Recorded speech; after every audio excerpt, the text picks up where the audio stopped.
What's going on, Conscious crew? Welcome to another riveting episode of the Consciouztv platform. Hello, hello, hello. Come on into the sanctuary. You guys already know what the fuck to do. Give me a old nasty piece of thumbs up. This helps with YouTube's algorithm. It helps YouTube to share the platform, suggest the channel, blah, blah, blah, blah, blah, blah, blah. If you're new here, definitely click that subscribe button, because if I like it, bitch, you ain't got no choice but to love it. Oh, and everybody needs to make sure that they have the notification bell set to all. All right? Now, I'm not going to keep you guys here long tonight. I'm still worn out, girl, from the Surviving Monroe episode 2 days ago, girl. Y'all took me the fuck out, girl. That situation with black women just, it did something to my spirit, honey. It did something to my empathicness, girl. We'll get into that at some point. I may drop the link as well so you guys can chime in tonight, because I know that there is a lot that's happening. We're going to get to the Rudy and the Tootie of some things in this here commentary, chill. Be on your best behavior, and yeah, just girl, just share. Do what y'all do best, girl. Let's get it. I know a place where you can recharge your soul. Baby, that's Consciouztv. And in the midst of brokenness, he gon' see your asshole. Baby, that's Consciouztv. You gon' heal, you gon' laugh and catch a little shade. Ooh, girl. Y'all know he be slaying, y'all better stop playing. Come hear what he's saying. Ladies and gentlemen.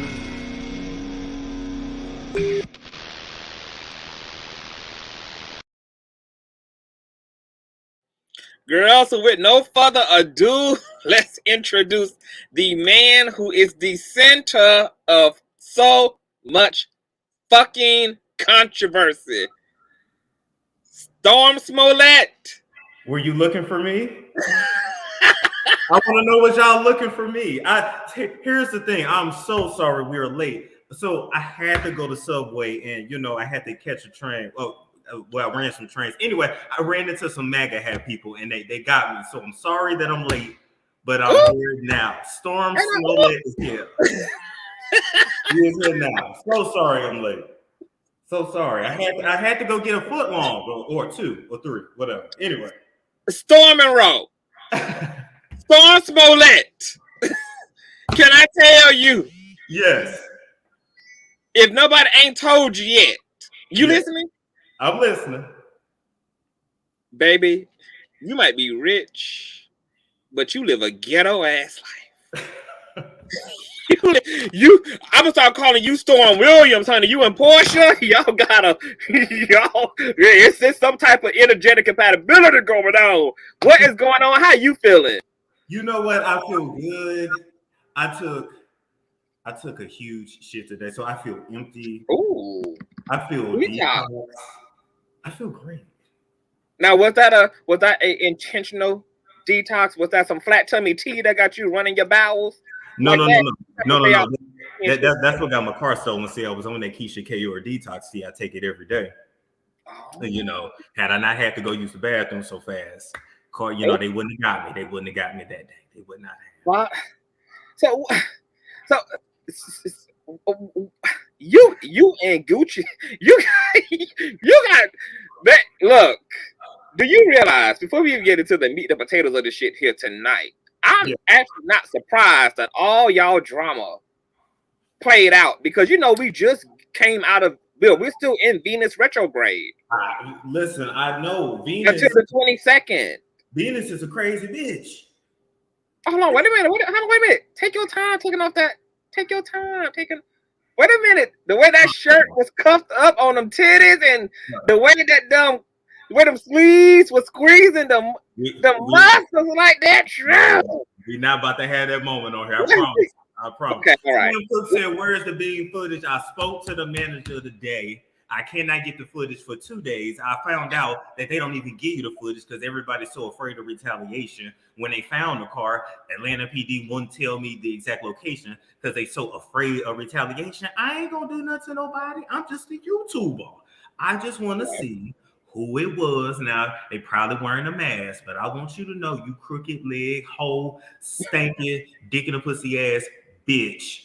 I'm gonna be able to tell from the walk, from the build. I'm gonna be able to know some male or female. I don't know if it was a stud. They had a strap taped to her left leg. I don't know, but we gonna figure it out because I'm gonna stay on everybody ass until I figure it out. I cussed out the insurance. I cussed out the management at the apartment complex. I don't give a good goddamn. I don't give a fuck. They talking about ain't no damage. I don't give a shit. Fuck your APD, fuck you too. You was supposed to run them prints, bitch, and y'all didn't, ho. Raggedy motherfuckers ain't worth shit. The fuck is y'all good for? I'm sorry, Conscious. Stop.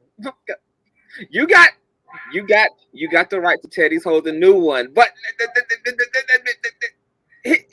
there's a lot going on.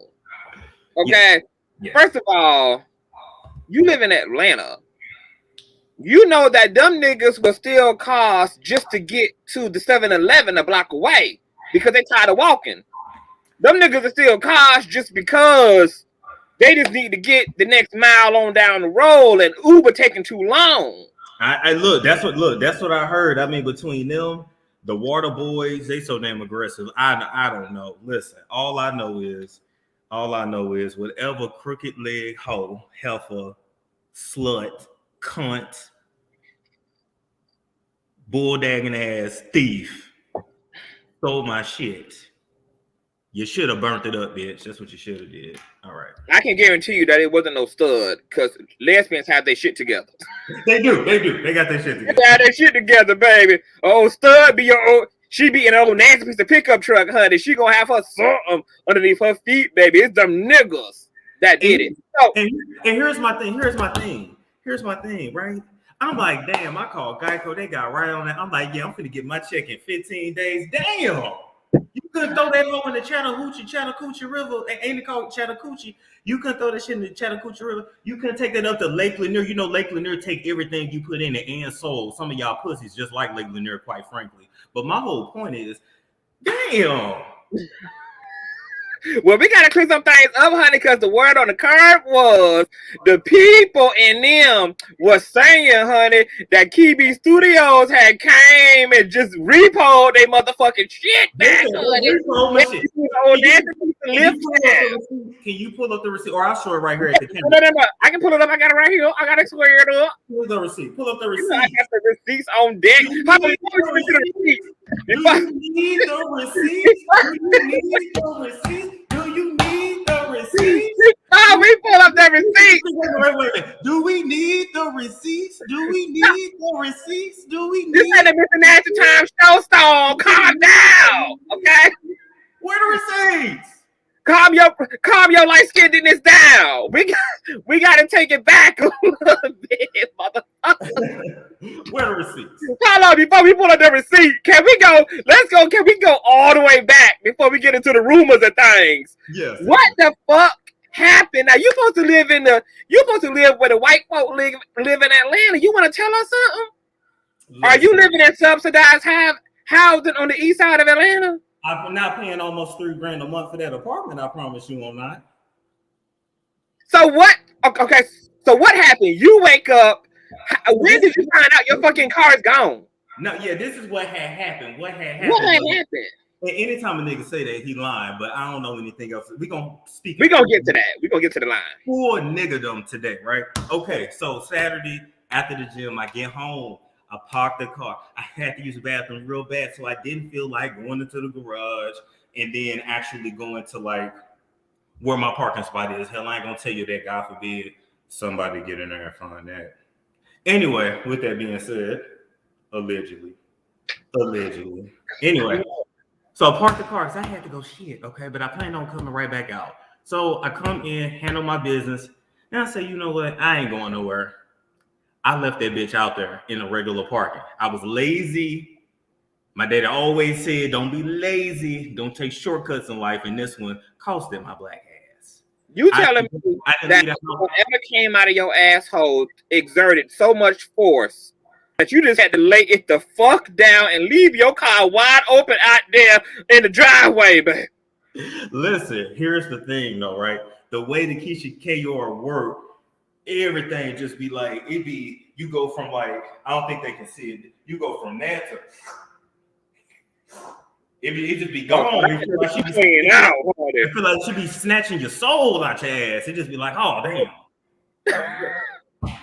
But anyway, I didn't check on the car Sunday like I should have. I should have moved it then. Wait, hold on. See, you moving too fucking fast. Your car sat out there like that overnight into the next day. And they got the Keisha your supplement had an open your bussy larger than Saucy Santana's, honey. You had a Saucy Santana asshole at the Keisha your supplement had done got up in your guts real good, and you left your car out there, windows down, trunk up, airbag deployed, keys in the ignition. It wasn't that. I was being lazy. I think I got the drinking Sunday. It was a mess. And I forgot about it. But then I wasn't really tripping because we have security, but it was a holiday weekend. So when has security ever stopped a thieving nigga from thieving? Never. But at least they could have seen some suspicious. But anyway. So I messed up. I owned that part. However, it was just real weird the way that it happened. And they found the car in Stone Mountain. Hold on. Before I need a walk. So wait a minute. So you go outside and physically see your car in there. That was Monday by the time I finally went outside. Monday. So when you see this empty ass spot in your driveway, what is your first emotion? What is your thought? I was like, am I tripping?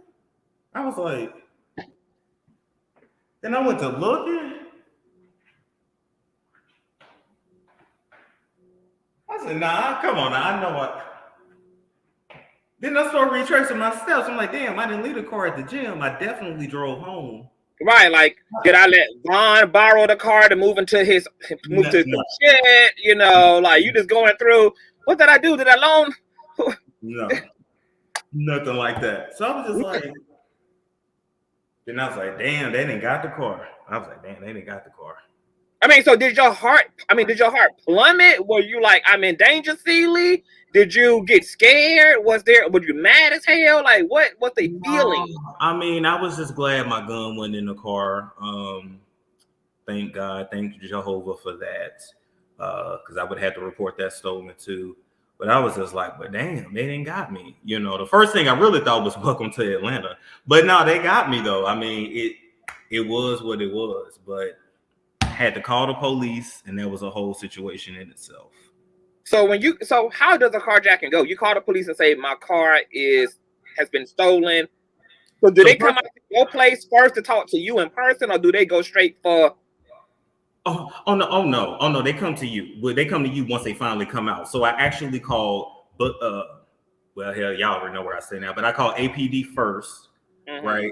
Because I figure, okay, I don't need to call 911 for this because it's not active. I'm like, okay. And then she was like, call 911. I'm like, okay, cool. So call 911, let them know what happened. They send out somebody. It took them probably 40 minutes to get there. To your place? To my place, yes. Now, is that because rich white people are rarely ever in danger, so they live far away from the police precinct to begin with? Or was it because they detected that a nigga was on the phone asking for help and just dragged their goddamn feet?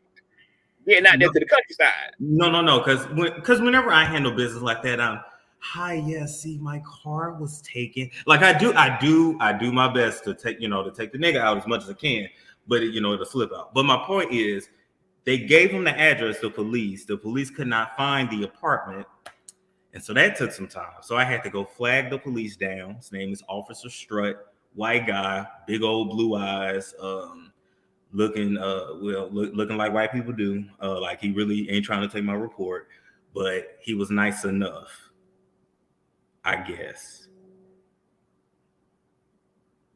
So he was white. Oh, very white. And he only sent one officer. Only one. Only so one. They didn't even pull out all the stops for your shit. Not at all. Not at all. Ghetto 1997 Toyota. Who gives a damn, right?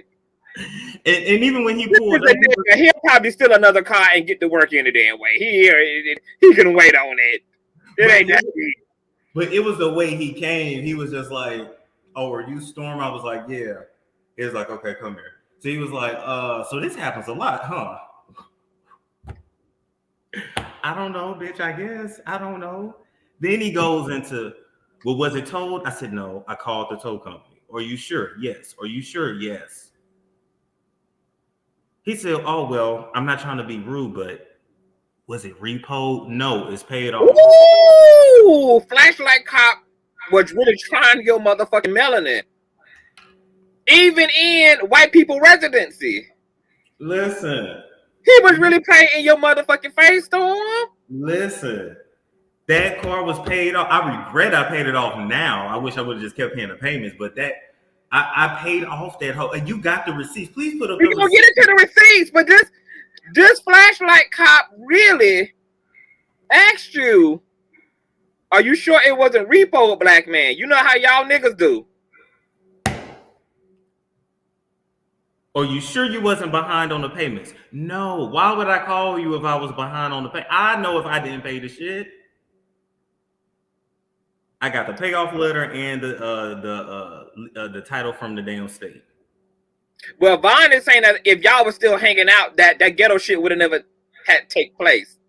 Because he protected, he would have helped you to protect your peace. Listen, that was in the driveway. Listen, I got a piece to protect my peace. I'm gonna call it the peacemaker. Okay, so this out of shape, overweight, indignant ass, white supremacist, KKK ass, floppy, donut binging ass cop then leaves your place. What happens after that? So they don't even give you the report right away. They give you the report number. They give you the officer's name, Officer Strut. Real white sounding ass name too.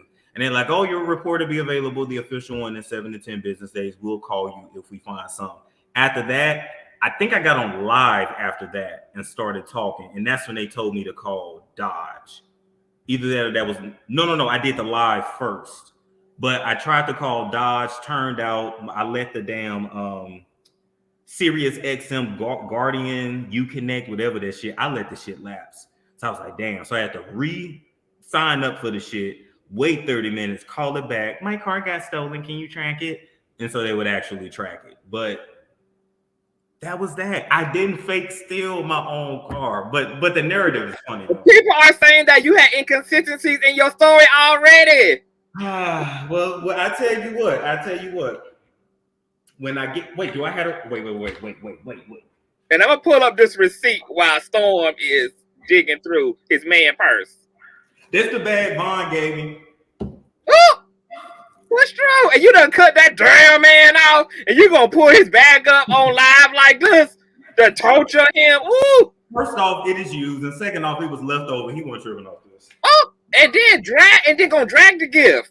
Used, fake, abused, worn, torn. My God, to goddamn day. You gonna pull it up on the big screen? I'm gonna pull up the receipt right here. Pull up the receipt. I ain't got me no damn bag. We got problems. I don't care if the bag gets stolen. I want one. Okay. Wait. I'm about to pull up. I'm finna put this receipt on the big screen. Okay, pull up the receipt that the car paid off. Boom. Well, it's a little pixelated, but I posted on the community wall when we done. So what does this here mean? You explain this to us. This here means, hold on, I'll pull it up on my phone. Okay. and I'll just see if. Okay, can y'all see that? See, Well, I can. Hold on.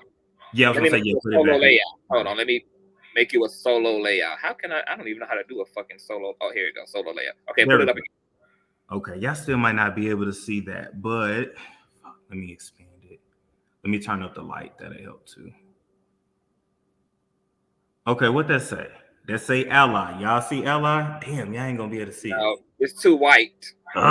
Too, of course. But you can read it. I'm gonna post a receipt in the community wall anyway, so they can read it. I will read it. I will read it. It says, "Dear Storm Monroe, congratulations on paying off your retail installment sales contract. This letter was sent on April 5th, 2021. All right. The date amount finance paid was March 24th, 2021. The contract date, which is when I went and bought the vehicle, when I technically, it was a little tight for me to afford the high ass payments. It was the contract date of August 10th, 2020. All right. So I bought it in August of 2020. It was paid off by March of 2021. All right. It says it was a privilege to serve your financing needs. If your contract included a charge for gap protection, you may be eligible for a refund. My refund was $500. They didn't send me my money. And I had forgot about it. And the white lady called me and said, "We owe you money." I said, "Thank you." Let's see. Blah, blah, blah, blah. Now it is a great time to make money work for you. Our high standard goes beyond auto financing. Man, and after I paid it off, they wanted me to get a mortgage there. Period. Okay. Ownership. Now. So why y'all saying I thought it got repoed. If I had got any leaks at Home Depot, I would have told y'all. I'm gonna post a motherfucking receipt in the community wall so they can read this for themselves.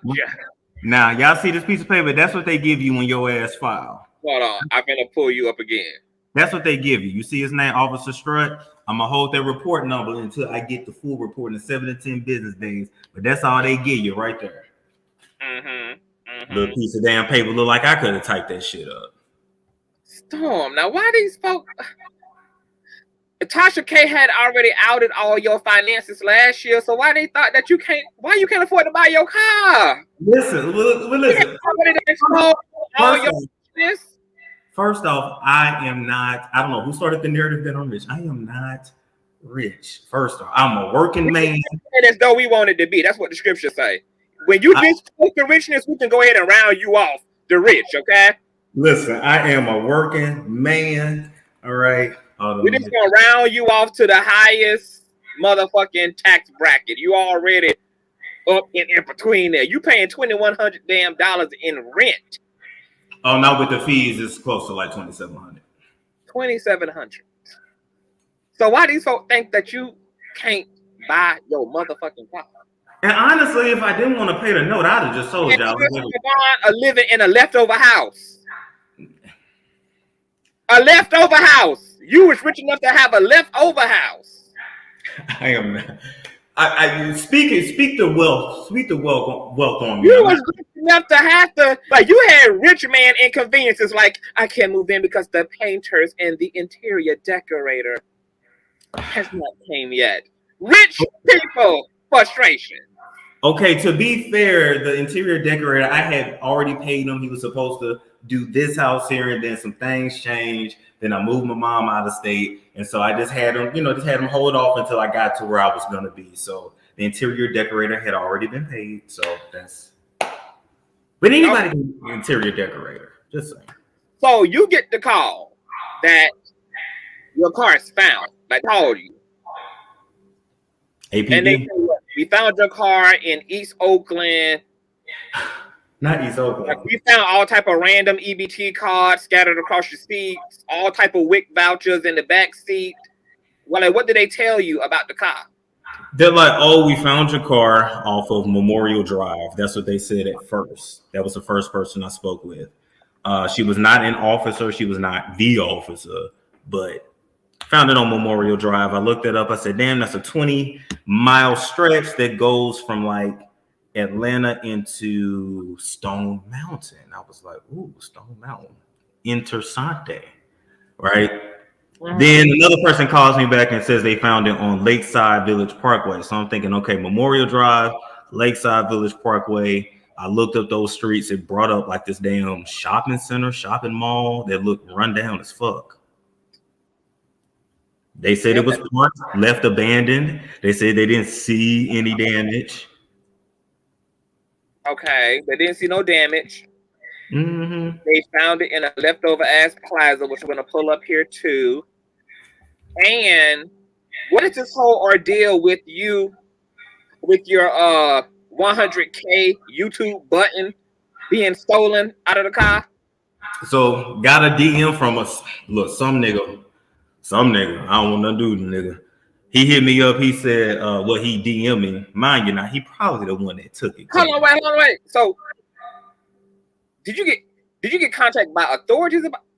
No, I got contacted by authorities about the car. What? No, I got contacted by authorities about the car. But the YouTube play button on some nigga on IG added me in his story. He said, "Storm Monroe, I got your play button, nigga. You can come get it, but make sure you bring that bread." I said, "What in the extortion is going on? What in the Smollett? The fuck?" So a random nigga uploads your YouTube button to his Instagram story and adds you and tells you that you gotta buy back my shit, stolen property.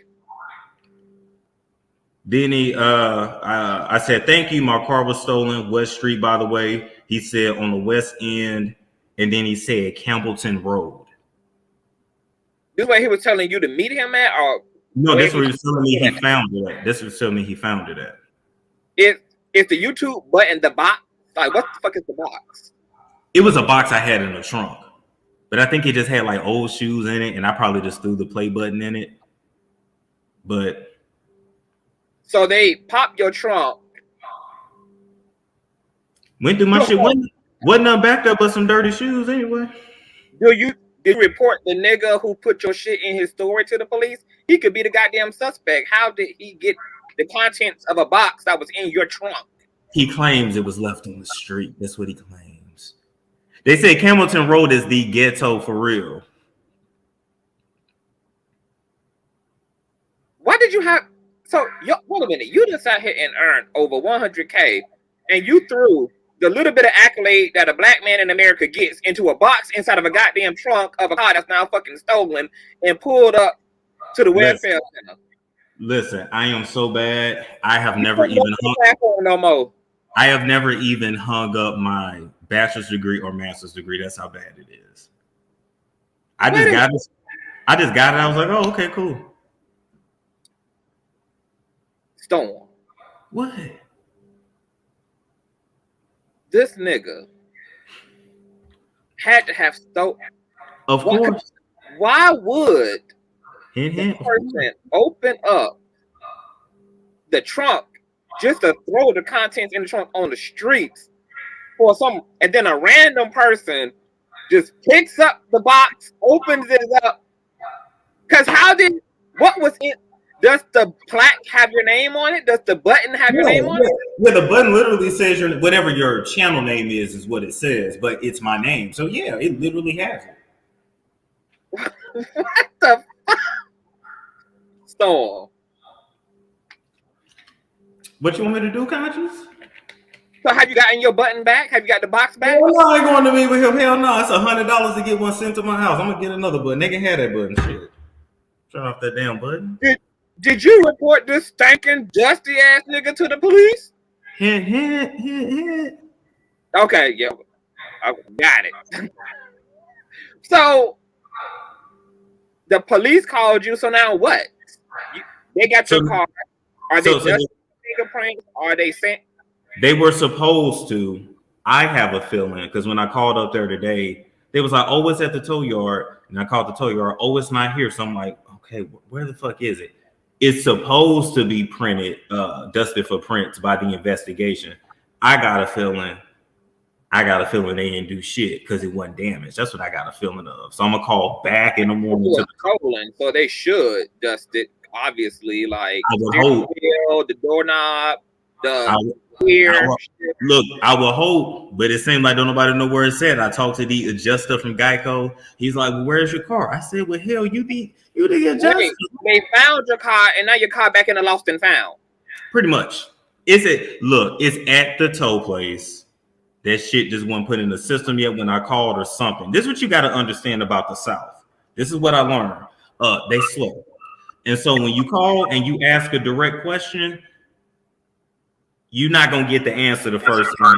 You're going to answer like 3 or 4 times before you get the actual answer.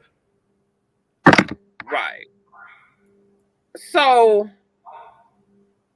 Storm, you better motherfucking hope the DA don't put a blue light inside that car, because all your asshole secretions from Mexico and shit is gonna be all on the goddamn roof of the goddamn car, all over the goddamn steering wheel, and they're gonna find a mixture of the thief and your literal DNA and whatever Helena and Selena's blood. Don't do that. Don't do that. Don't do that. Don't do that. You swear I be at these interracial orgies. You swear I be at these interracial orgies. I do not be with the exoticals. Don't say that, Conscious. Because I don't be. I don't be. I have never done anything. Is she exotic? That ain't exotic. Anyway, I know what they mean. No. I'm not Safari. No. Go on. What? So how you don't know what the, so you talk a bunch of other stuff. You don't know what the fuck else you put in this box in your trunk. Listen. Oh, you've been moving, so you probably just threw shit in to a box, whatever the case may be. Boom. But wait a minute. People are asking, is your car push start? How did that happen? You left. Yeah, that was my whole thing. So I got my key here, right? So I was like, damn, did I lose the other key? I know damn well I didn't have the second key in the car. Thought my mom had it. My mom was like, nah, I gave it back to you before I moved. I'm like, fuck. So I don't even know where the second key is at. But ain't no way I left the second key in the car. I would have no reason to put that spare key in that car. No reason to. Right, because a spare key wouldn't even a spare key wouldn't even help you if you lock yourself up. Exactly. So wait a minute. When was the last time you saw your spare key? When was the last time you? I remember it. Whole time. May. You know, bitch. I don't know where to put that key at. I do not know. And you had to move, so that means that you actually had to go through shit, and you still didn't find this key. And I still got shit to go through. I got one more closet, no pun intended. I got to go through. You got one more closet. You got to come out. I got to clean up and come out of. So I'm gonna need you to check that motherfucking closet, because you got the people speculating the things about. I mean, there's some suspects. Folk is suspect here. But why would I steal my name so you can clear these innocent folk names up?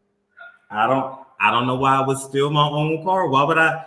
I don't want to call the police. Dawn, wait the fuck a minute. So somebody not only had to have your spare key, but ironically, your car you happen to not check on your car for 2 days, on top of your keys being missing for some time, the timing of the person who had the key, and your shit is actually open like this. What? This is a whole lot of Storm. It's a whole lot of, according to, my spiritual guidance. I'm under a spiritual attack. Now, I'm not gonna lie. I have seen demonic warfare fuck shit up like this. I've seen good voodoo and bitchcraft and bones thrown on niggas. I know that shit like this could be arranged in the spirit world. Do you think somebody done thrown an old nasty piece of pixie dust on you? You never know, but your pixie dust, my pixie dust, our pixie dust. It looks like everybody's about to get dusty. I'm gonna need you to level up your pixie dust because your shit Peter Pan level. Whoever throwing dust on you I'm gonna have to. Oh, but nah. Oh, I know. This is like third degree Freemason type shit. This is like Illuminati type pixie dust, nigga. This is like the devil come back to collect on that contract, my nigga. Don't play with me. What you done did for the interviews? Tell me, you can trust me. What Jaguar brand had you sign? Because you had a quick come up. You don't want to talk about what did you have to sign in blood at one point? Did some men in black? Y'all gonna stop saying I was in the Jakumatati. Listen, if I was in Illuminati, I would have a blue check mark. I would have way more money. I promise you, I am not in Illuminati. Although Illuminati shit. But listen, even though I talk a lot of shit about them, technically they still would accept me because I would be what's called controlled opposition. So I could pretend to expose them, but not really expose. Like I would control the narrative around the exposition if they wanted to use me. But I'm not in Illuminati. Not in Illuminati. Storm. You don't. It's just very coincidental that you done seem that you've been on your outspoken shit. You done defied. You did something. You did something done. Look, Storm. It's looking like 1 + 1 = 2, then 2 + 1 more = 3, and 3 + 2 = 5, and 5 + 3 = 8. It's a situation. Listen. I don't know what it is, but we gonna figure it out, and we're waiting on that beautiful bean footage. Yes. So you haven't seen your car since. I haven't seen. So how you been getting around? A blue ribbon. A little this and a little of that. A little this and a little of that. Are you gonna drive it out of the pound? I don't know. Do you feel like does the car seem tainted now because it done been raped like this? Yeah. I mean, I don't want it.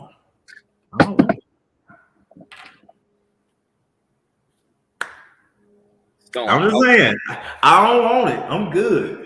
Okay, but so before we move on to some breaking news. Okay. What is your do you feel like you were set up, or do you feel like this is just weird, coincidental? It's just like, do you feel like this was orchestrated, that this was intentional, that somebody intentionally targeted your car? Because you have a push start vehicle, your keys are missing, and the police told you that your car wasn't damaged. They didn't have to hot wire it or nothing, so it looked like your key was fucking used. Jalo say, senor. Jalo say. Y'all live this is some project shit. It really is. I'm gonna start calling your ass Storm Right. Jaguar bitch, you done been replaced, honey. This your mentee Storm, baby. He done inherited the throne, girl. Storm Right, bitch. It's the gift that keeps on gifting. Now, yes. There's something that the public has been very removed from. You have hinted throughout everything that's been going on that there was something that was said to you that was claimed to have been said about you, but you have yet to go into detail about what it was that Tasha reported back to you that she claimed was said about you. So allegedly, on Thanksgiving, it was said, allegedly by Vaughn, according to Tasha, that he saw me pull coke out at my house, and I did it right in front of him. So now we gotta not only add Storm Wright, but we gotta add Storm Daniva to the laundry list. I'm so done with you. Not Storm Daniva. Funky Monroe. Listen, do I look like I do coke? But it's giving me Kaya tease when Kaya had Kawango that whole bar shit about Funky, about my nigga Funky.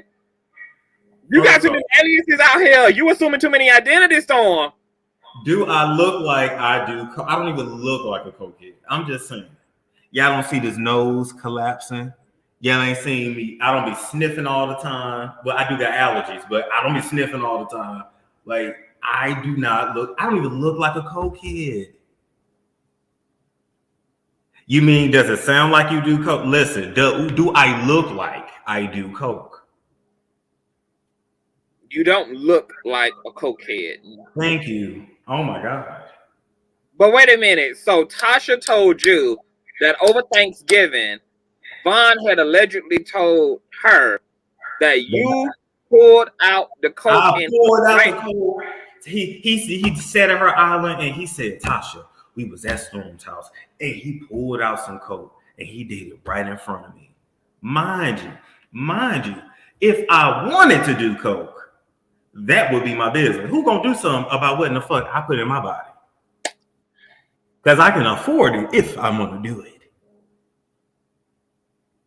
And I still wouldn't do no damn coke. If I was to do anything, I'd be popping pills.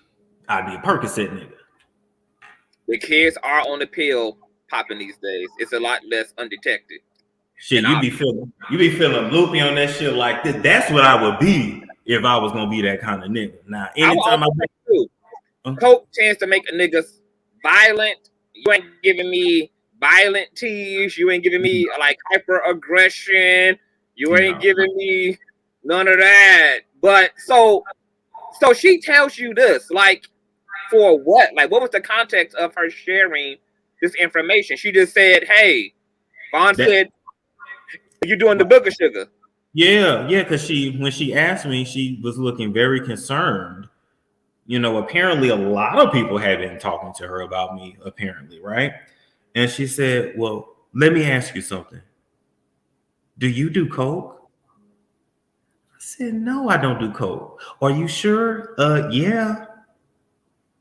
Now, mind you, she ain't never seen me do coke. She ain't seen me do nothing but drink liquor, drink a bottle of wine. Well, she has seen me drink a bottle of liquor too. Bottle of liquor, bottle of wine, maybe some ganja, CBD. That's it. Vaughn is saying that is absolutely a fucking lie. That he never said such a thing. I wouldn't even tripping off that, because what I do, number one, it ain't nobody business. But if I want it to be somebody's business, I'm gonna tell it before Vaughn tell it. This is my body, it ain't Vaughn's, and ain't nobody gonna do nothing about what I put in my body. So I ain't gotta hide it because Vaughn's staying at the house. First off, this nigga done been around celebrities, so I know damn sure he done been around coke. He done been in jail, so it ain't nothing I can do short of making a shank that would be alarming. Vaughn is saying that he has barely even seen you drink, yet alone do cocaine. Listen. Then I was told, well, you know, when you walk away from that podcast, you know, he may get on air and he may say that you did that. I don't care.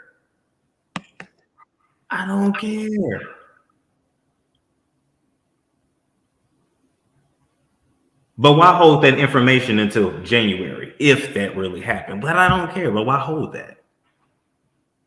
Okay, so let me get this understanding. So that's the problem you had with it. It's not the fact that somebody said you was doing coke, because you wouldn't give a damn. If you do coke, you do coke. It was about that information being held on to until it was mad with Vaughn, until it was and until she shared with you.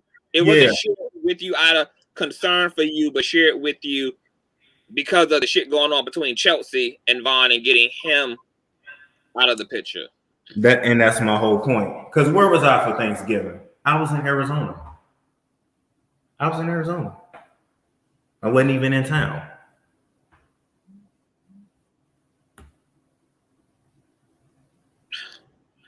So okay, so when you and Tasha had the conversation before she went live and dragged Vaughn and his ankle monitor straight into the bowels of hell, did you ever get to talk to her about why she shared that, or at that time everything was going so fast that you hadn't even processed this whole thing before? Like, did you get to say to her, girl, why did you share this shit with me now? This nigga been playing in my face, living in my house. No, that I had to process. I had to process because that was a heavy conversation anyway. And I was just like, it felt like a breakup. So I was just like, oh man, I'm like, yeah, this ain't gonna work. But listen, it's whatever. My thing is, I should have been told then, or I should have been called right there. It should have been, oh, he do coke. Well, I ain't never seen him do coke, so let me call him right now. Oh, so you also felt like Tasha kind of entertained truth behind it. On top of that, for somebody who knew you real well, she kind of seemed to have left room to feel like there could be truth to this. Maybe, maybe not. I'm not in her head, but my thing is, I should have been called right then and there. Vaughn said you do coke. Vaughn, do he do coke? Hand him the phone. Like, that should have been said right there, not holding on to that until January. The whole thing has been he say, she say, he say, she say, she say, he say. Because nobody has sat in a room together and confronted all things. It's all been isolated conversations all over the place. Mm-hmm. So wait a minute. So to that point right there. So why did you decide to take a 6 months break instead of before orchestrating a sit down so that clarity could get had, so that you could differentiate or discern what's what? Because you left yourself in a position to not have tested the spirit and tried the spirit by the spirit. Well, look at it this way. Mm-hmm. My bullshit meter is very low. My patience is very, very short. And so for me, I was already done. So I just said, I just need a 6 month break from everybody. I don't know what I got going on. It's like when you get jumped and you like, I'm just swinging on everybody because I don't know who for me and who against me. I just need everybody to back up. I need 50 motherfucking feet. So to go on record, have you decided what you believe about the allegation? Do you believe Vaughn said it? No, I believe that was told to Tasha by somebody. I don't know whom, but I believe it was told to her. But not by Vaughn. Vaughn directly, no. My God, if it did, but if it was said, that ain't the problem. The problem is you should have told. It was kept from you, and it was used not for your betterment, but more so used for an outside situation that had nothing to do with it. Yeah. So what was being asked of you as it relates to Vaughn? Chelsea and Vaughn are breaking up. What was being asked of you in this thing? Shit to get away from him. Friends with Vaughn, to not talk to Vaun, to not work with Vaun. What was being asked? What was being asked was to not, well, did she technically say separate? Yes, she said separate altogether. Separate altogether because for some reason she thought Vaughn was living with me, and that was never ever the deal, the plan, or anything like that. Because she asked me, she said, is he living with you? I said, no. She said, oh, okay. He ain't fucking living with me.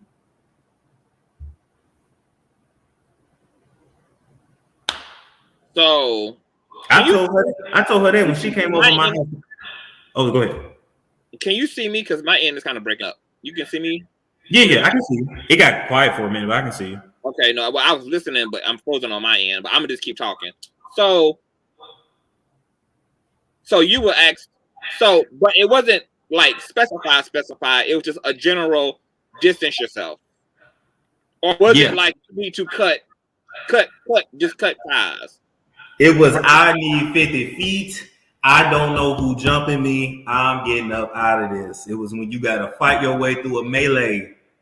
No, in terms of what Tasha was asking you, she was asking you to just kind of like, I'm trying to understand like the spirit of how she acts. Was it just like, hey, keep your eye out on him? You might want to keep your, like, just be mindful, or was it like, you need to go? You need to.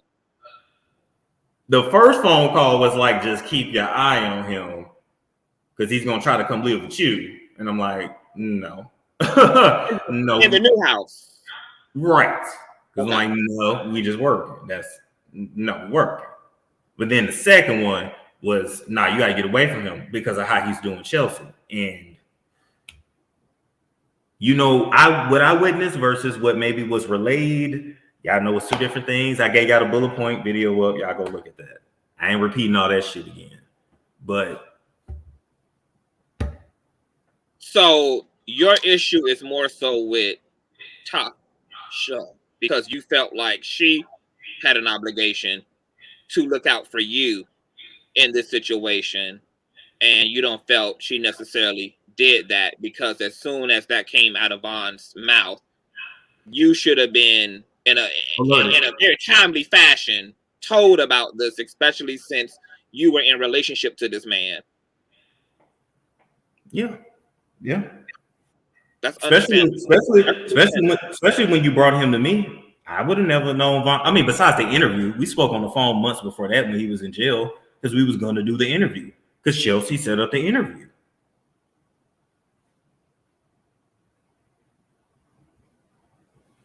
Wow. So it is what it is, but I had to windmill my way out of there. No, I'm good.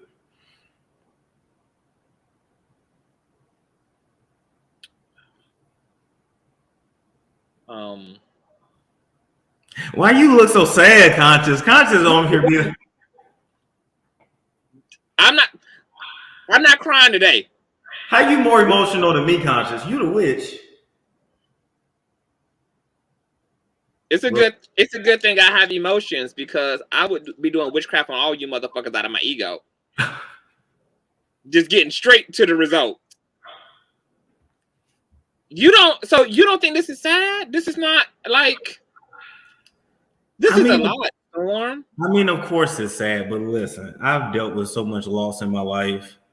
I know every setback is just getting you ready for a setup. So do you feel like you've ever betrayed Tasha on your end? Do you feel like you've ever felt her over the past 3 years in situations? No, I think I just finally set boundaries. And okay, well, I was asking you that in the context of just like on an even out. Like, do you ever feel like maybe she felt abandoned in situations, or like you ever felt like you kind of betrayed her in the past? Maybe in the past. Maybe she's felt abandoned. I can say that. In the past, yeah, maybe she's felt abandoned, but I can't sit here and say I did X, Y, or Z. No, because I don't bother nobody. I literally do my own thing. I don't go around her. I do my own thing. Unless it's for work or whatever. Oh, hold that thought. Let me address Mr. Ozzy. Hi, Ozzy. You are a very interesting character because I actually like you. But I think it is very interesting, Ozzy, that you left a comment under, I think, one of the last lives I did, claiming that I was being biased toward Chelsea and you had to unsubscribe. Since you have made those statements, I have seen you over in the Wiley chat. I've seen you over in Bond chat. And I haven't seen you call Wiley out for being biased toward Tasha as it relates to the case. I haven't seen you unsubscribing from anybody else who's a content creator who has their opinion and their position. But for some reason, you decided to let me know that you were unsubscribing because you felt my opinion was biased, but it's my opinion. And I want to know why you felt the need, and I think Tasha is in the building too, to punish me by unsubscribing and things. Hold on. By unsubscribing, but you subscribed and stayed subscribed to everybody else who got an opinion up in this bitch. Because I had told y'all in yesterday's video that if y'all wanna leave, y'all can pack your shit and haul ass. You ain't got to make no announcements. So I don't know what the announcements mean. I don't know if y'all think content creators are going to come running behind y'all to drag y'all back, because it's clear that we ain't got to do that, because you're right here, even though you done unsubscribed from CTV. So I'm trying to figure out what you trying to figure out, Ozzy. What you trying to figure out, boo? Because you got your head up Von's ass and you got your head up Wiley's ass, but because CTV got a perspective that you don't like, you want to call it bias and then want to let it be known that you unsubscribing, but you up in here. So what you trying to do, boo? Do you need to hit the link too? Because we can talk about it if you need to hit the link as well, because I'm curious. Now, Tasha is saying abandoned. Why is the internet hearing we have a problem and not me? Because I got little boyed in your video. That's why. So you're saying that her video, you learned things that hadn't been discussed with you privately either. Right. Right. You were made aware of feelings that wasn't necessarily translated to you privately either. You learned some things publicly. So you decided to match that energy. Okay. I just cleared my name. That's it. You just cleared your name. There were some things, because it had went public, you felt, okay, there's some inconsistencies here. I need to straighten out some things, because this is my name that's also being spoken about. Exactly. Okay. Tasha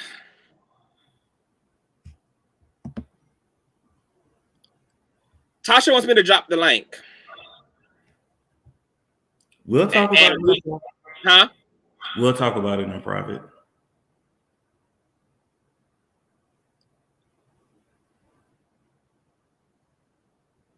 Storm. Unless you want to. We were supposed to do that in private, but it's up to you. But you did say it could go left. You said you did suggest it was. We might as well. You might as well. Go ahead. Okay, let's do it. Let's do it. Let's do it. Tasha, I'm dropping the link. This is on for Tasha.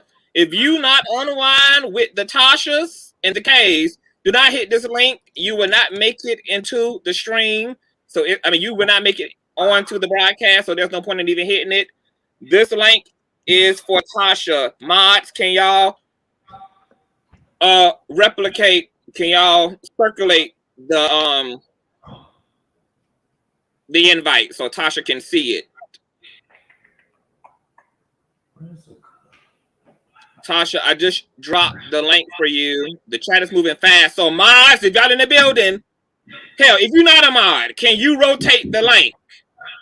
I will mod you up as a result of doing mod work, because I don't know where my mods are right now.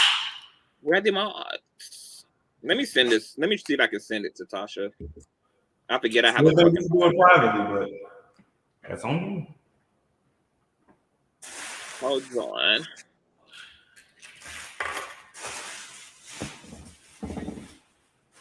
Let me get this link to Tasha. I did put the link in the stream, Tosh. We are now officially waiting for you to grace the stage. Let me send this to her on. Let me send this to her. Damn, Janet texted me too. Yes. Thank you, Auntie. I see you posting the stream, the invite. Let me send this to Tosh.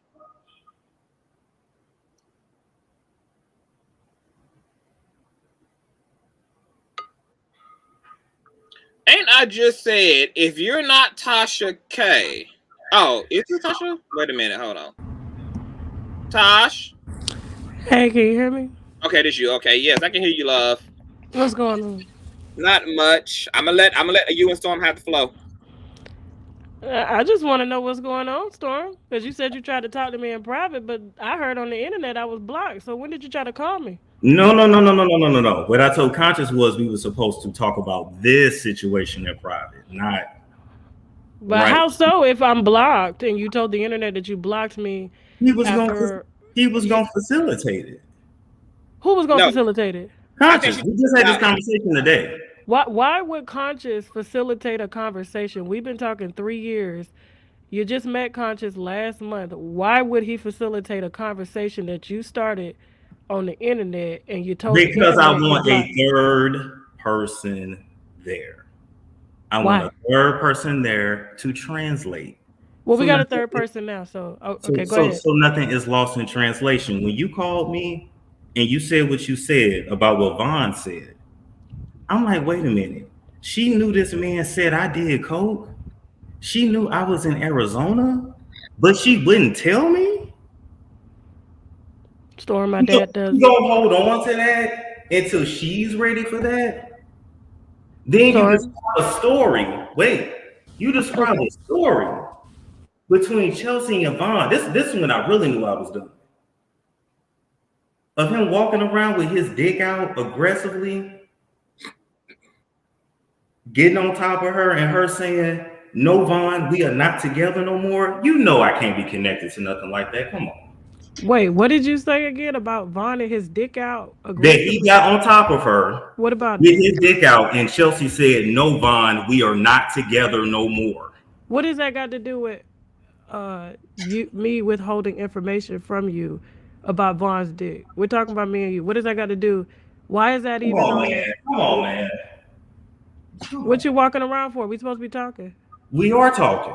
Okay, so I'm trying to understand what you're saying. So you went from, why did I withhold Vaughn saying you doing coke, to Vaughn laying on Chelsea with his dick out. I'm trying to understand. You told me this. You told me this all in that conversation, and you said I would hate for your subscribers who are women to think that you co-sign that kind of behavior. I said that, Storm. You said that. I swear to God. You swear to God, Storm. You swear to God. I swear to God.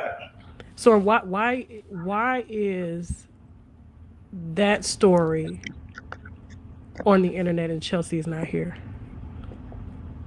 I don't know. You know that's kind of fucked up. Like why was Chelsea in any of this to begin with? Why was Chelsea always relaying a message to you? Why did Chelsea tell you that I'm separating myself from you because you're toxic? I never called you toxic. I called the both of them toxic to their face. What if I told you that I had a recording of you saying that? I don't want to put it out there like that, but I'm just saying, like, you really come up. What if I told you that I had a recording of you telling Vaughn that, and you and Vaughn were arguing about the statement? That I said you're toxic? Yes. I would want to hear that because I don't remember saying that. You don't remember, but you just remember me. Send it to me though. If I said it, can I talk? Because you. If I said it, no. If I said it, I'll apologize for it. What? Storm. First of all, listen, yes. No. Are you gonna let me talk? I'm saying, am I just here to just, you just say whatever you gotta say? I thought we were talking. It's like every time I try to talk, you cut me off. Go ahead. You sure? Mm-hmm. Okay. So, Storm, I called you and I said some very personal things to you about this situation. Now, you don't know what I did to Chelsea, just like Chelsea don't know what I said to you, okay? This is Chelsea's last time dating any client. And if she does, she knows that she's gone.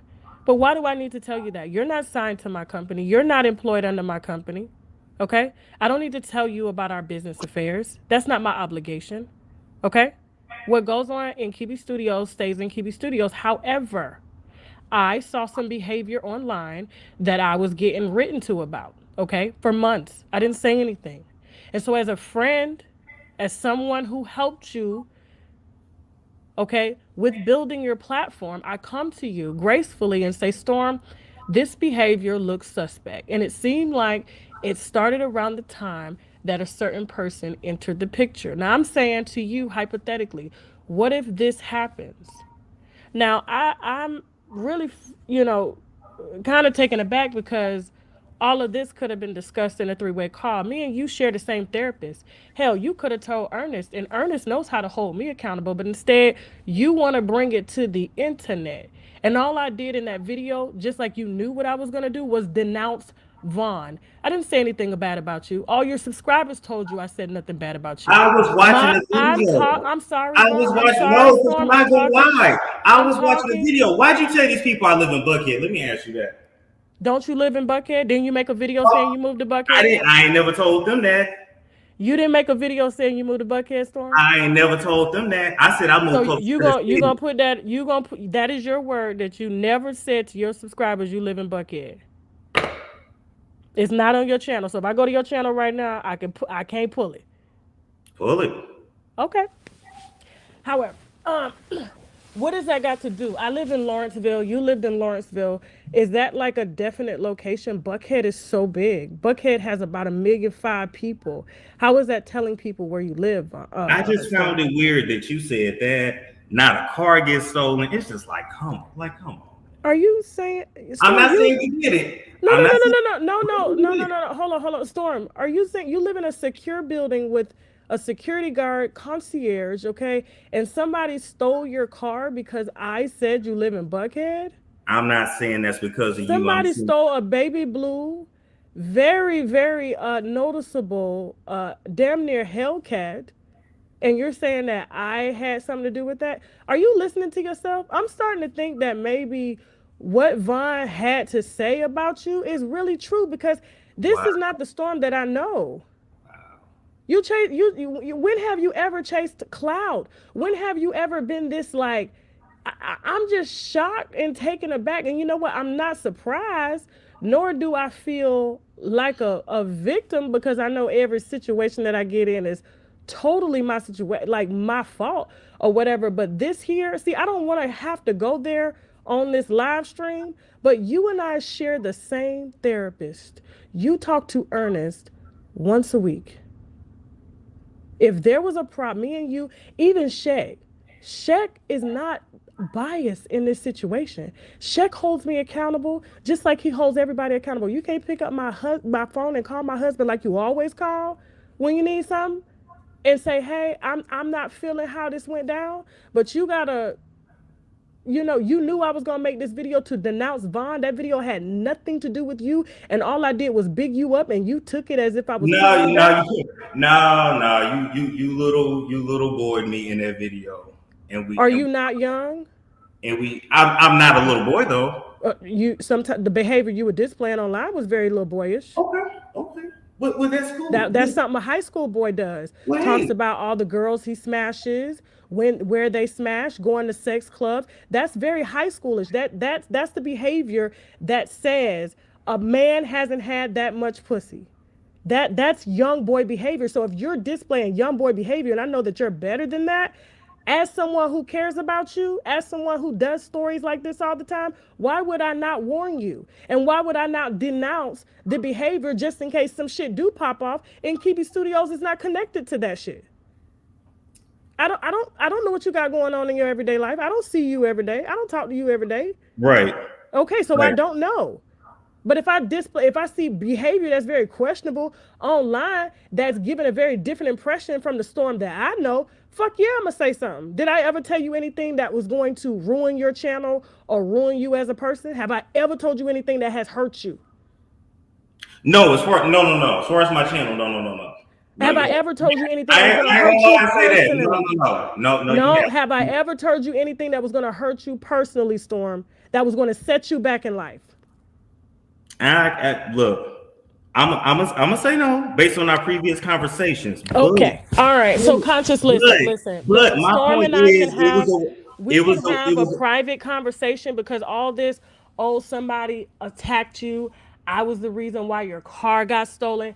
I'm not even about to entertain this bullshit. Well, I didn't put your You name. know the narrative online. You know that it's easy to drag the big fish, okay? And so that's what you're playing off of right now. If you want to have a conversation with me, you know, in the company of Shaq or Ernest, but I'm not gonna do it in front of Conscious, and he don't know you and he don't know me. He only knows what we put out. We talking about people that will hold me and you accountable. But that's why I just said with him we should do this privately. I just said that. No. You called me today, or Conscious called me today talking about, oh, he want to talk to you. Well, why can't he call me? Because you knew that you got on the internet. Well, let's hold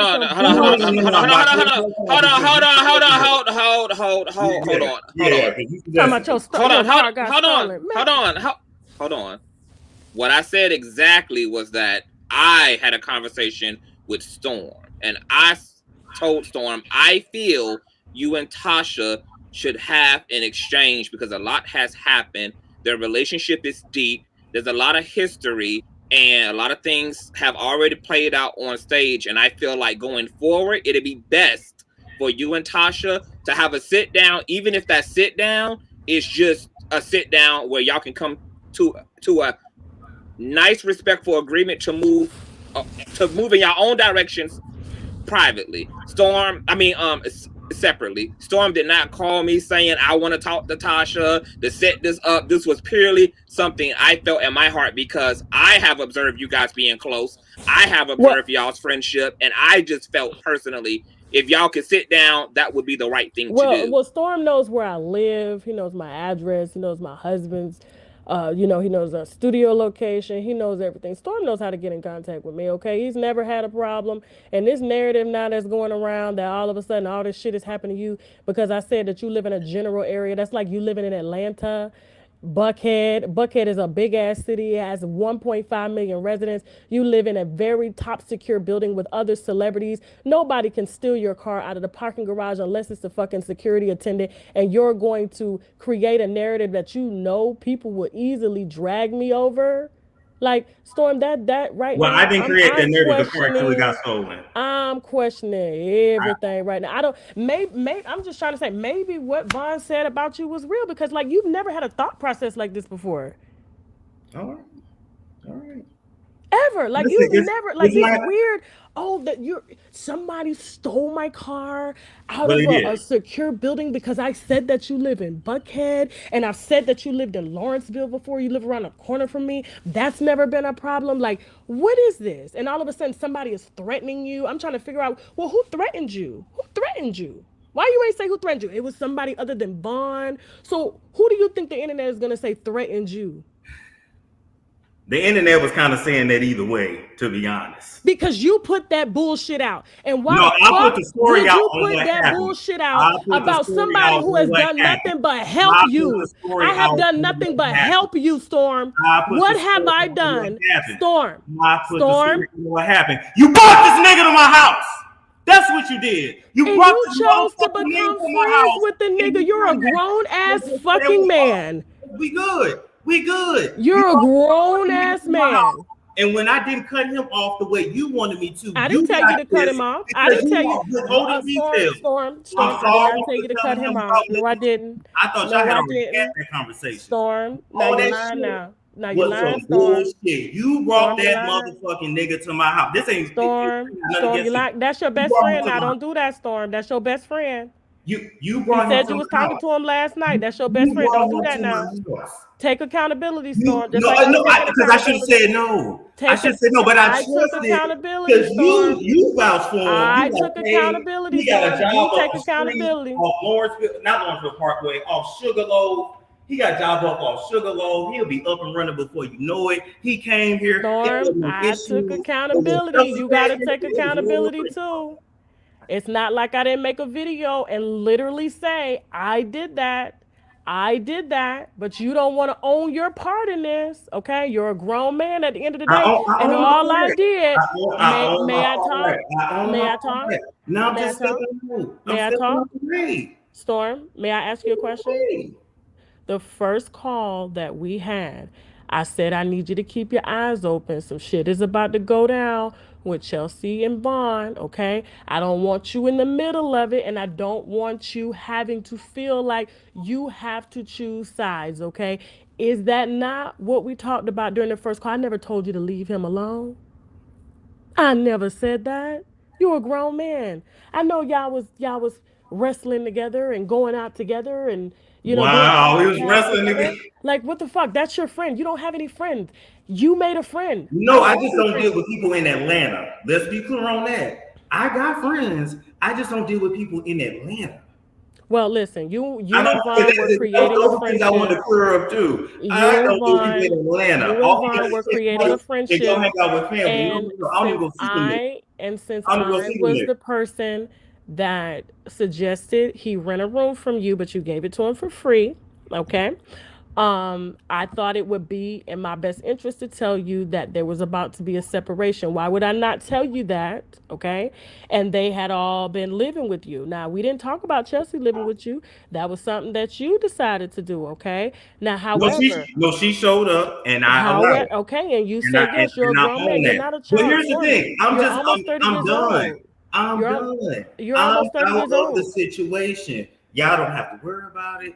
Okay, so we don't have to worry about it. Why are you on the internet 5 days in a row still talking about this? Well, I'm gonna get the views off of it. That's all that was. I'm That's talking all about the this was car. about.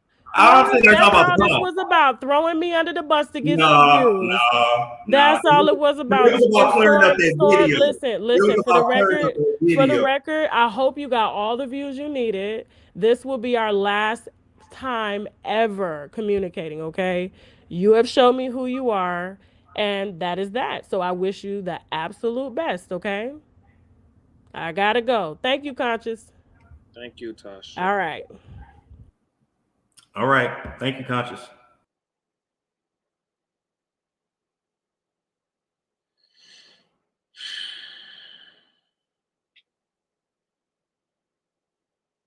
Hmm.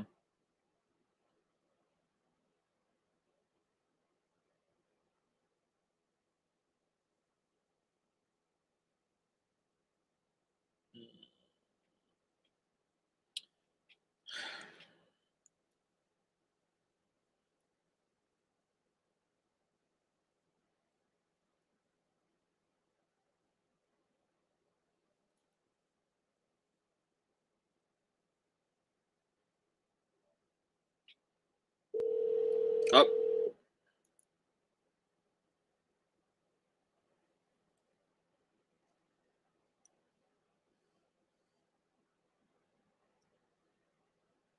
mods, I need y'all to drop the link for Vaughn in the chat, please.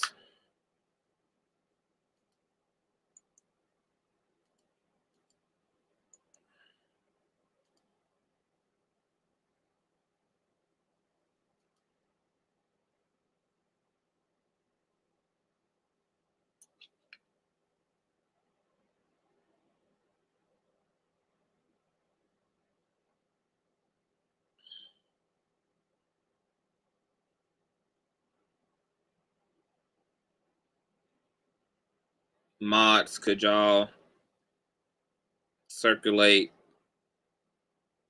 the link for Vaughn? I can't slow the chat down because it's active. I would have had to do that before I went live. I'm gonna let y'all sound off as well. I just want to give everybody who want to come up the opportunity to. What's going on, Mr. Ray? What's poppin'? What's going on? What? You got the floor. Shit, I don't know, man. You asked me to come up. I feel like we done drug this out to the longest. I don't even know what to say no more, but I can say it is sad to see Tasha get up here and lie and deflect and don't take no accountability. For the record, Vaughn never said nothing about no Storm do coke. I thought she could have came up with a better lie than that. I'm like, out of all things you could have said, you should have said I did something gay. You could have said I did you could have said anything.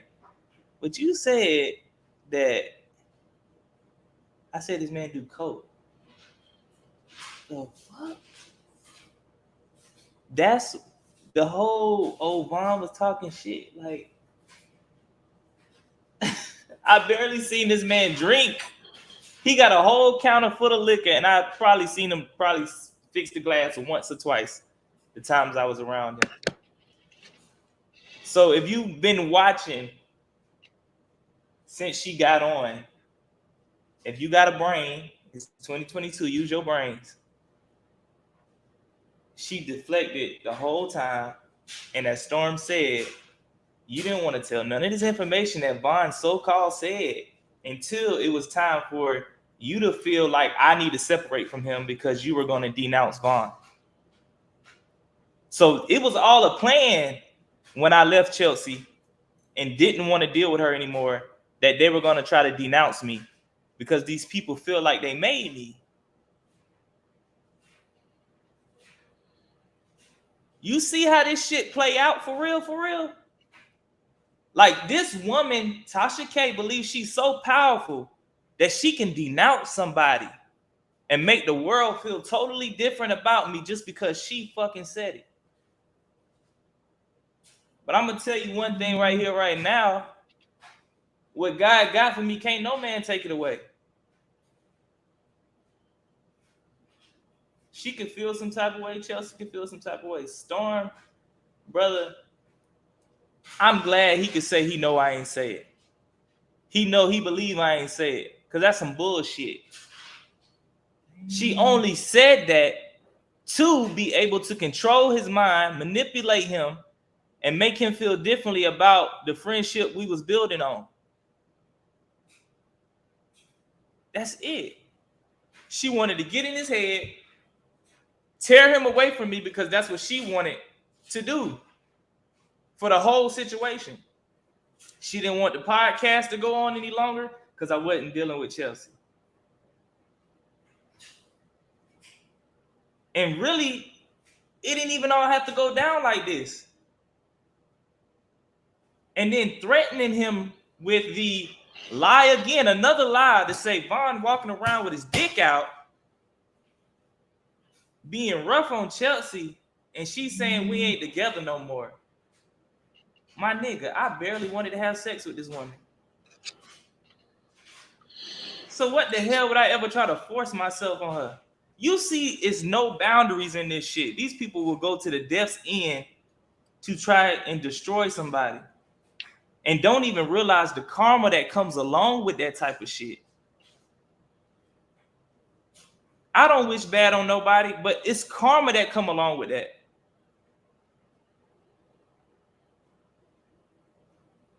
It is ridiculous. And then I gotta commend Storm because I ain't think he had it in him. I ain't think he had the balls to even stand up to her and say what he needed to say, regardless of what she done did for the nigga, how much she gonna throw it in his face. I ain't do nothing but help you. Regardless of all of that shit, right and right is wrong. You could have paved the way, but I'm not gonna sit here and let you play me or even make another man look crazy or like a nigga that's gonna force himself on somebody or somebody that's lying. And come on, bro. I gotta commend the brother. I ain't gotta never talk to him again, but I gotta commend him because he's standing on his own square and gonna stand in for what he believed in, what he saw, and half the shit, more 90% of the shit that they saying happened and going on never fucking happened. Thanksgiving, we talking about Storm doing coke. That's a fucking lie. I barely seen this man drink before. Got a counter full of liquor and barely drink.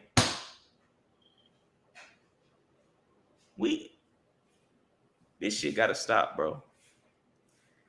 I think it just did. This shit got to stop. And if the world can't see it from the way she was talking, you want to put everything out in the public. You want to denounce Vaughn in public, but you want to have private conversations. You want to say we gay in public, but you want him to call you privately. So you want to talk shit about everybody and put everybody on blast, put lies on everybody, but you feel like you deserve the respect to have a private conversation. For somebody to call you and call your husband to have a private conversation after you done did the absolute most and just put lies out into the atmosphere. Playing puppets and all of this shit because you feel like you on top.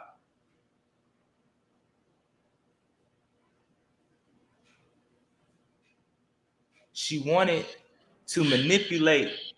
She wanted to manipulate Storm. She wanted to manipulate the world. Yes, I'm fighting charges. I'm going through courts. But listen, the stalking situation, I'm an innocent man. Tasha believed I was an innocent man because she said it on previous lives. Up until now I'm guilty in her mind. You got to pick a side. You got to really use your brain and really see what this shit going on. They just mad. It's almost like I done fucked Tasha too because she just as in her feelings and Chelsea is. I don't know, man. This shit sad, bro. And I ain't gonna lie, it kind of touched me to see all of this just blow up. I don't know Storm and Tasha history. I barely know Tasha. But it kind of, from hearing what their history is, it kind of touched me to be like, damn, that's it? But at the same time, it's like Storm had to stand up for what he believed and what he saw, and ain't gonna just believe bullshit because you putting lies in his head saying Vaughn said you did coke and this, that, and the third. If you was really riding for that nigga, if I said that shit, which I did not, you should have told him that night, because that's the same night I went back to the nigga house and laid my head on the floor.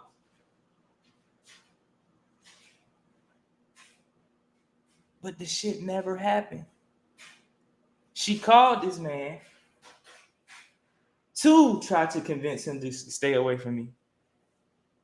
And she knew it wouldn't be easy. She knew it wouldn't be easy. She knew it wouldn't be easy to try to get him away from me. Because I believe Tasha don't even believe half the shit Chelsea was probably putting in her brain. So she had to use lies. And she gonna sit here and I guess the shit Vaughn said about you is true. What did I say? Because I ain't say none of that shit you talking about. The fuck? Do coke? Nigga, I ain't never even been around coke before. I've been around crack when it got hard. But powder? Hell no, I ain't never been around that before.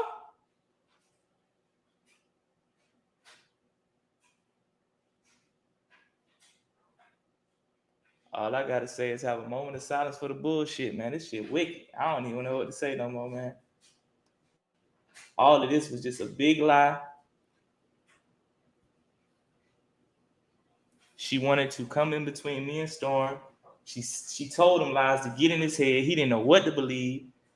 But then when the man sat on the shit, he thought about it. He was like, I know Vaughn ain't say that stupid ass shit. Because the nigga been around me long enough to know how raw I am.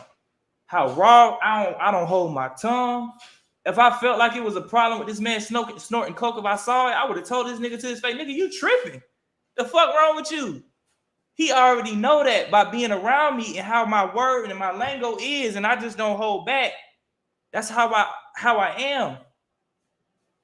So just for me to hold that back from him and then take it to Tasha, the bitch that tell everybody business? Come on, like that don't even make sense. Use your brains. I need to go to the restroom. Keep speaking. You can hold the floor. I'm done, bro. I don't got shit else to say. I'm done with this. I'm done. Hey, you just sit there and say that for 60 seconds while I go tinkle. Say you're done over and over again for 60 seconds bro. While I go. Hey, I'll hold it down for you. I appreciate you, right. But this shit is wild. I don't even know what to say, y'all. I got it. Hey, man, this is wild. If you can't see that for goddamn what it is, then goddamn. If you can't see that for what it is, I don't know what to fucking say, man. This shit is wild. This shit is crazy. Moment of silence for the bullshit, man.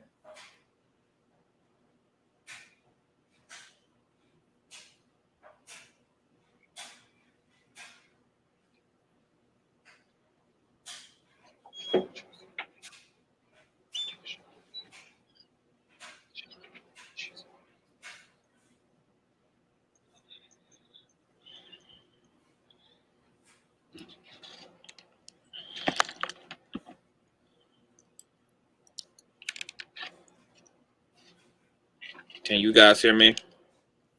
I can hear you, brother. I don't. I want to give my assessment of the situation before I let folk chime in. If you want to stick around, you can. Like, you can sit here if you want to stick around. I'm gonna say this before I go. I know it's hard sometimes, even with you, Conscious. I know it's hard sometimes to go against somebody that you look up to so dearly.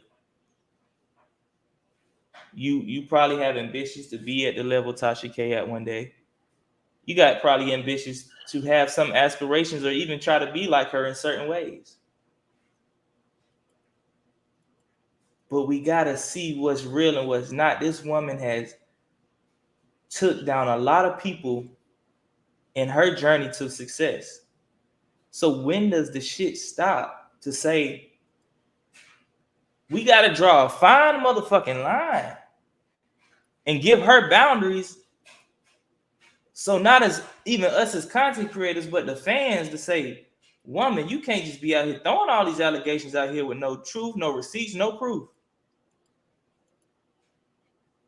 And then you say you got a recording, a conversation recording, and don't even care to play the motherfucker. You just throwing anything out there to try to save face. So that means you telling me that Vaughn recorded the shit of him saying it. And that's just some bullshit. Because I would never, ever record nothing Storm gonna say and take it to Tasha. The fuck?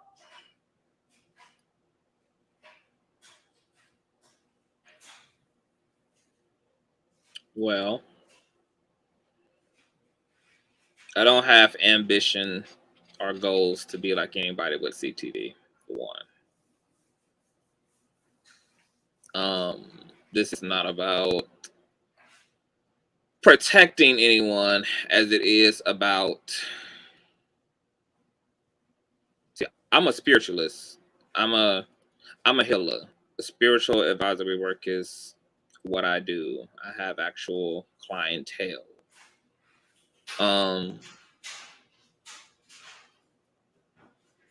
What I see is, I'm gonna tell you what I see, and you can see if it, you can tell me if it makes sense to you. As I get my camera back situated real quick. Give me 1 second, because it's a lot. Hold on. I see you guys piling up into the back as well. Okay, let me see, because I need to go back out and come back.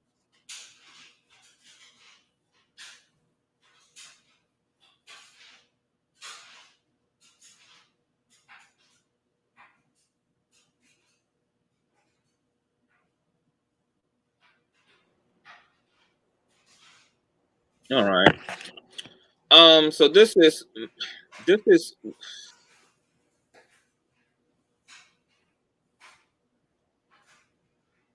what I believe happened. This is what this is what. So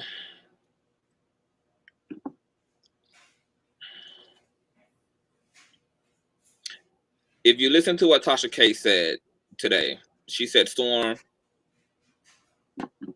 you don't have any friends. Can y'all all hear me? I can hear you, brother.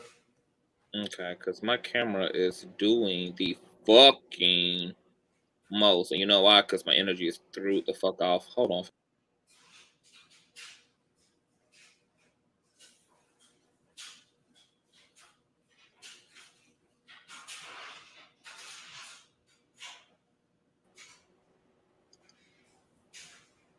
Oh, right. Okay. All right.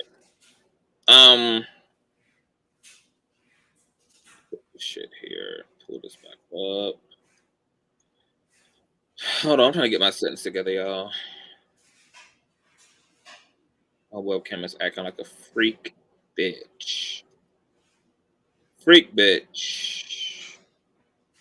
Okay.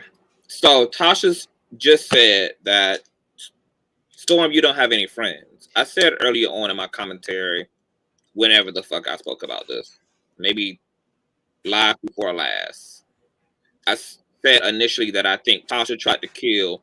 Okay, so the camera's not going to work. This is going to go audio, podcast style. Tasha said that Storm don't got no friends. I said initially in my assessment that I believe Tasha tried to kill two birds with one stone. Chelsea was fixated upon you. She was dating you. Tasha was being supportive of that. She also had already been acquainted with you. You were familiar with her, etc. You know, so on the strength of Chelsea, she was like, okay, cool. And then she knew Storm ass, at least from her perspective, didn't have no friends. So she was like, cool, this would be a good opportunity for Storm ass to have some company, and Chelsea can build upon her relationship to Vaughn. Shit went to hell. Now, I'm going to be honest.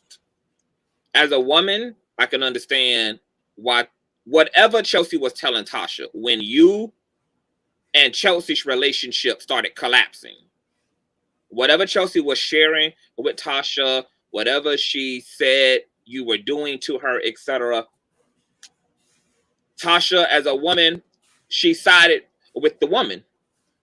Even though, is it all? But this is the thing. Just like Tasha say, she got Storm number. She got my number too. I know. She could have called. I know. I want to forget it. I'm gonna let you rock. I just think that but see, in a situation where she's invested in Chelsea, not invested in you, and to call you would almost be to not take Chelsea's word, as if Chelsea's word wasn't good enough for her. So she couldn't call you because that would have been a slide to Chelsea. So she took Chelsea's word with it, and she sided with the woman. So as far as she was concerned, Vaughn is being crazy. He's manic. He's acting a plum fucking fool. Chelsea is having a hard time. So then she goes back in to correct the situation by calling Storm, who she's acknowledging. I got you into this. So I'm going to also be the person to get you out of this shit, because now a choice I made to involve you is going to hell. And I don't want Storm to be Chelsea either. But conscious, we not gonna sit here and try to write lies. Come on now, brother. We not gonna sit here and try to write. It's not about writing lies. I'm talking about that. I get the knowledge. I get maybe she did this, but is it okay to? But we're gonna get there. I just want to get to the mindset first. Because we looking at this, right? Like, I've had you on here because we looking at it from Vaughn's perspective. Chelsea came up because we're looking at it from Chelsea. Everybody in the situation got an angle. It doesn't mean that anybody is right or wrong or had the truth or not. It's just everybody's perception based upon where they're positioned in the situation. So as far as Tasha, I can understand from her position. She ain't the one fucking you, Chelsea is. You ain't the one living with her. Storm is. But she is the nucleus because she's co-signing Chelsea's relationship to you, and she asked Storm also to get in where he fit in at when it came to this situation is Storm obliged. Now shit is hitting the fan with you and Chelsea and Tasha. If I was Tasha, I would have been like, oh hell no, I got to get Storm away from this motherfucker too, because I don't know what Chelsea was sharing with Tasha, but it obviously alarmed her to the point that she went into mother hen mode. And so if you're saying that, nope, I never said that this nigga do coke. If you're saying, nope, I never poured no shit on Chelsea, I never tried to push myself on her, etc., then that would mean that Tasha at this point was in fight or flight mode. And she was saying at this point anything she needed to say to protect Storm, even if it was at the expense of adding insult to injury and making you look worse than what you was already being made to look. She was now just protecting her people now. She didn't give a fuck about Vaughn. Rightfully so. She was never invested in you. You and her didn't have a relationship. She's in relationship to Storm, and she's in relationship to Chelsea. So now she got to go back in, because she know that now if she don't talk to Storm and get him to push back against you, that if y'all situation collapse and you Kevin Featherline Storm, that the blood gonna be on her hands. So she's now going in to scoop Storm ass out of this situation. And I totally get it. And that's why I said from the jump, what did I say the first time I went live? I do not blame Tasha. Tasha's mind is being controlled by Chelsea. Lies, 90% lies and 10% truth. Even Storm confirmed all of that shit. Even Storm confirmed it. Now, I want to be clear, because people saying stuff in the chat. I don't know whether Tasha is lying. I'm just saying that if she did lie under these circumstances where shit is hitting the fan and Chelsea is having to allegedly call the police to get Vaughn out of the apartment, and Vaughn is acting erratic and all of these things are being communicated, I'm saying that even in Tasha lying, I can see the context for her still being protective, because she doing what the fuck she got to do to now also be protective, but don't lie. Be protective, but don't lie. And now y'all gotta agree. Really I agree with that. I agree with that.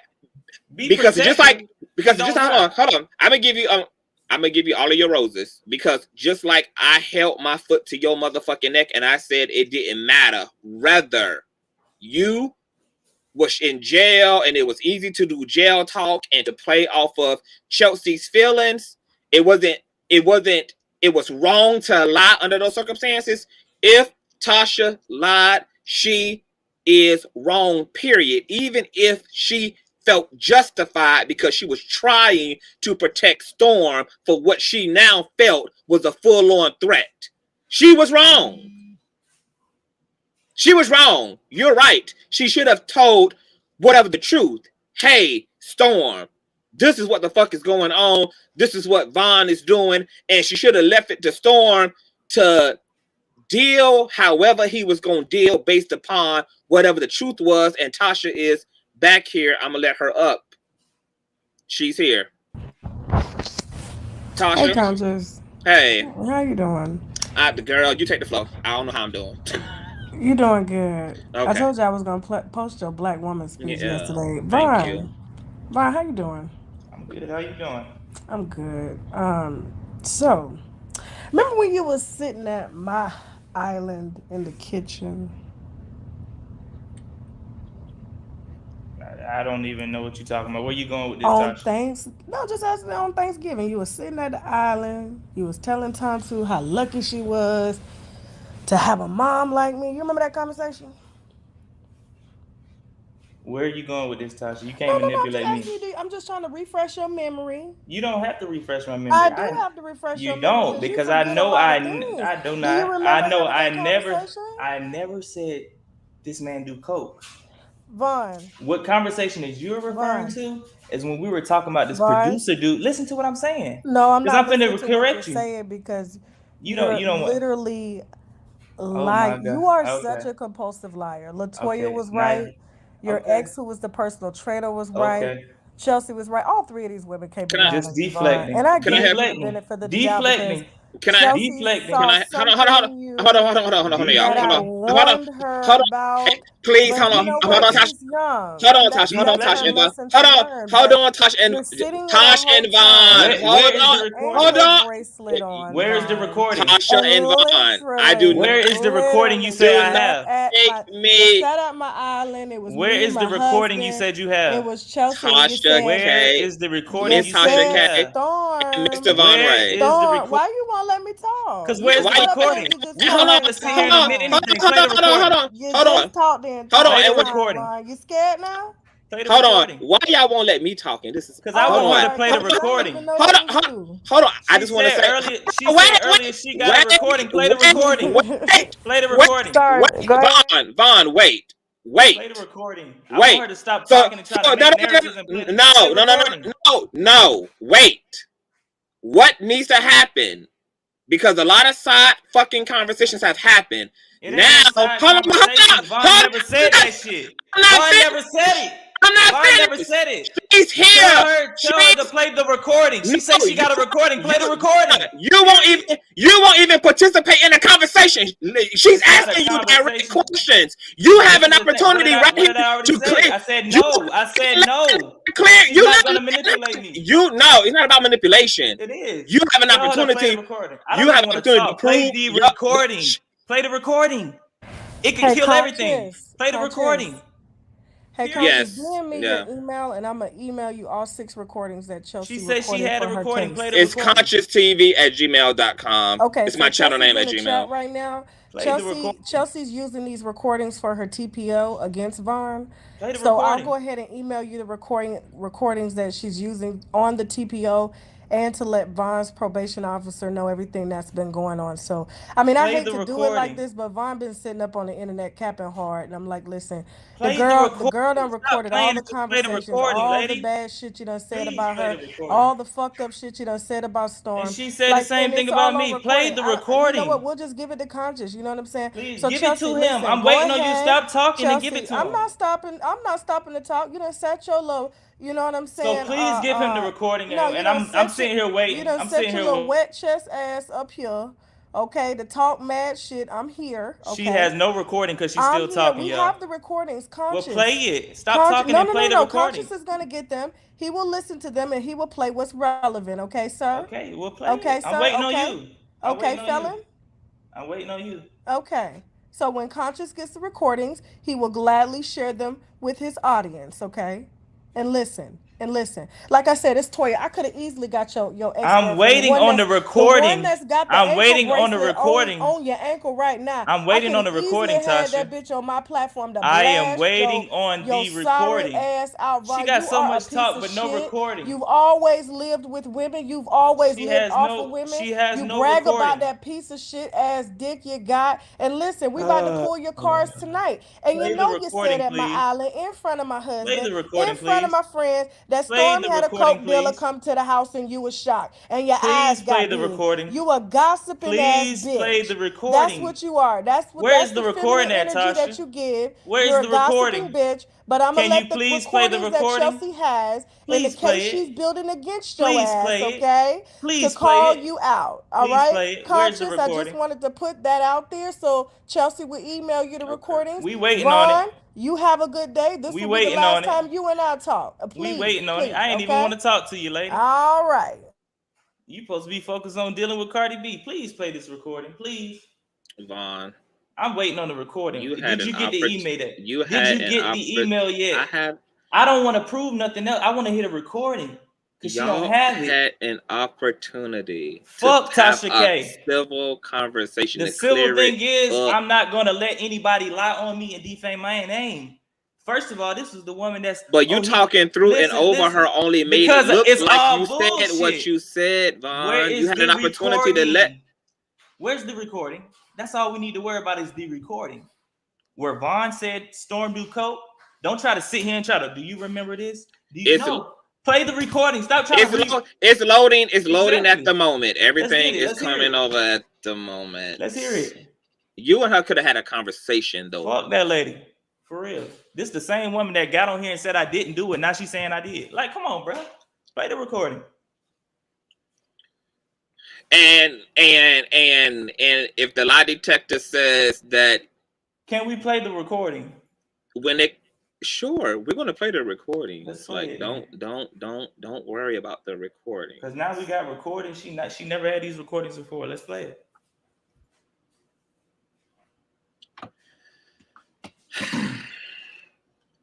This is the most.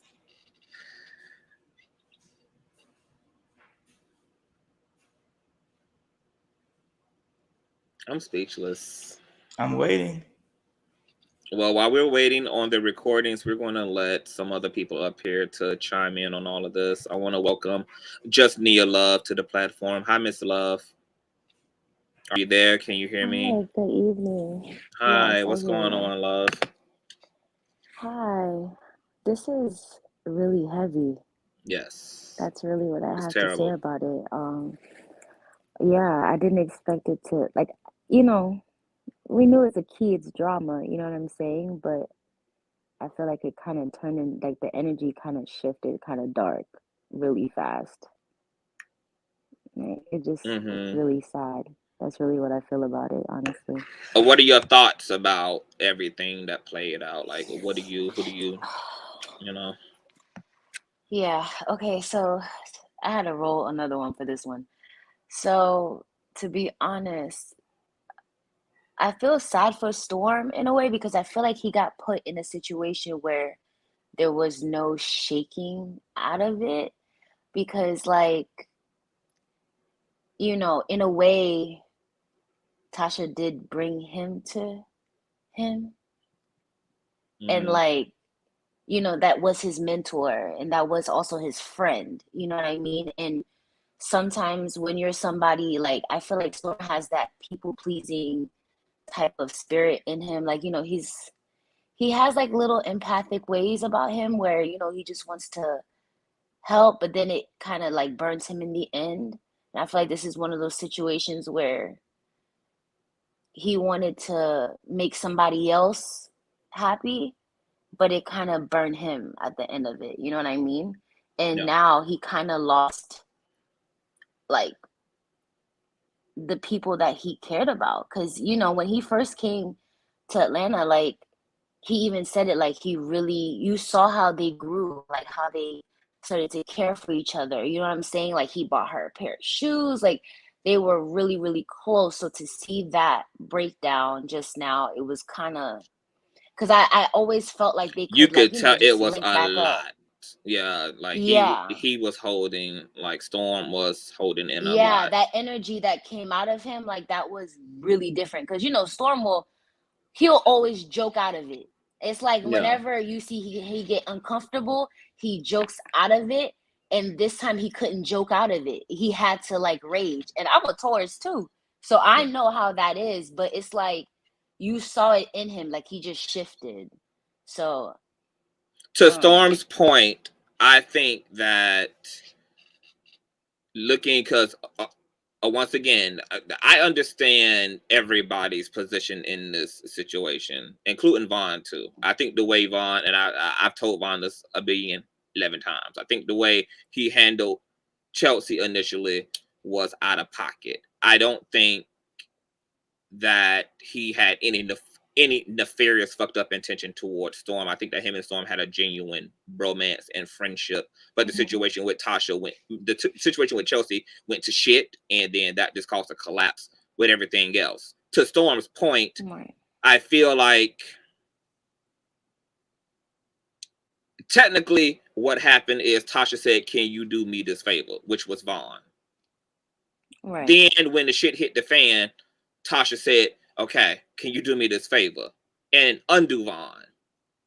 I feel like to Storm's point, while that may have seemed black and white, the reality is Storm is a whole human being with feelings. Right. He actually built time. Yeah, he invested his house, he merged his brand. He also was getting to know Vaughn personally. So now he's a human being in the situation and not just he's not just a reference. Yeah, and he's not just a host. He's not just a superficial element in the situation. He's now become a sentient individual.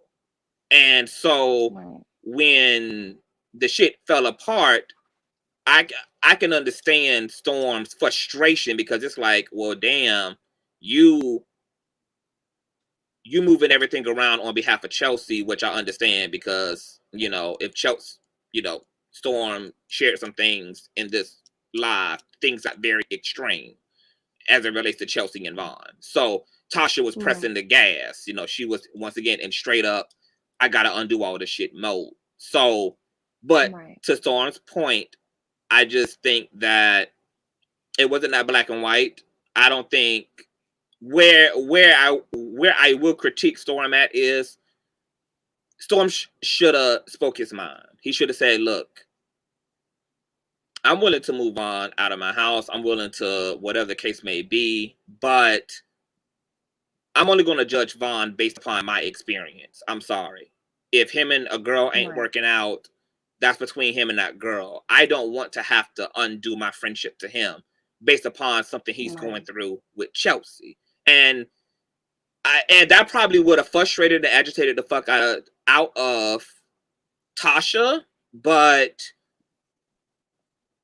in the maturity of it all, Tasha would have had to allow Storm to make that decision, because that was his right to say, I don't wanna judge Vaughn based upon what he going through with Chelsea. I don't got no problems with this man. Me and this dude got something completely separate than whatever's transpiring between him.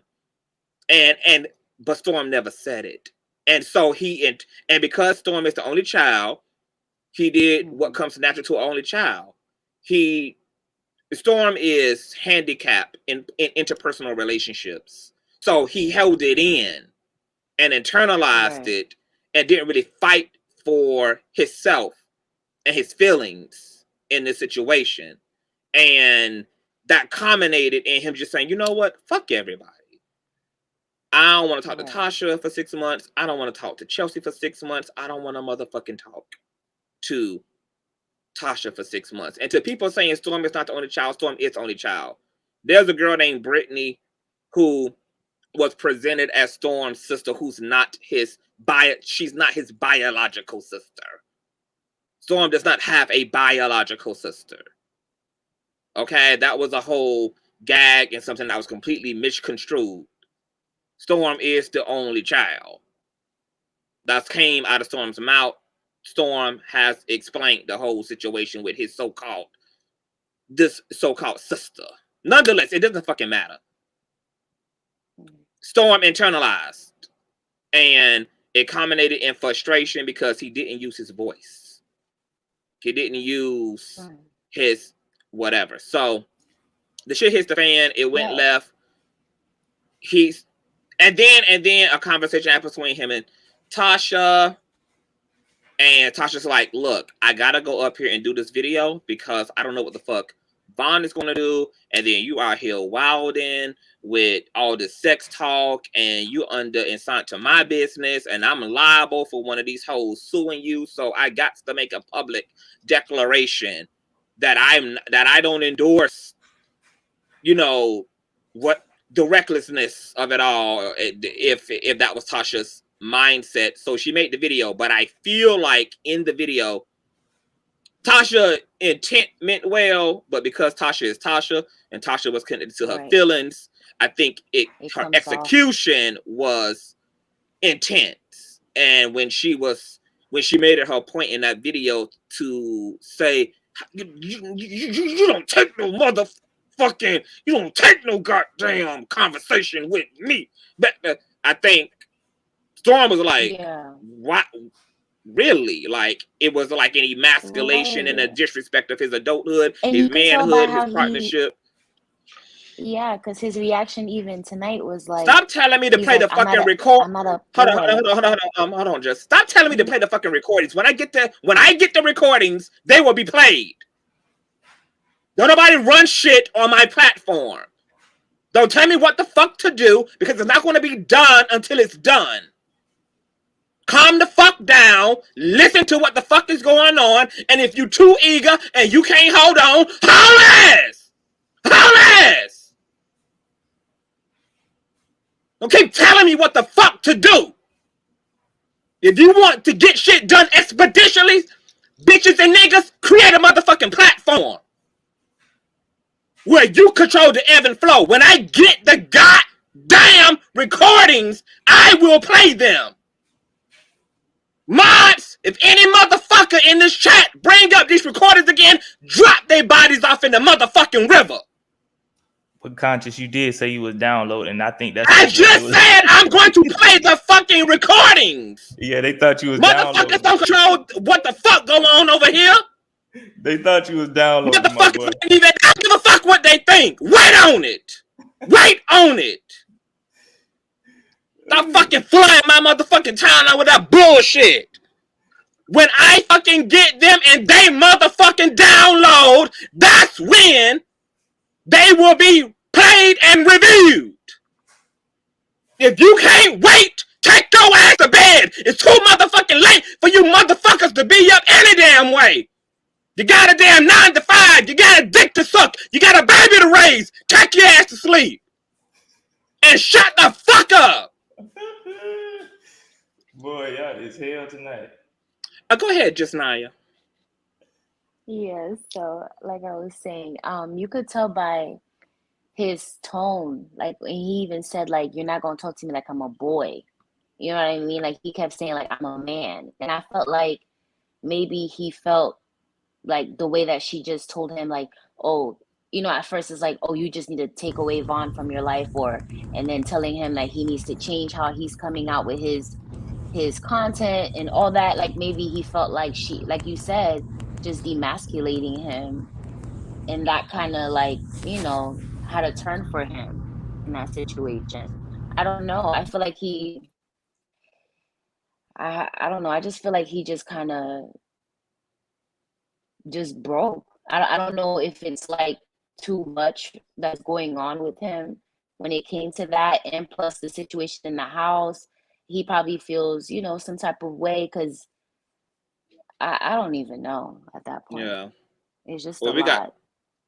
got Miss Unwind back. Tasha, can you hear me? Yeah, I can hear you. I sent you a Hey, message. love. Did you get it? On where? On Check your Insta, private email? messages in the chat. Okay.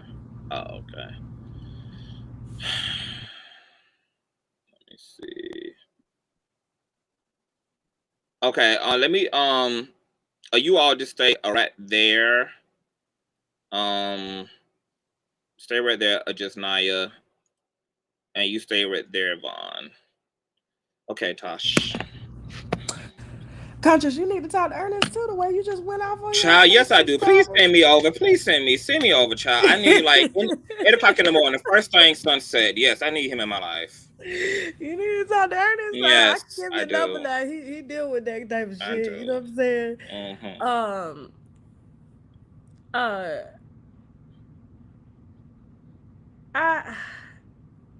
I don't even know. Okay, as far as the Vaughn situation, I mean, I just heard what you said about the video, and I'm gonna go back and watch the video and see, because, like, even my subscribers was like, you know, when Vaughn was, like, Storm was going off, like, you know, Tasha didn't say anything bad, but I'm gonna go back and watch it. Mm-hmm. I really am, because if it did emasculate him, that was not the intention. Right. Okay, and me and Storm had several conversations before that video was made, and he knew that I was making that video. So and I felt like, if, you know, we had conversations a few times before the video was made, that he could have easily called me and was like, what the fuck, it didn't come off like that. You know what I'm saying? Because I know, you know, always we have the intention of doing something, but delivery is everything. And, you know, I can't control people's perceptions, but I do have to take that into consideration, how someone perceives something being said, because I am not in their shoes. And so, you know, what I said to Storm was a lot harsher, you know, on the phone call. And it was more so like tough love. Like, listen, you know, I know that I created all this, and, you know, I'm always finding myself into, you know, this is something that I've been in therapy for years. You know, I always want to help the wrong people. It's like I don't ask questions. I don't look at people's, like, backgrounds and stuff. I'm like, okay, you need some help, fine. And that's pretty much what I did for Vaughn, because he literally did not have anywhere to go. And he couldn't stay at my house. You know what I'm saying? And so I knew Storm was not staying at his house. And so I was just like, well, he did tell me that lease was, he still had to pay a lease and had to pay 2 rents. So I was like, I wonder if, he wouldn't mind renting a room to Vaughn. But I had no idea he was going to be giving it to Vaughn for free. You know what I'm saying? And then Chelsea moving in, because, Chelsea has an apartment in New York. But as far as the delivery of the video, if I said anything that was wrong or misleading or that emasculated him, that was not the intention. However, you must understand, like, I am a mentor to Storm. I'm not like a friend to him, like, because when you're friends, you can't have that tough conversation. And I've had a lot of tough conversations with him. I've been doing this a long time. Now, the difference between being a woman in this field versus being a man, men are easily targeted every day. And it could be just the slightest allegation. And I feel like men have to walk a thin line more than women. Women, we can get up here, we can express, we can gossip. Before a man, they're always emasculated for being for gossip or for gossiping or being in the field of gossiping. Although men sit in barbershops all day and gossip. You know what I'm saying? Straight, gay, whatever. And so for me, my intent was, and like I asked Storm, have I ever told you anything that has hurt you? No. Have I ever told you anything that has held you back? No.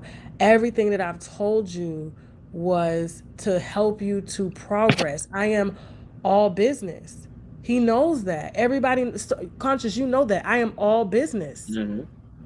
You see what I'm saying? I can't turn it off, and we're in a very fast growth state. We just opened up our second location in Atlanta and studio, and we got so many projects. We just got a big deal we just signed. Like, I don't, me and Storm, like, if we had those heart to heart, it was more so like, okay, this is strategy. I've always came with solutions.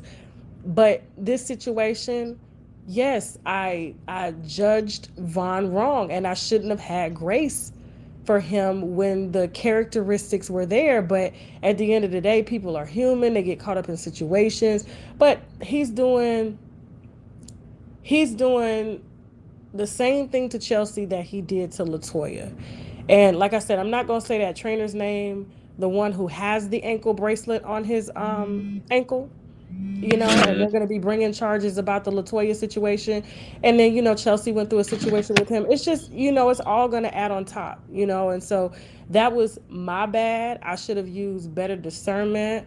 And I judged wrong, and I tried to clean it up, just like you said. I tried to clean that shit up. So, like, what you trying to clean it up? What if Storm at that time would have said, Tosh, I don't want to end my friendship with Vaughn because of what Chelsea and Vaughn is going through. What would have been your approach to that?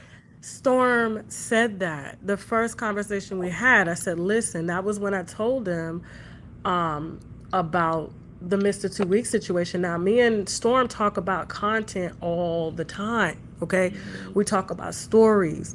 He calls and tells me, about stories and vice versa. And we don't, it's just kind of like an inside rule. You don't go back and tell someone what a creator has said. And I'm a pretty big creator out here, and I'm controversial. So if it comes from me, motherfuckers they're gonna worry. So when he went back and said something to Vaughn, I think it was because he was comfortable with Vaughn. But like, since when we start repeating what each other says, like, to each other on the phone, because I've never gone back and said anything about what he said or intended to do or information that he's gotten to anybody. So I'm just like, he's like, yeah, you're right. But he's trying to I guess beat around, like, he's trying to sweep it under the rug. And I'm like, no, that's where I got mad at him at. I'm like, listen, okay, you upset with me for bringing Vaughn to your house. Now I'm upset with you for repeating a conversation, because when did we start doing that? Do I not need to tell you anything no more? And so when we were talking about the podcast, right, they were supposed to be doing a podcast that was going to empower men, that was going to be a voice for men. It was going to be in this red pill, blue pill, manosphere, you know, the shit that's going on, that's real popular right now. You know what I'm saying? Not in the direction of Fresh and Fit, but like when I saw the content and the context of what it was, I was like, this is not how Storm built this platform. Storm is, you know, highly educated. He is, you know, he has a master's degree in, I believe it's like a social work or something like that. So he understands, you know, behavior and psychology and stuff like that. And so I thought it would be great. And Vaughn can come from a street perspective. Storm comes from a textbook perspective. But when I saw the podcast and it was nothing but about smashing bitches and going to sex clubs, I'm like, and then, you know, there's a particular situation that I know about that he's speaking about. And I'm like, you don't have to say her name, but if this girl watches this, what do you think she's going to think? You see what I'm saying? And like, I've seen this road before. And so like, I didn't tell him to stop the podcast. I told him to change his direction. And if you want to, you know, hang with Vaughn, that's your right to hang with Vaughn, but I'm letting you know what's coming down the pipe. Nowhere did I tell him to stop fucking with Vaughn, but I told him he needed to be careful in how he was going, because you don't want to allow someone who has nothing. Vaughn doesn't even have a pot to like hold his dick in to piss in right now. Okay. And I don't want this person tearing down the platform that you built. 98% of your audience is Black women. How do you think they're going to translate to someone talking about their sexcapades and going to sex clubs and, you know, sex stores and smashing women, and women are only to be fucked and not loved? Like, how do you think that's going to translate to an audience full of women? That's not how you built your platform. So I'm confused at where this is going. So I have to step in, and it has to be drastic. And so if my approach was wrong, I really do apologize. But I don't think I should have to apologize for having to say, hey, stop. This is not where you need to go, because these are the, you know how many, I'm dealing with 3 rappers right now who have given me evidence on allegations that have been made against them. Okay. And so I know this lane. I know what happens when you get clout, you get money. Storm's a single guy. The most dangerous thing for someone to be in this culture that we live in this society is single and young and with money. That is, when men have wives like 2 Chainz and, you know, Kanye and Jay-Z, they have, their wives are their buffers. So yeah, they may cheat, but their wives are the buffers. No, bitch, he didn't rape you, but you know, he probably cheated. And so the allegations are a lot softer and not as hard. And so he's young, he's got money, he's feeling himself. You know, I get that. But at the same time, it's like, am I supposed to just let him throw away everything that he's worked for someone that's taking him down a path that I didn't expect and I introduced him to? So I'm going to step in and be like, hold the fuck up. Now, wait.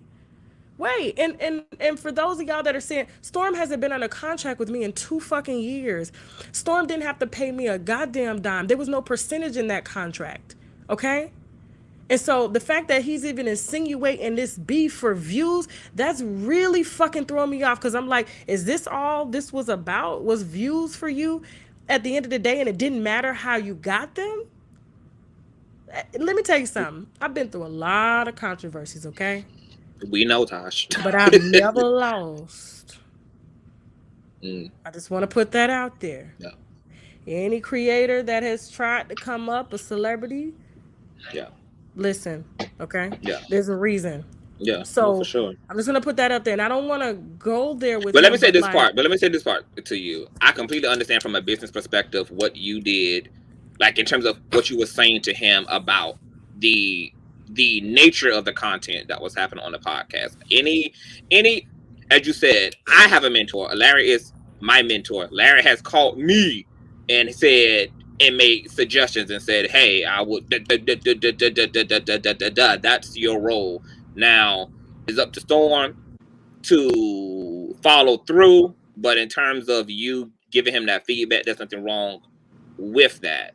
Going back a little bit to what you were saying about maybe your execution was harsh and insensitive in terms of the video. Something that Larry and his wife, his ex-wife, is going through is he also had a public outburst, and he had a lot of bravado behind what he was saying about his ex-wife, and he didn't think much of it until Lisa caught him to the carpet and said, "Hey, all that shit you did up there was a little bit too much. That was a little bit too much." And da da da da da, and you know, and I don't mind whatever, but that's a private situation. So I just feel like I'm glad you're taking responsibility for that. I don't think when you're in a relationship to people, tough love is best publicized. That's more so a privatized situation. Like, hold me accountable publicly, but you beat my ass privately, because it's never going to translate well. Not to the individual, not to the public. And of course, Storm is going to walk away feeling humiliated and feel ashamed and feel like I let this woman get up here and literally treat me like a 3-year-old boy. Now, if you want to do that privately, fine. Ain't nobody there to see it. Me and her can process it, but you did it in front of hundreds of thousands of people. That's a whole nother level to deal with mentally and emotionally, especially as a man, and just as an individual, period. Because maybe even a woman would have had a problem being kind of upped on in that kind of way. So I get where Storm is coming from. And I also agree with, you have a right as a mentor to say whatever the fuck you want to say to Storm and to move him in a direction. That's why people have fucking mentors, is to be guided. So I don't have no criticism as it relates to that either. When it comes to Chelsea, did you went into fight or flight mode when her and Vaughn started collapsing? I wouldn't say fight or flight, but like, you know, Vaughn would call me. Chelsea would never call me. It was always Vaughn. Mm-hmm. And I don't, you know, it came to a point where I had to like block him. And then, because he would call so much. And then the last time he called, he was in a manic state. And I was like, what is going on? Like, it was so bad. My husband got up and was like, what the fuck is going on? Because Vaughn was yelling and just, you know, she said this and she said that, and banging his head, like banging the side of his head. And I'm like, Vaughn, listen, if you're not happy or if you don't feel safe, get your stuff and leave. Well, why she can't leave? I'm like, because it's her place. She got another apartment in New York. I'm like, Vaughn, listen, do you want to leave or do you want the police to remove you? Because right now, the way you're yelling, neighbors are like, you know, you're in an apartment building, like, you have a history. You have on a fucking ankle break. If somebody tells you to leave, just get your shit and go. It's like, you know, okay, go leave until it calms down and then come back when it calms down to talk about it. But to keep going at it, like, I'm just like, what do you want me to do in this situation? You need to talk to her. I'm not talking to nobody. Listen, if it's hot, leave. Leave. Go, because I'm not there. I can't stop her from calling the police on you. She didn't want to. But there was some things that happened aggressively from him, because when he gets angry, he loses it. And now I see what those other girls were saying in their restraining orders. It's the same behavior. He's so over emotional. You know, he gets offended at everything someone says, and I understand why. Like, you know, what he wants, it's like he's done everything he could to be famous.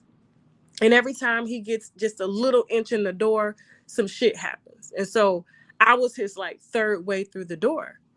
But like when I saw the very thing that the girls have talked to me about. But to Vaughn's point, he did say that y'all approached him about helping him. He never came to y'all about needing to play. Wait a minute. This was something that was brought to him. Hold on. Nope. I never approached Vaughn to do shit, okay? Vaughn was brought to my studio when he got out of jail. I did not know what him and Chelsea's plans were. She did not tell me a damn thing. The last time I heard from Vaughn was trying to call me collect from jail. I declined those calls. He wrote a letter. I didn't fucking read it, okay? He's sitting in my studio with Chelsea, and we're arguing, Vaughn and I. Why did you lie on LaToya? I didn't lie. I just wanted to get out the truth. We had a whole blow up in my studio. So bad my husband had to tell him, chill out. Calm down. Then we did that interview. You saw the ankle bracelet, okay? After that, they staying in a hotel. I'm like, you ain't got nowhere to stay? He didn't have nowhere to go. dad, mom, nobody. So I'm like, well, you know, Storm rent, you know, he in between. You only need 30 days to get on your feet, you know. You should be able to get a car, you know, get a job. You know, just what anybody would do for a human being. You know what I'm saying? Like, just. So to Von's point, it was an offer. It wasn't what? I said, so to Von's point, it was offered to him. Because he's sitting there you was being about being It's okay broke. if you was empathetic. Yeah, it's okay. No. But if you're sitting there complaining about being broke, and you need this and you need that, and you don't have this and you don't have that, as human beings, okay, these are options. Like, you're gonna have to pay rent when you get here, okay? You're gonna have to do this when you get here. But to find out he wasn't even paying rent, I'm just like, what the fuck? Like, you don't go. I couldn't stay with nobody rent free. You know what I'm gonna get? Even if you let me stay here free, I'm gonna get that right back to you. I've never ever lived off of nobody. But in context, Tasha, he was only supposed to be there because Storm was on his way out the door from the old house. It wasn't really no point in charging this man rent to be there for 2-3 weeks. Storm was still paying rent. He had a last month to cover, okay? And so Storm took that out of his pocket and did it, and he could have easily made that money back. Now, he was being nice by letting him. Listen, the times that he got free rent, okay? He got free rent with Chelsea. Okay, cool. But as far as, you know, I did what anybody would do, okay? Listen, I'm going to be honest. I would not have charged him rent either. You understand? There was no strings attached. I gave him ideas. I said I would sit down, do a YouTube consultation with him, give him the same steps that I gave Storm. Nobody offered to sign him to anything. We didn't know if he was going back to jail in January. Seriously? No. No. Nobody offered him anything. First of all, Von is not talented. Von is controversial, but he's not talented. There's a difference. He's light-skinned. He's light-skinned. He's controversial. My point. I think his podcast is great. Okay. Well, I mean, you like it. But listen. So Storm didn't choose to. I said Storm didn't choose to pay to charge rent. It was an empty ass house. He only had a mattress on the floor anyway. It was just like, child, it really is not no point. So I can understand. I wouldn't have charged Von rent either, because it's just like, what's really the point? You ain't like, what's really the point? Like, I'm not gonna get into a financial agreement with you, and you only here literally for a microscopic amount of time, and then have that be an issue that you ain't pay me. So it was easier to just be like, child, you can have the room. Tasha vouch for you. You know what I'm saying? You'll be on your feet, whatever. Like, push through. That makes sense to me, because I would honestly did what Storm did too. I just wouldn't have charged nobody at that far end of the deal. And it's also fine if you empathize with Von and you felt like, you know, you was listening to his woes, you was listening to him, you know, he didn't have money, he didn't have this, so you was like, look, okay, cool, and you Chelsea's man, and that's my girl, so maybe I can help you out in this way. That's fine. Oh, that's fine. Cocoa Butter Curls said, Tasha, let your husband approve of people you want to help first. Sheck just entered that into the bylaws. That won't be happening again. So I have a question. Chelsea just sent me over the emails. Do you want to explain the context of the first email that I just got? There's a few, yeah. But she did. They're huge files, so they're taking time. Yeah, they're huge files. Listen to them first and create another show, because I mean they're long. A lot of this stuff is, you know, Chelsea pretty much trying to, you know, I guess ask Von to leave and stuff, and in the context he calling Storm, and yeah, it's just crazy. Like, so just listen to them, see what you want to present in another show, and do it that way, and maybe have Chelsea come up and add context to the recordings. Okay, yeah, because she are saying that they're huge, and they are taking forever to load, but they are loaded. I am getting them, but slowly, but for surely. You said before you had dropped down that you and Storm would never talk again, but you also kind of heard what I was saying as well. Can that conversation still happen privately? Listen, I've already told you, I really can care, you know, and this is no disrespect to you, Conscious, or your platform, but you know, as I told Larry Reed, as I told you, I have zero tolerance for these niggas. Okay, you want to throw me under the bus after you literally told everybody that I've done nothing wrong to you, and you want to sell me out for views? Guess what? Like, sell me out for views. Get the views you can get now. He didn't mean it like that. He Tasha. did. It. Listen, No, he listen, listen. no, He did. He He did. No, he And when a person shows you who they are, I believe them. I'm not. Tasha. Listen, I've said 1,000 times before I wasn't gonna fuck with no creators no more. But I had, like I said, 2 white men train me, and I said, you know what? I will never, ever not want to help my people. I don't care if they got more than me or less than me. I help. I don't care. You know what I'm saying? I know I'm not perfect in a situation, but me and Storm talk on the I've phone always all the given you time. props for that. Yeah, I've always given you props for coming back for your people. You've always What'd you done say? that. I said I've always given you props for coming back for your people. You've always done that. That's something that I choose to do, but these people get a little bit of clout and they forget. Like you would never hear me on the internet trashing my mentors or talking shit or having a creator. Well, so you feel like he trashed you? That he just met. Can you call and talk to Tasha for me? No, seriously? He never. Tasha, I already told you. He didn't put me up to this. I came to Storm and said, I want to talk. I want you and Tasha to speak. I love you guys, and I know you guys love each other, and I don't want this to go any further. And if y'all can talk, even if y'all just talk and say, hey, da da da da da da da da, and y'all go y'all way peacefully and just bring closure to it, fine. But there's y'all no need closure to talk. Needed because I didn't even know we had a problem. I told you that. Storm done told me so much shit, personal shit, everything. But why you can't come tell me this all of a sudden? Like, no, Storm feeling himself. He can feel himself just out by himself. Like, he did all of this for the views. He told you that shit. No, that's not what he knew. That is what he. No, that's what he said, but that's not what he meant, Tasha. And you know it. It's like the perfect storm. I know how controversy works. No pun intended. I know if you attach yourself to someone who is in the press controversially, what that inadvertently does for your views. Storm knew what he was doing. Tasha, so stop. You don't even believe that. You don't believe that. You don't believe that. You know, yes, that's what he said, but you know what the context is. The context is because this was his real life too, and you already had went public, and so he capped off of what was going public anyway. He knew that I was. See, there's a difference between him knowing that I was going to publicly denounce Vaughn. Okay, he knew that.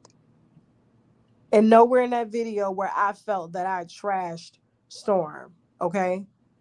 At all. But I did have to make a public announcement for the safety of my company because of the context of that content, which I knew that was not him. Storm is not even like a public person when it comes to his sex life. He's always been very private about the women he dates, who he dates, and why he dates. Like, there's a reason for that, okay? And so all of a sudden now, boom, like, and there's he knows the reason as to why I did that, okay, to protect my own company. So he inadvertently threw my ass under the bus to help capitalize off of all of the press that's going on, and he can have it. Like, I wish him nothing but the best. Never told that man nothing.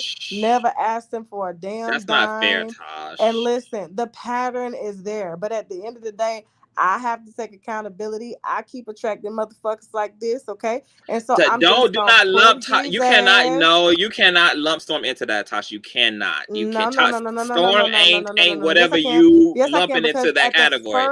At the first moment he was given, he thought he was going to create a narrative out here to make people think I had something to do with his car getting stolen or somebody threatening him. Okay, like, get the fuck out of here. This is almost a 30-year-old man. This is not a little boy. He has to take accountability somewhere. Okay, this nigga played me. He got the views. He got the subscribers. He got what he wanted. And that's it. So, like, I don't have anything to feel guilty about. Why do I have to dial back my standards, okay, for somebody like that? He knows goddamn well. He knows a motherfucking way. If there's ever been a problem, I've always addressed him, okay? Never told that man to leave Vaughn alone. What I told him was, listen, be careful. Some shit is about to go down. But then I talked to him in the context of, he's talking about, oh, you didn't tell me that Vaughn said I did coke. Nigga, my daddy fucking does coke, and he will But hit a line. But that wasn't the point, Tosh. In That front wasn't the of point. anybody. So guess that what? wasn't If the Storm do point. coke, I smoke weed. What is the fucking difference? Okay, Because I smoke weed. because So Tasha, whatever he does, and I didn't fucking believe it. But what I told Storm was, listen, you're capping for him. I already done reprimanded Chelsea, but just be careful because this was said, okay? But it. Tasha, I want you to understand what Storm's point is in that. It wasn't about the coke itself. It was about the fact that you had been known that Von had allegedly said that to you, and you didn't tell him until Chelsea and Von was collapsing, and Storm was looking like, well, damn, you my friend. Why you didn't tell me immediately that this nigga was going around saying this shit about me? Why would you wait? And I'm in his face. He in my house. We got a podcast together. Why? And he's spreading this type of shit. If he said it to you, then God knows who else the fuck he is saying this shit to. So why would you wait and to say it to me just because Chelsea and Von going through it, and now you want to tell me? That felt unfair to him, and that was, Tasha. That was unfair. Yeah, that was not. That wasn't loyal either. I wouldn't say loyalty, but I just didn't think about it. Like I didn't think about it like that. So I didn't think about it until I felt like, you know, the context of that content, and I just basically had a pep talk with him and was like, listen, you know, I don't know what's going on. I've seen the content. I'm not really pleased with that type of content. That's not how you built your channel. It's not professional. It can leave a bad taste in your mouth. And so I went over a variety of things, okay? And so I just wanted them to be careful when I had that conversation. And so when Von said that, it was literally one ear throughout the other, because all these niggas do coke in the industry. Let's just be honest. Like, all of these niggas do coke. Can we just say that nobody does coke? It's just me. Can we just say nobody? Oh, y'all let this coke. Nah, but that's to my point, is that like he made mistakes and you made mistakes, and that's why it's okay for y'all to have a conversation. Neither one of y'all were necessarily flawless in execution of this, y'all, and that's okay. Y'all are human. It's okay. Y'all fucked up in some ways. It's okay. Y'all got to make it okay. Like, y'all just got to be like, it's okay, and we can clean this up, and that's okay too. It's okay to do that. Yeah, it don't have to be all this like judgmentalness and crucifying. Like, I felt like after the video was made, he, you know, because he knew I was going to make the video. Like, why didn't he just talk to me then instead of, you know, coming to the internet and just like, oh, I'm taking a 6-month break. He didn't tell me he was taking. He was just like, I'm just taking a 6-month break to clean my energy, to refocus. The content was a little offensive. That's what he said. And so I'm just going to regroup my mind. So that's what he told me. But when I hear on the internet that he's taking a 6-month break from me, I was like, well, goddamn, when was I going to find out? You know what I'm saying? Right. But I understand, like, you know, where he's coming from with that. And I probably should have said something sooner, but I literally, when I tell you, I did not even bat a fucking eye at it. I didn't. But when I saw the context of the content, I'm just like, I gotta really assess this. And then, you know, the shit. But it wasn't about you though, Tasha. It was about, because if I was in your position, it's not about whether I believe it. Somebody just came into this equation and said something to me inappropriate about Storm. I'm going to let Storm know that, because he got this motherfucker in his presence saying this. It wasn't about whether you believed it. It was about Von allegedly spreading this and putting Storm in a position to address Von the way he needed to, as a friend, as a man, etc. Yeah, you're right. I didn't think about it like that. I know, and that's why you need people like me in your life. Okay, so you can think about shit. Like but listen, I'm just so like, and it's okay that it's flawed, and it's okay that it's flawed, right? Like I just don't understand why we make so much out of human fuckery. Like me and Wiley just went through a situation a few weeks ago with all the cold Christmas shit. Like, and you know, it's like I make a place for the human shit. Like I feel like we don't make enough space for us to be human. We're not perfect. It's going to get fucked up at times. It's inevitable. But it don't have to be so bad just because we dawn upon the fuckery. The fuckery is bound. Marriage is hard. Friendships are hard. Business is hard. Anywhere humans are in relationship to each other, it can't be perfect. It can't be all good. Mistakes and all type of fuckery happens. Do we love each other enough to just make a space for the humanity and work through the bullshit? That's the testament of a real friendship. It ain't flawless execution. It's, bitch, when we go through it, can we come out of it? Just like your marriage is built upon substance because of what you and your husband survived. Not because he's a perfect man and you a perfect woman, but because y'all make a space for each other's humanity. He makes a space for your flaws. You make a space for his flaws. Yeah. The love pushes y'all forward also, together. My husband is very extremely masculine. You understand? He doesn't need a lot of shit that, and I guess too, that's the way that I deal with men. Like, because my husband don't need a lot of, like, if somebody said that about him, he wouldn't give a fuck. Like, because he don't do it. You see what I'm saying? Mm-hmm. Like, even if it could be his own cousin or his brother, he's just like, oh, whatever. That's what they said. Yeah. Like, so I guess the way me being, but it was about what Storm expected from you, Tasha. This man that I don't know, that I took in on behalf of you, is making some very strong allegations. And while you know Storm enough to have bat your eye, if Vaughn had went around and told that shit to 50 million 11 people, like, yeah, we don't know how that would have impacted him. And you are concerned about his brand. And Storm does not give us cocaine content. That is not a good look on his name. So it was just about his expectation out of you. I expect the motherfucker in my life. You better tell me that a motherfucker is saying sideways shit about you. You best to tell me. As my fucking, you right. No, you're right. So, I mean, and you know, maybe when the time comes, him and I will address that. But I just feel as far as like, you know, everything that and how it transpired, because I did talk to him personally, and for him to, he did know that I was making the video, and so he should have came to me about that, but he didn't. Instead he wanted to come to the internet, so and capitalize off of you. So. You know, Big Red Reacts, Tress Rena is just, you know, I'm okay with removing myself. I've been doing this since the beginning. Okay, I have no problem. You know what I'm saying? Like separating myself from bullshit, because like if you show me who you are, I'm gonna believe you. You know, and he's talking about he didn't want to come to Atlanta. Like I didn't. No, it's. I didn't beg him to come to Atlanta. This is why y'all need people like me. That's not what happens, Tasha. Conscious. He said. I know that's what video, I didn't even want to come to Atlanta, dude. I reached out to you. First of all, we already had a rapport because he was participating in some contests and stuff like that, and DMing me and everything. And so we was talking. I was watching his content, and so I was like, this dude is funny. And Storm was supposed to host my show while I was pregnant. But once he got on and the winos started dragging him, I was like, okay, let me train him a little bit before he get it, because Storm knows celebrity gossip. Like, he really know that shit. He can outdo most of these content creators out here, including me, when it comes to like the background and just the knowledge. Outdo the both of y'all.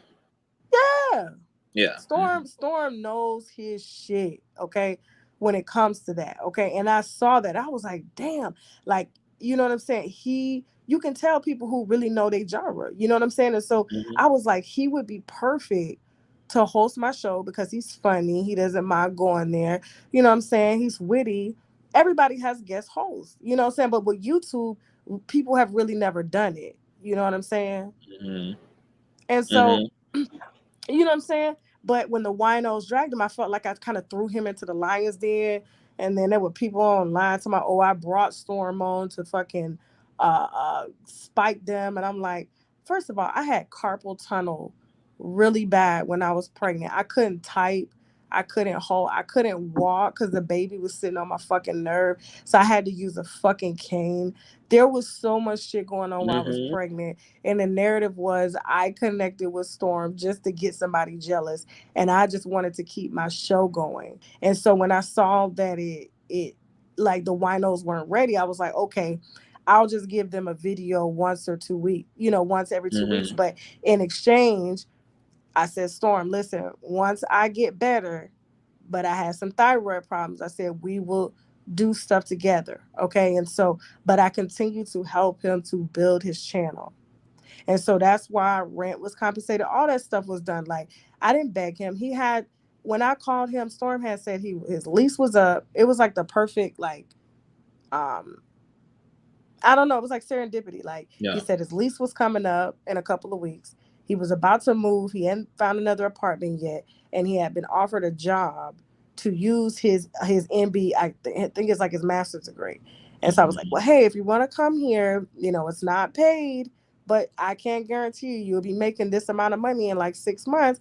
And so he talked to his mother. He was living with a whole grown woman, and they both agreed and said they would come. And they did. Yeah. So, yeah. Like, but this is the was thing, just a Tosh. contract. The only contract that was supposed to be money for Storm. Storm Storm never didn't have to pay us a goddamn But Storm didn't dime. feel. But Storm never felt a way about things not working out. He publicly said that even in me and your and Wiley's situation, like over Christmas weekend, he was like, "Look, the shit didn't work. I never had no feelings," and he didn't. Storm just rolled with the punches. And even with him saying, "I didn't want to move to Atlanta," that was in the context of really attesting to how much he was Team Tasha. That I didn't even want to do this, but on the strength of my relationship to Tasha and what we were going to do, I did it because that's how much I believe in what the fuck we do. That's how much I respect Tasha. So yes, I uprooted myself. First of all, that wasn't a dig to you. First of all, Storm has talked about living with his mom. He's already told the story. What the fuck are you guys talking about? Okay, stop. Are you talking in a chat? Like, what are you responding to? Oh no! Somebody said why I'm telling his business. Storm done talked about this damn story so many times. He got a whole fucking interview on my Don't app pay about attention to the chat. Are you serious? Y'all stop. Anyway, but you know. But he said in the context of his love for you, like he was just Team Tasha. Listen, I love Storm. They ain't nothing gonna change, but you know, for the views, really, Storm, like, no. So, you know, we'll talk, but as far as you know us, I'm just no. I can't. Right now, I'm at a no. Right. A no on what exactly? Like, be clear. A no on talking to him, having a conversation with him. You a no on? What'd you say? I said, is it a no on having a conversation with him? Is a no? Like what you mean no?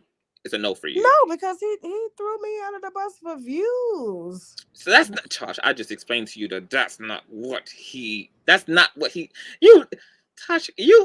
Tasha, for somebody who claims to know Storm better than anybody else, you're not sounding like a woman who knows Storm better than anybody else. You know that damn man didn't do this for clicks and views. This is not the first time this has happened. So this behavior is reminding me of someone who's still displaying this behavior.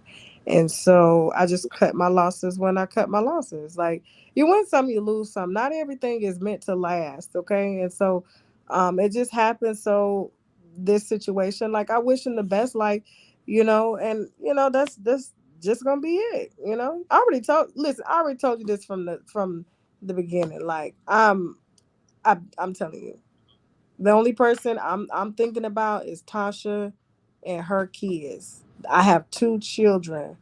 These are grown men out here in these streets. They have mothers, they have fathers. I am neither.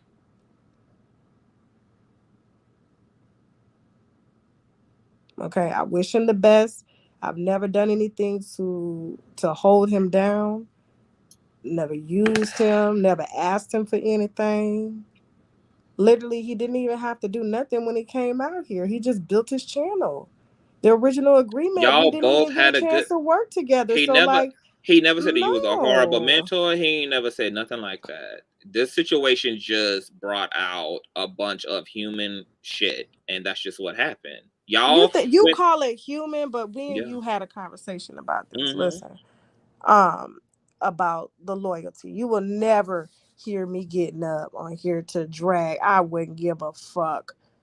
The motherfucker that gave me like a start, I would never. That's like, you know how people first fruit you something. You know how people get their first dollar when they beauticians and stuff. That's what he just did. He just tore up the dollar. Like, he didn't drag you though. If he dragged anybody, it was Chelsea this whole time. He never dragged you. And see, that's another thing. She a part of my company.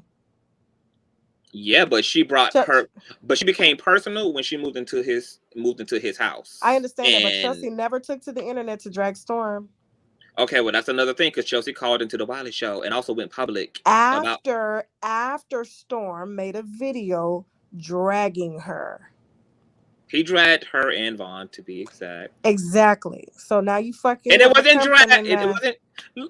Tasha, no, he dragged her. It was a catalyst off of your video, though. Like, you set the domino. Like, in so many words, like, you see what I'm saying? How women are just like, this was like a potential, like this, you know, you're mentioning Vaughn like forcing himself on top of each other. Like, why would you fucking say that? Like, you see what I'm saying? Well, that girl ain't here to speak for her. So why the fuck would you say some shit like that? Like, it's just too much. It's too much for me. You know, it's too much. And like, he just, you know, he needs that 6-month break. He said he was going to take it, but he been on the internet all week. And so, I get home. Well, he didn't say from the internet. He just said he will take a 6 months break from the players involved. He just needed space obviously from the he situation. didn't, because he told me he was taking a 6-month break from the internet to purpose himself and correct the content and get back on top with the motherfucking views. That's what he told me. So it was 2 different stories, but you know what I'm saying? I wish him the best. And like, this is no hard feelings or nothing like that, I promise you. But I'm telling you, like, when I tell you I'm immune to this shit, I'm so cool. And when I tell you nothing, no creator, nothing will, and if I feel like something has the potential of stopping the train, I throw them off the train. So that's just what happened. Like, you got to get off the train now. So anybody that's trying to get in the way of us building a family legacy, my daughter is fucking getting in production. Are you serious? Like, I'm not having that. I'm sorry. I got more people to consider than just you. You're a grown man. And I don't care who like it. I don't care who scream. No mentor. I don't give a fuck. But the numbers don't lie.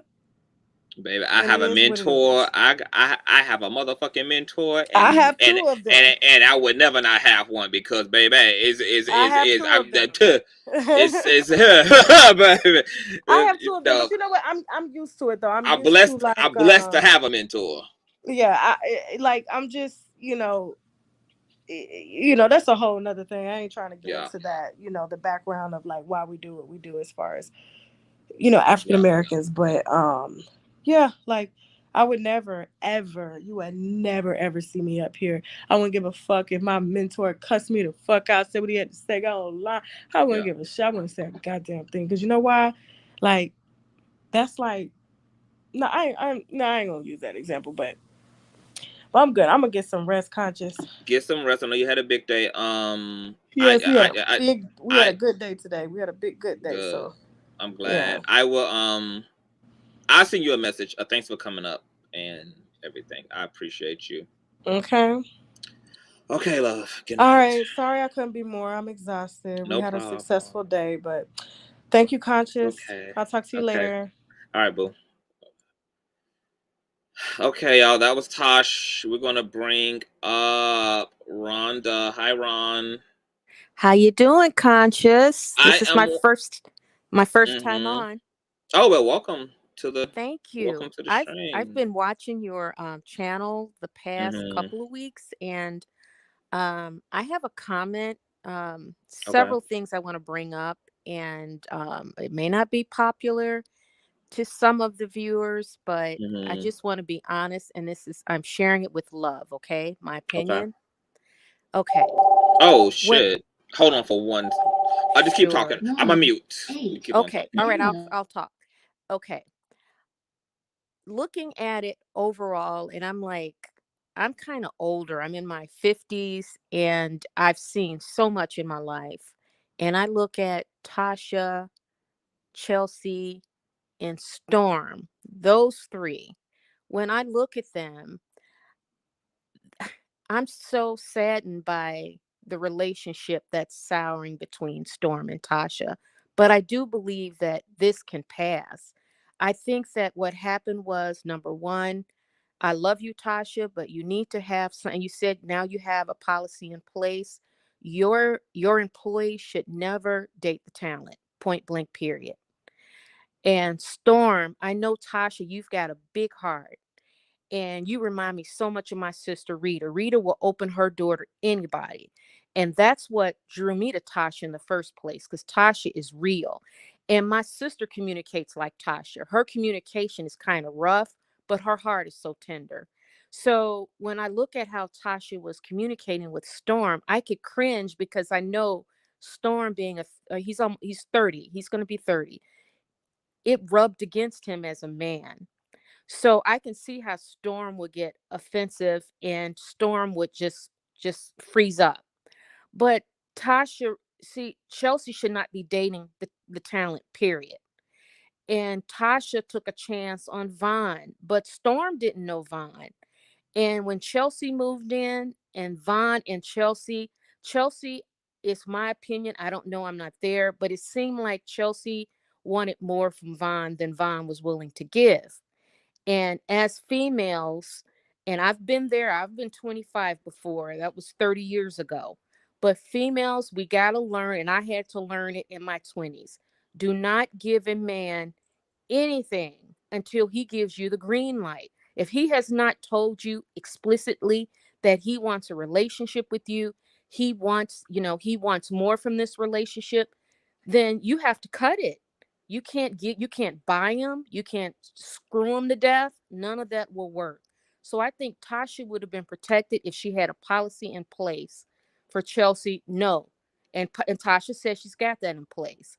And then I think Storm was the victim. Storm trusted Tasha, and he didn't know Von, and then it was a shit show. It blew up in his face, and Storm and I hope that Storm and Tasha will eventually, and they need time, but I can see both sides, Tasha's and Storm. Tasha is really tough, and her communication style is abrasive, but that doesn't mean in her heart, I think Tasha's heart is tender. And Storm, I just think going forward, maybe Storm and Tasha should just communicate behind off camera, not in front of the camera. Von, I think Von handled Chelsea like any other guy would. Von doesn't have much to give right now. He just got out of jail. He doesn't even have a place to stay.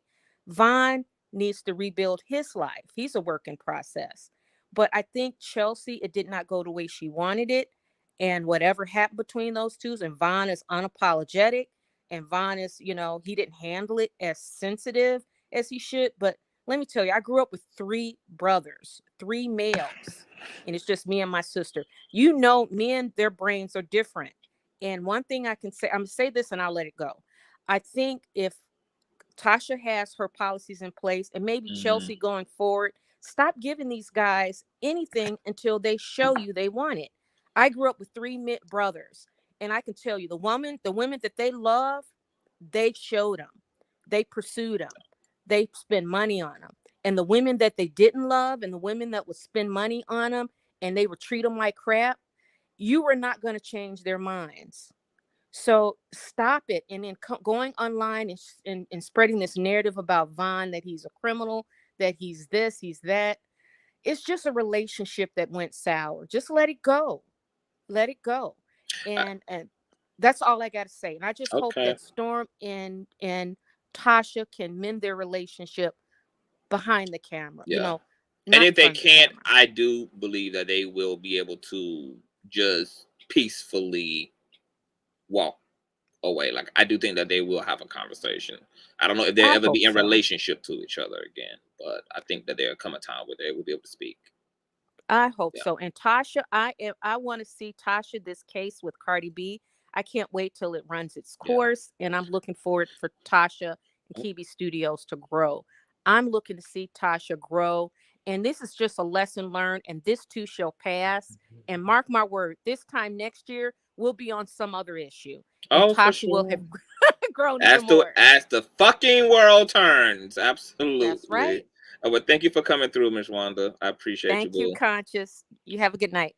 You too. Before I allow Anointed Harris and Camila speak, I do want to say that audios are rolling in. I depending on how I feel, we may come back tonight and run those audios and get into that. But they are large files. These audios are like 20 minutes apart. And they're taking forever to upload, but they are coming through slowly but for surely. So there are audios coming through. I don't know what they say. I haven't listened to them obviously yet, but they are rolling on in. Anointed Harris, how are you, boo? Hi guys, how are you? How are you? I'm well. Good. Kinda. What is going on, child? All this mess and confusion and chaos. Girl, you know what's crazy, anointed, is that all this shit popped off under Venus retrograde. I'm not surprised. Storm car fucking stolen. The situation with the Kebe family. It's not by coincidence that all of this shit happened under Venus retrograde. Child, This was there was a whole full moon last night. a whole full moon. Like, and the whole thing about like Venus retrograde is that it's going to test specifically these like interpersonal relationships. So I'm not surprised that all hell broke motherfucking loose under these motherfucking moons and shit. But what are your thoughts? Like, how do you feel about what transpired today? I feel like everybody has been focusing on all of the nonsense instead of like what's going on spiritually. Like, there are things going on spiritually. Like, this did not just happen by chance. Like, it wasn't an accident. Like, it all feels like it was done on purpose. Like, there was some malicious intent somewhere between one of the people involved. I'm not going to say who. But yeah, there's definitely something going on spiritually because everybody's energy is drained. The people involved, us, we sitting, I'm back here backstage praying like, Lord, what is going on? All this confusion. Girl, I'm practically ball motherfucking headed. I'm talking about bundles off the tracks as well. Everything gone. Not the bundles. It's too much. Do you think that if you were in the situation in either position, if you were Tasha or Storm in the situation, would you be able to repair this if you were in either position? Conscious chat. Let me explain something to y'all. The moment I sense something going on, I'm going to bring it to you. I'm going to let you know what I think is going on. I'm going to explain it to you to the best of my ability. Now, if you don't do anything to stop the perpetuation of the situation, I'm about to go. You getting blocked and everybody else involved, everybody is getting blocked. At that point, I've already brought it up. I've already explained it. There's nothing else I can do. So block. Period. Wow. Yeah. Okay.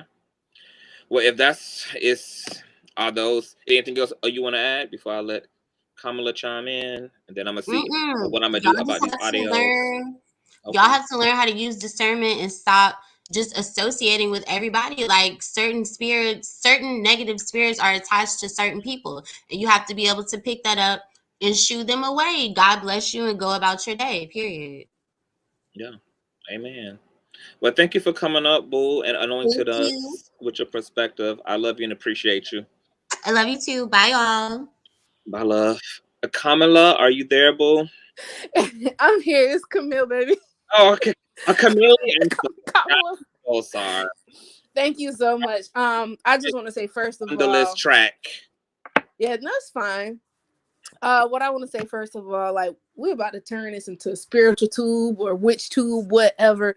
I want to say, when I saw your face, I saw the energy being drained from you. Like, it hurt you when you seen that whole interaction with Tasha and Storm. It's deep. The energy is deep. If you got some Palo Santo, some sage, go ahead. And you know I do, honey. I got it all up in hot foot powder. I got it lit up in this motherfucker. I'm getting everything up in here tonight. Yes, it's so sad. I seen it. I seen the energy. I felt the hurt on you. Yeah. But I just want to say, like, and I even feel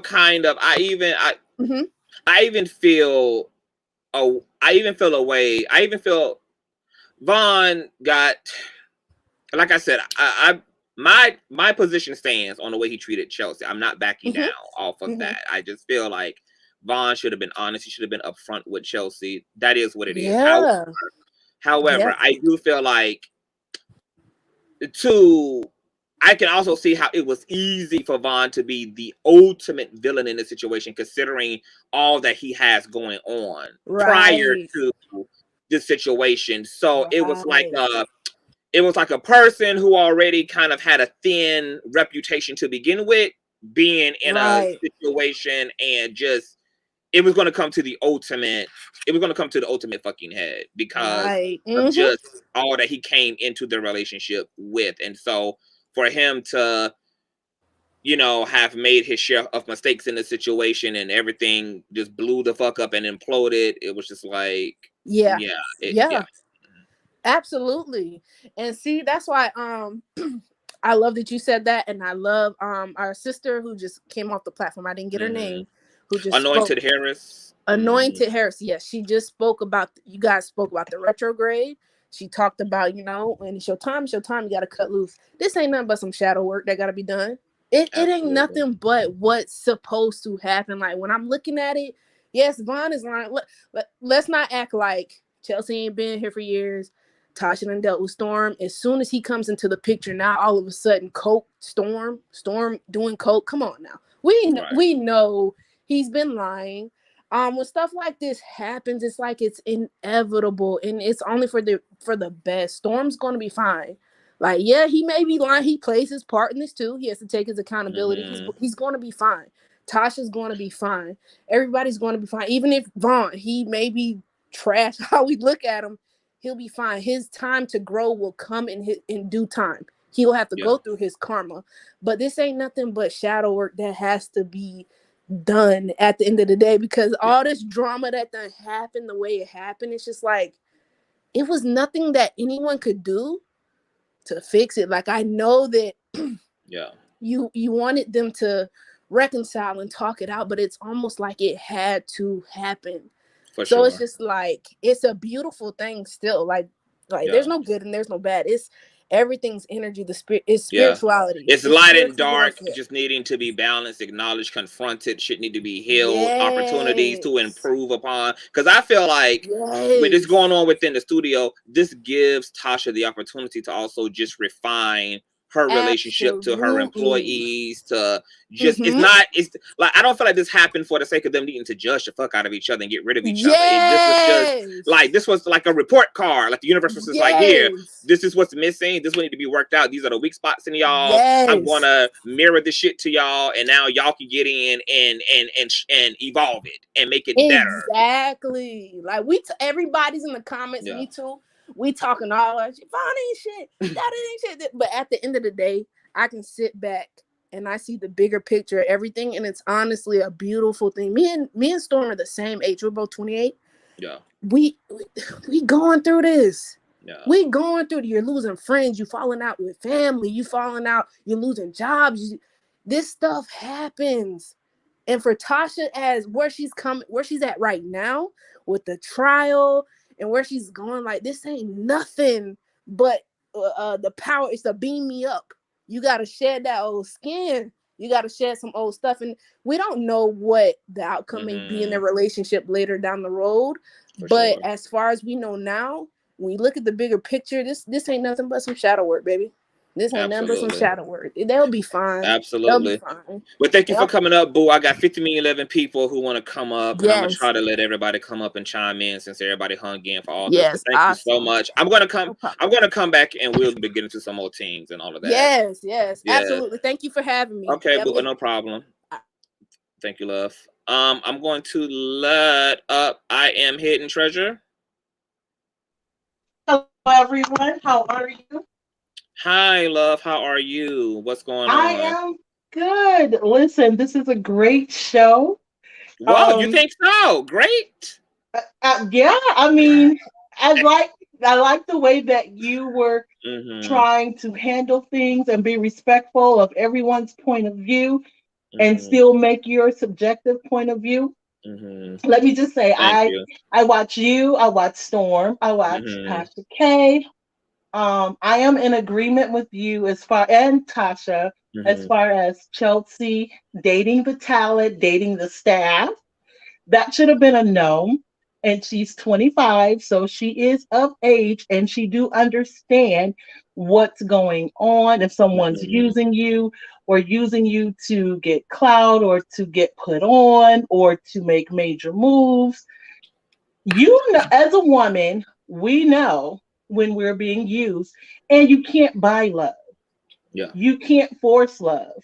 If it's feeling forced, or if you're feeling And you feel when someone really don't want you or using you in that perspective. First of all, you went in knowing his background and everything. And I'm not downing Von, but we all have history. But you knew his history because she interviewed him. You knew about Latoya Forever, you know about Jeffree Star, and all of the other allegedly allegations.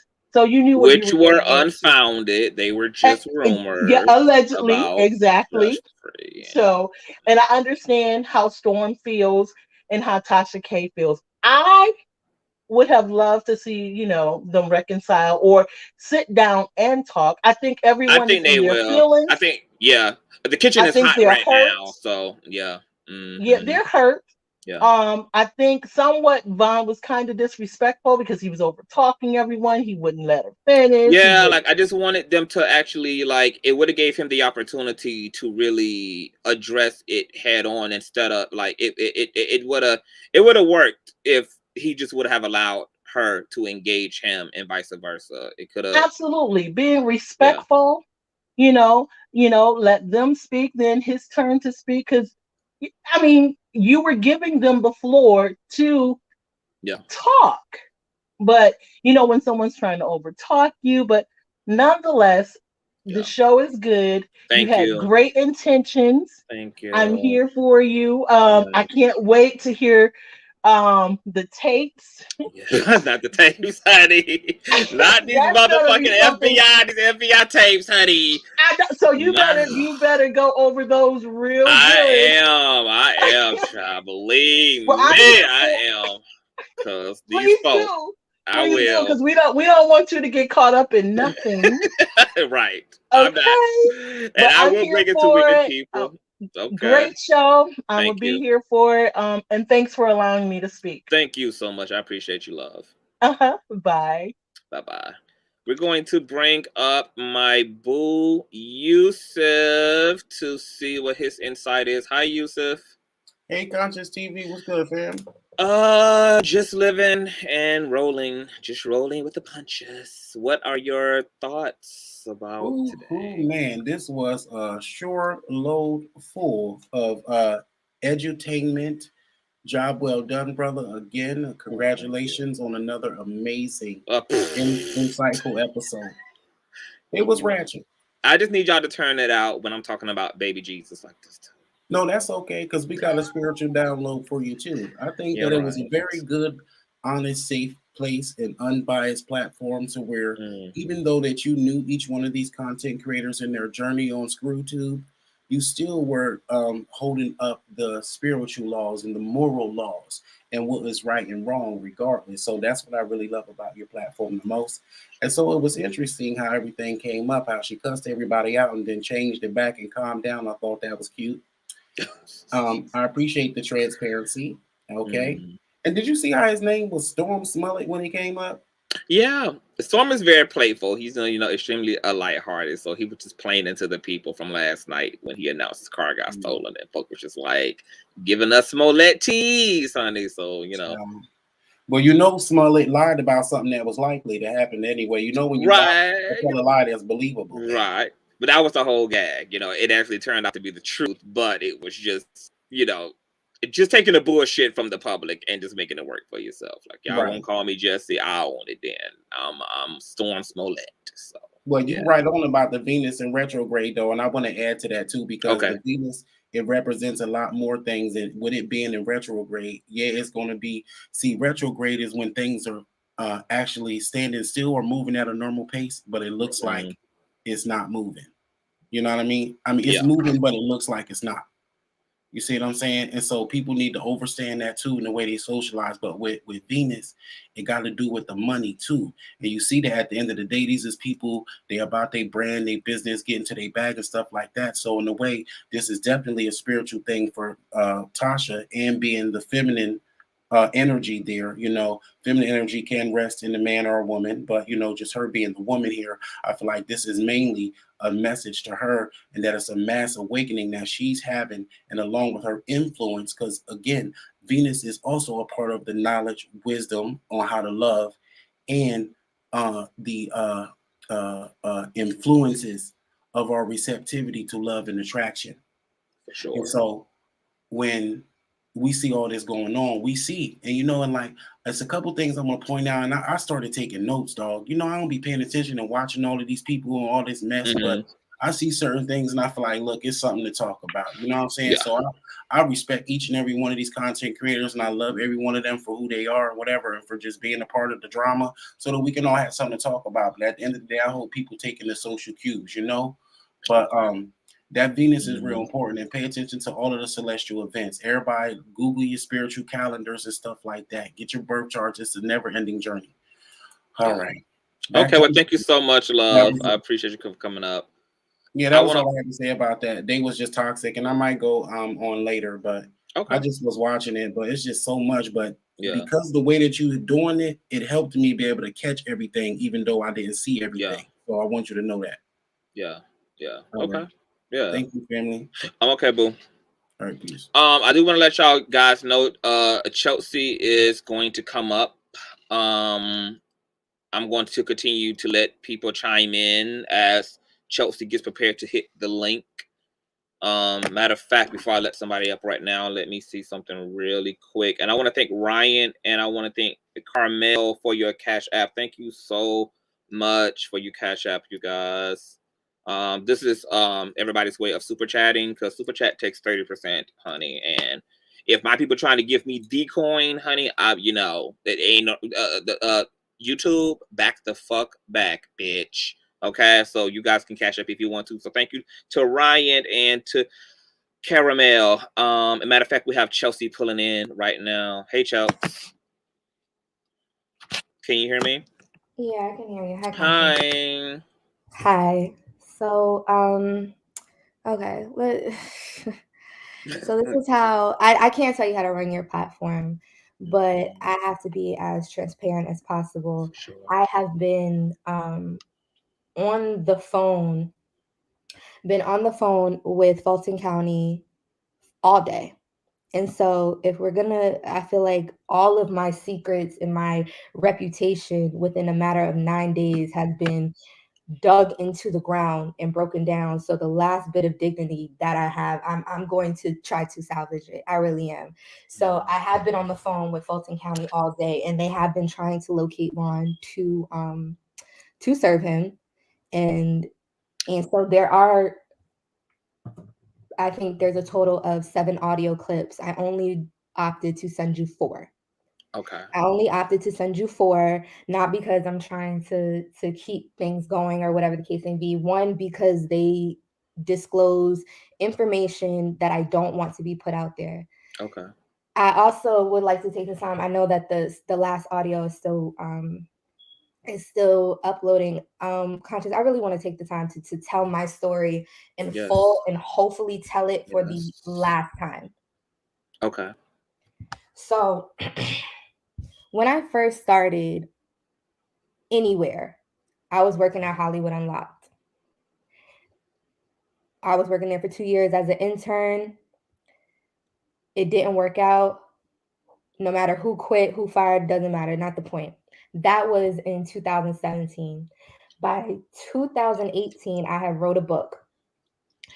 In the book, of course, I mentioned my time working at Hollywood Unlocked. When all this was going on, that's when the Cardi and Nicki beef just started tipping off. In September of 2018, the video that Tasha and Cardi are going back and forth about right now in court, Tasha posted that video in September. I never met Tasha. I didn't even hear about Tasha K. Tasha only had like 200,000 subscribers. I'm not trying to say that wasn't a lot, but the point was I didn't know who she was. Yeah. A month later, in October 18th, and Conscious, I don't know if you still have like the screenshots or the links that I sent you a couple days ago. Yes, I do. Do you mean to pull them up, or you? I know. I just Okay, in case okay. people are not keeping up, or if somebody wants to see the link, you can drop the link in there. In October of 2018, I did an interview on site with Ra Ali and Brooke Bailey. The interview is still up. It has 50,000 views, discussing my book and, of course, discussing my time at Hollywood Unlocked. At that time, I was not even working. I was solely making income on Instagram and things like that. And I discussed that on there.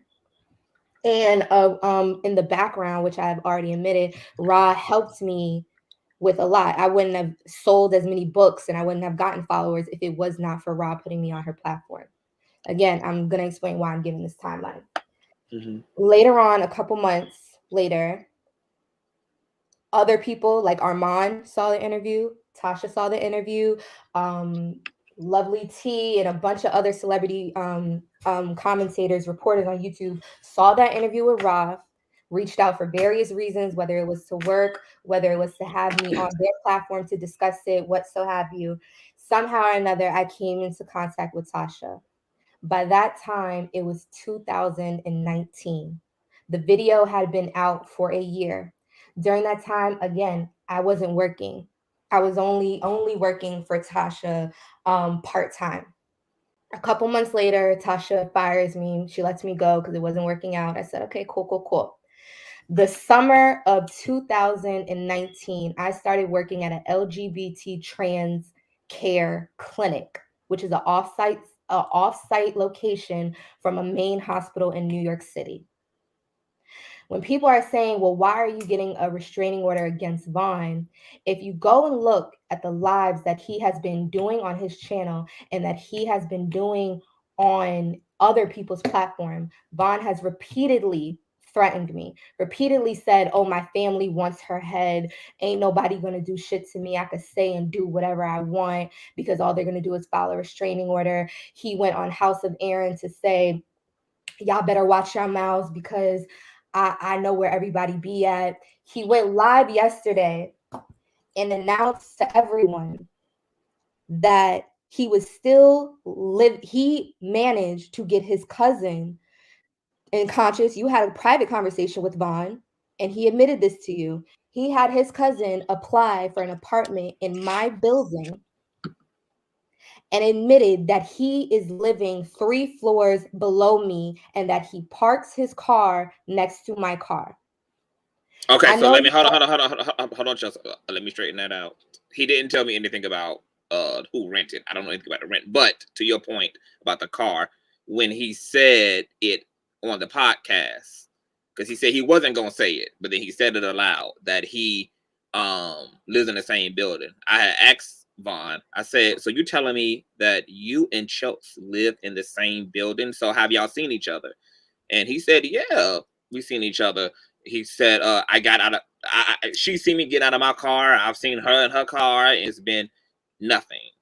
It ain't been no smoke, no nothing. For 3 days. I've been in New York. Now, he didn't say, when that happened. He just said, that was the experience. Conscious.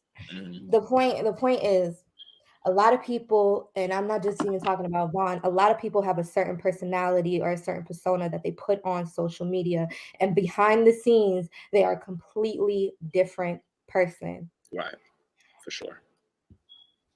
Vaughn has exhibited this behavior repeatedly throughout his life with his baby mamas, with his different girlfriends, with the 3 girlfriends that he's dealt with in this year alone.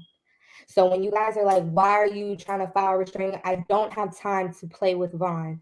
Whether or not those girls were telling the truth or whatever, I wasn't there. And so what I have read in court documents, what I have discussed with his lawyer privately, what I have heard from his ex-girlfriends and his baby mamas and stuff like that, I don't know who's lying, but I know the stories are horrific enough to where I'm not going to be held anyway as a victim or put myself in a situation, especially by a man who claims that he was not in a serious relationship with me. I am toxic and he wants to get away from me. However, you go and have your cousin apply to live in the exact same building as me. You have been living in Atlanta for 12 years. You have never lived in Midtown or Buckhead area since your whole entire 12 years as being a resident of Atlanta, Georgia. When you were living with over there by Wazoo, when you were dating Latoya, you were on east side of Atlanta. You were by College Park. Those were the areas where you frequently got apartments and moved around. So there was no good reason for you to stay in the same building as me and then to go online and lie and say that you saw me. Whether you saw me, I didn't see you, but to say that and you knew that was a scare tactic for me. Because you know why I park where I park. You know my own fears of being in Atlanta by myself as a woman, coming in and out. Sometimes we don't leave Tasha's studio until 2, 3 o'clock in the morning. So you know that if you're parking your car next to my car, you know I'm going to have a problem with that. And that's going to scare the shit out of me.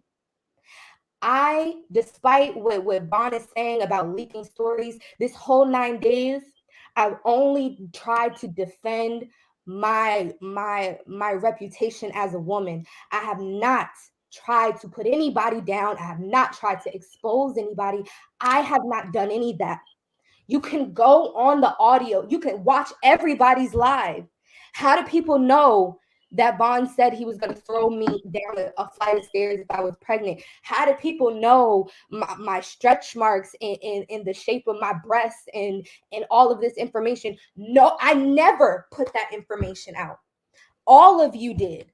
Not blaming you, Conscious, because you're just facilitating a platform, but everybody has for 9 days been discussing everything, and then when they're done and they're through, trying to point the finger back at me saying that I'm being toxic. Storm just got on this platform and told 3,000 people something that I never wanted to be repeated by anybody. Why? What is the reasoning for Storm and Vaughn to continue? If you want to defend yourself, fine. But the narrative and the exploitation of me sexually, that's the only thing I have a problem with. You could say I'm toxic. You could say I'm messy. You could say I drag up stories and I'm calling for information and shit. You could say all that. I could care less. That's my job. But for you to sit here and talk about how you knew that Vaughn was pushing up on me, or whether you didn't believe it or whatever the case may be, I didn't bring it to a platform. People are asking, well, why did you tell Tasha what was going on? Due to my once Vaughn got out, and even Storm mentioned an argument that we had while I was on the phone with one of my friends, Michelle, and stuff like that, because I was prideful and I was being hard-headed and I did not listen to my friends. Vaughn had alienated me from everybody. I had no other friends. I'm not from Atlanta. I just moved here in December.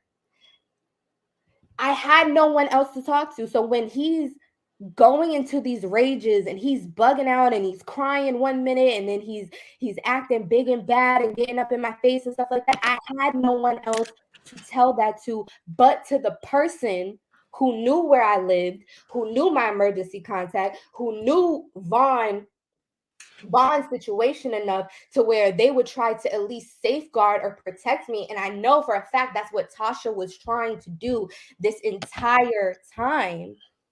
I had to tell Tasha what was going on, because if something had transpired between me and Vaughn, or if something was to have happened or whatever the case may be, Tasha was the only person who knew where I lived. My parents to this day don't even know my address in Atlanta. So, and nobody, and despite what people are trying to say that I'm trying to get him to claim me, or I'm trying to validate our situation, I never posted Vaughn on my social media. I never, because I knew it was unprofessional and I knew it was wrong and I knew how it would look to everybody else. So because I do want you to be able to clear it all the way up. People had sent screenshots of you posting y'all at a manicure shop on your story. One post. It was only one post that went up. Again, like it was not a romantic. Right. Oh, we're joking on each other's feet. However, thank you for bringing that up. If you check the date of that, and if you're screenshotting my stories, you're probably screenshotting Vaughn's. There were multiple posts of Vaughn posting me, posting Tasha, posting Storm. He wanted y'all to know he was engulfed in our situation.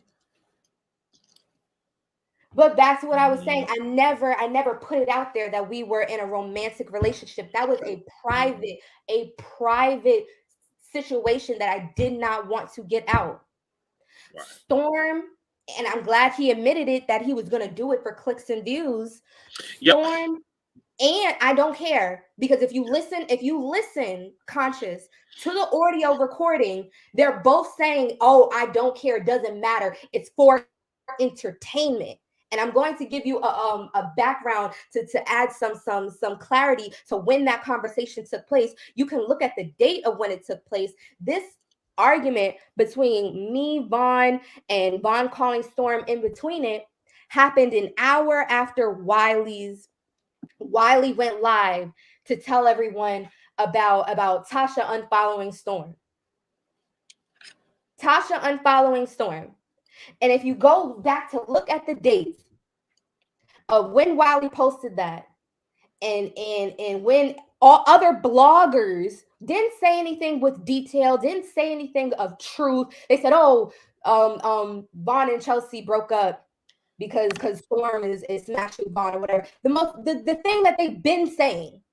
The thing that they've been saying for weeks since they started the podcast, it was not concrete enough to where they had proof that I leaked a story.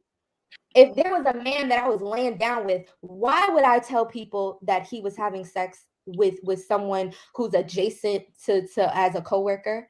How embarrassing as a Black woman would that be for me to leak that type of a story? However, Vaughn and Storm got it in their head that I gave Wiley that information. Yeah, because I was going to ask you that too, because it's a lot of people saying that you provided Wiley the story and all of that.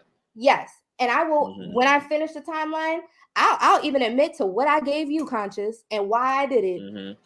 However, when Wiley came out with that live, when Auntie Hammy TV came out with her live, when Couture Bree came out with her live, none of those stories about Storm and Vaughn messing around or being caught or me walking in and catching them, none of that was facilitated by me. However, within days, Queen Tulsa goes on live. Who is in the background? If you wanted to speak to her, keep it back there. Okay. I just let you know. Okay. She goes live and she's holding her phone, and I could hear Vaughn, whether she recorded him or whether he was on a live recording. I hear him telling her, "Go ahead and do what you got to do your thing, put it out there."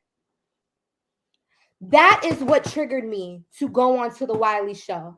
That is what triggered me to send Wiley Vaughn's baby mama's phone number. That is what triggered me to even contact you, Conscious, and give you the information that I gave you, and gave you some background knowledge and insight that not to put out, but just so you can have in your head an idea of what was going on, because you went to a girl who you did not know a week prior and had her put out a story that you knew was going to devastate my reputation.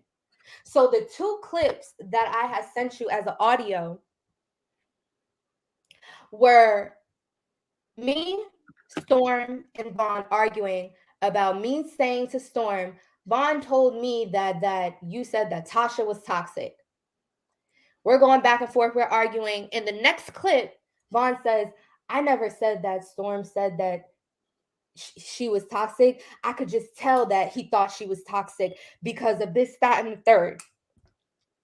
I cannot sit up here and go to court later on this week and say that I need protection away from Vaughn if I'm facilitating and going back and forth online with this narrative. However, I feel as though that people are so engulfed with trying to see the downfall of Tasha K that anyone around her, they're trying to make it as if it's any of things of importance. I've been working with Tasha for 3 years. Everyone's saying it's unprofessional. You shouldn't be and in the narrative, you're sleeping with the guests. You're fucking the staff. I've been working there for 3 years. Tasha has fired me repeatedly numerous times. There was never I'm going to mute my phone. There was never a time where you guys have heard of a story of me messing around with a guest. So for the 100 guests that have tried to get at me or try to get my number or try to continue communication after the interview was posted or whatever, after I gave them the point of contact for Tasha, the 100 times I said no, the one time I said yes, clearly seeing this whole blow up is a wake-up call. But to say that this is unprofessional and this is as if this was an ongoing situation, you guys have to understand the only element that is different in these situations is Vaughn. Vaughn is bringing this to you guys. Vaughn is facilitating. Nobody was up here with Conscious for 3 hours straight yesterday to talk about this whole situation, even after Storm and Tasha's blow up an hour ago. People are crying. We were all in tears. But Vaughn is over here smiling, talking about, oh, Tasha's trying to publicly denounce me. Nobody gives a fuck about you. You were never a storyline. You were never a good enough narrative for anybody to try to bring down their whole entire company off the strength of trying to hurt you. That does not, and people are saying take ownership. I did. I have apologized publicly and privately. However, I have not stayed up until 5, 6 o'clock in the morning for 9 days straight to talk about this.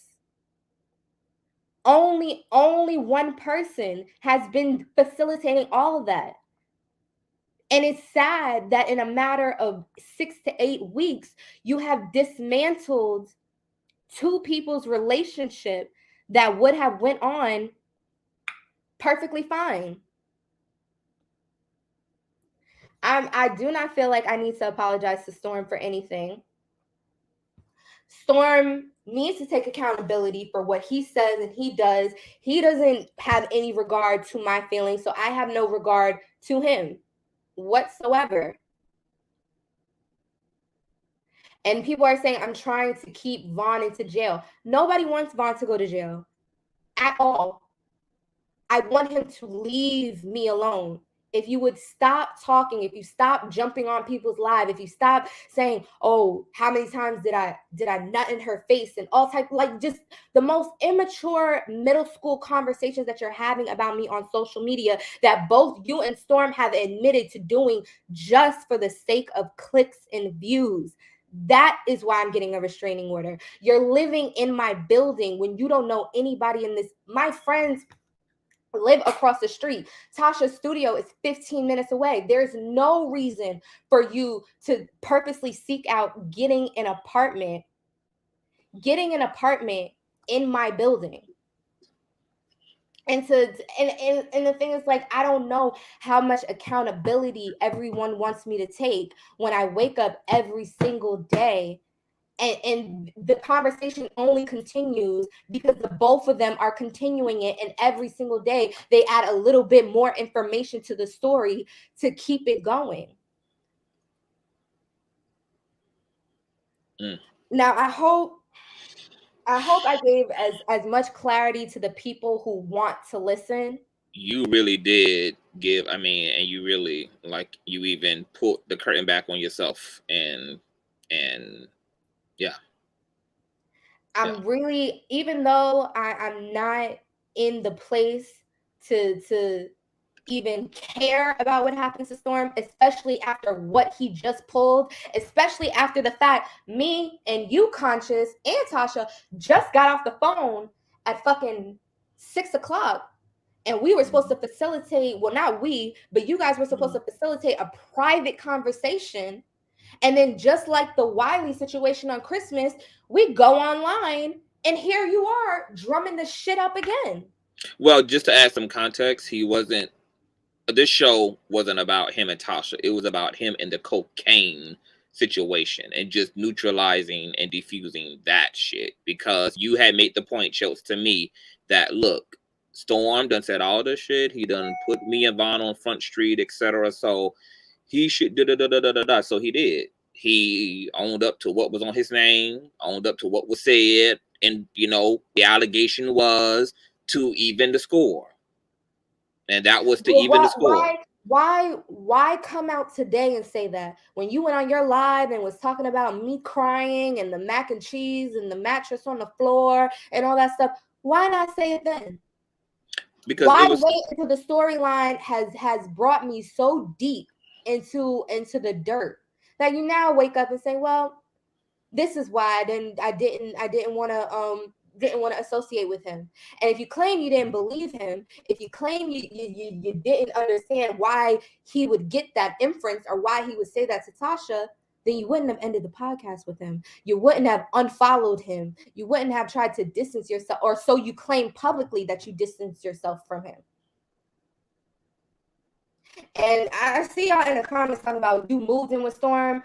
Nobody moved in with Storm. If you guys go back on my social media and look at my old videos from earlier this year, when I came to Atlanta, I had a friend that I was staying with, and she lived in Buckhead. And all those pictures and all those videos and stuff like that was in her apartment. For you guys who know who she is, I'm not even going to put her name into this shit because it's so embarrassing and devastating. She's a popular YouTuber. Everybody knows that I was staying with her every time I came to Atlanta. The reason why when I had no reason to get an apartment was because she had a 3-bedroom penthouse. So every time I came to Atlanta, I stayed at her house. However, when Vaughn got out, because of the disrespect Vaughn had demonstrated to her, she immediately cut ties with me and immediately said, if Vaughn is going to be around, if Vaughn's going to be, I don't want him anywhere near my house. I don't want him in my building. I didn't want him anywhere. So when I'm coming back from the Bahamas, the place I would usually stay is either her house or at Tasha's house. Tasha has a 14-year-old daughter. There ain't no way in hell she gonna let a grown man lay up in her bed next to her employee in front of her daughter. So I did not have to stay at Storm's. And you know what? I'll take accountability. I could have walked my ass around the corner and stayed at Kebe Chateau in the basement. Like, I could have. But as for me needing me not having nowhere to go in Atlanta, that is completely false. And again, that is a narrative that Storm wanted to continue. You showed up with bags that, nigga, y'all picked me up from the airport. What are y'all talking about? What are y'all literally talking about? I showed up at your door with bags. Y'all knew. You just saw I came from the airport. But you're right. I could have walked my ass around the corner. I could have just left Vaughn in the Hyatt Express and let him figure out his own shit. I shoulda, woulda, coulda did a lot. However, like I said, my reputation before this was unscathed.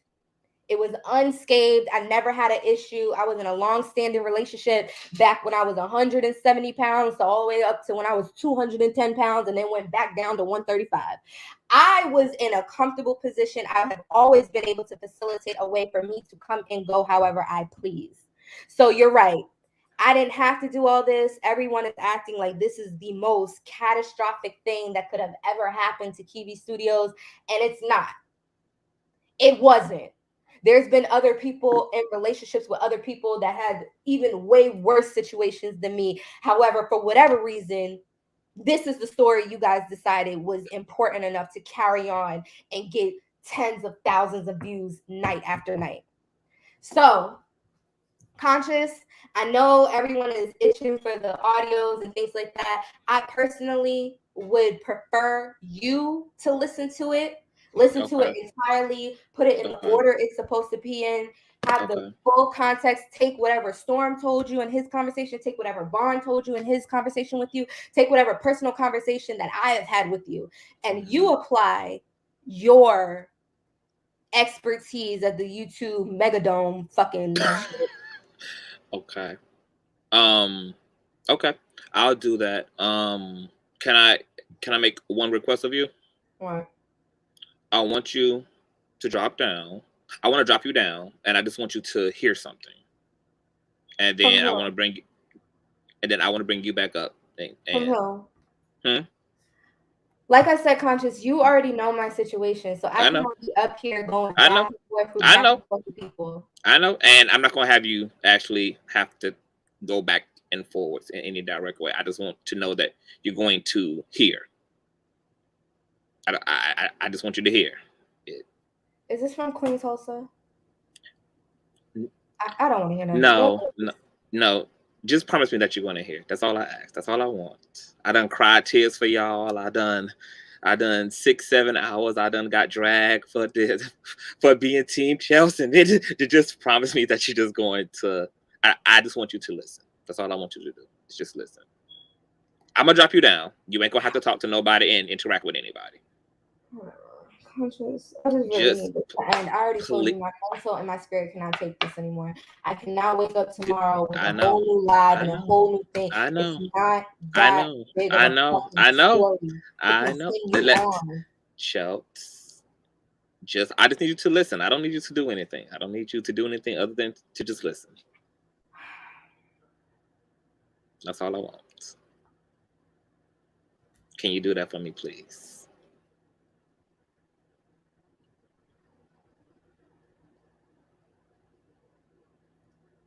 I'll buy you some bundles. I get free bundles, but if you want to buy me a David Ehrman bracelet, that is something, you got it. So that's, well, you didn't even look at how much it costs before you fucking said that. I don't need to know how much it costs. I don't buy things based upon cost. I buy things because they need to be brought. Okay? You don't worry about all that. You just listen. I just need you to listen, okay? Okay? So I'm gonna drop you down. You just listen, and you know what? I'm proud of you.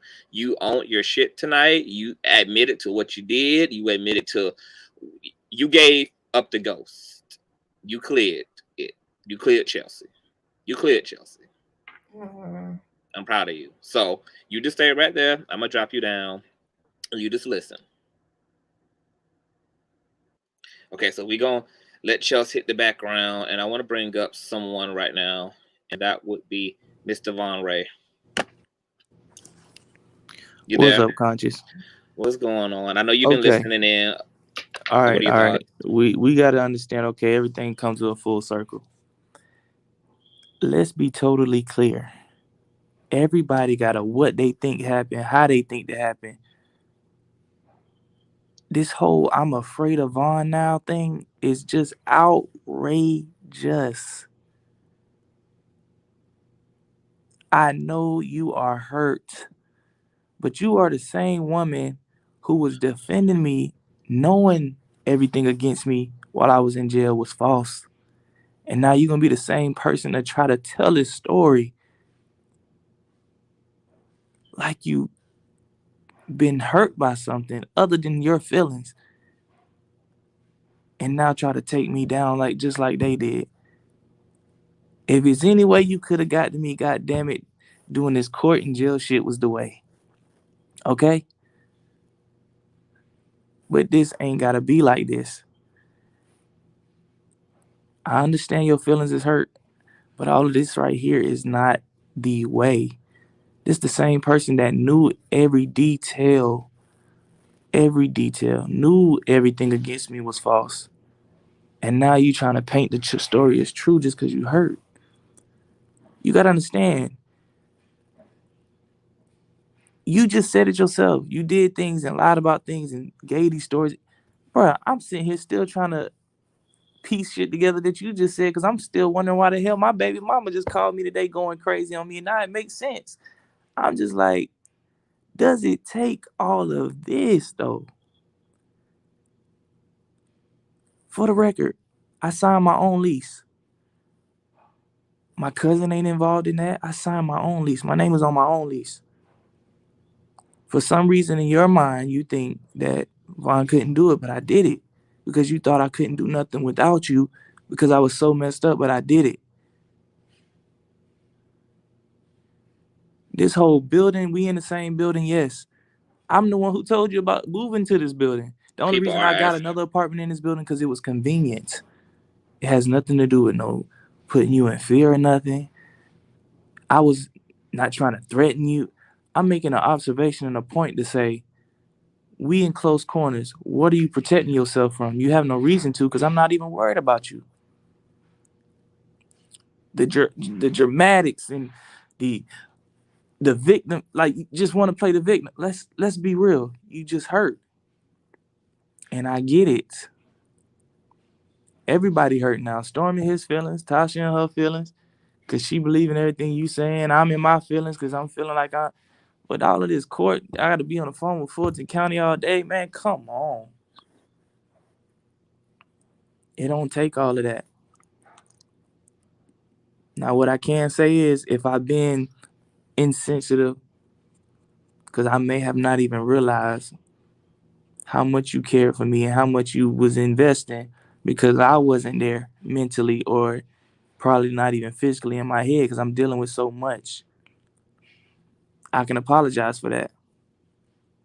But for you to add these somatics and all of these other things, like, and insinuating you feel like I'm going to do something to you, that's just outlandish. Ever since I've been around you, I've never done nothing to you. Never. So you to insinuate these things, or even insinuate Vaughn forcing himself on you, that's just outrageous. I want to ask you two questions. The people are wanting to know, like, considering what was going down between you and Chelsea, what made you feel like it would still be a great idea to live in such close proximity to her? Honestly, I didn't. The reason I'm gonna say this, when I did this, I didn't think it was gonna be all of this. I really thought, honestly, when I actually left, I felt like we left peacefully. It wasn't nothing crazy until I had already signed my lease and was moving in, and it's like, it's convenient. I'm right here. At the time, I'm still moving without a car. I just got a car the other day. I'm still moving out of a car. I don't got time to be trying to find travel and move this and move. It was just convenient. When I left, the night that I left, I was packing. We was peaceful. I told her, and we had a conversation after arguing and after going back and forth. It was a conversation like, all right, this was gonna happen. I know you feel some type of way, but this is what I gotta do for me, because I just ain't feeling like I need to be in this no more. Regardless of anybody want to say, I'm a dude that I can't just be so dependent, or you feeling like you in so much control of me, and you doing all these outlandish things, deleting YouTube videos off my page. I'm giving you too much access, and then in the end, all you're gonna do is use it against me. This girl was so involved in my cases.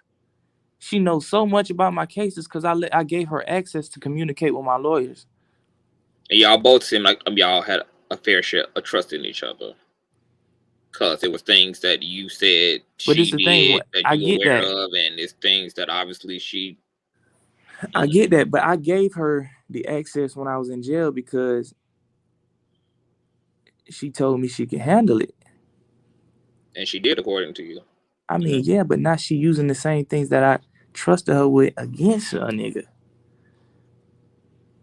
So instead of, because I want you to be successful like this. I know that men, it's difficult for them to be. Instead of telling her, instead of critiquing how she's handling the feelings you believe she has, which are volatile, etc., can you just speak to her in terms of what do you want her to know from you about that pain you believe she's experiencing? I mean, see, that's the thing. I don't know, because of the actions. I can't even see where you ever cared, because you just going to the extreme. We gotta still understand this, regardless of how it's gonna sound or how it's gonna be. Everything, every piece of this got leaked out because of her. It started with her being in her feelings, dramatic, going to Tasha, starting the dramatics, not taking fully truths. And that's where it started. And then all the ripple effect. And then me having to defend my character, Storm having to defend his character because now it's this gay thing. And then Storm having to also feel like he need to defend me because everything ain't what it was cracked up to be, because he was there to see it for himself. it went from that to, oh, now I'm running up in your face, to now I'm forcing myself on you. It just get more extreme every day because she's not being able to control the narrative. And I get it. But at the end of the day, when does you really like think about it and be like, okay, I'm going too far?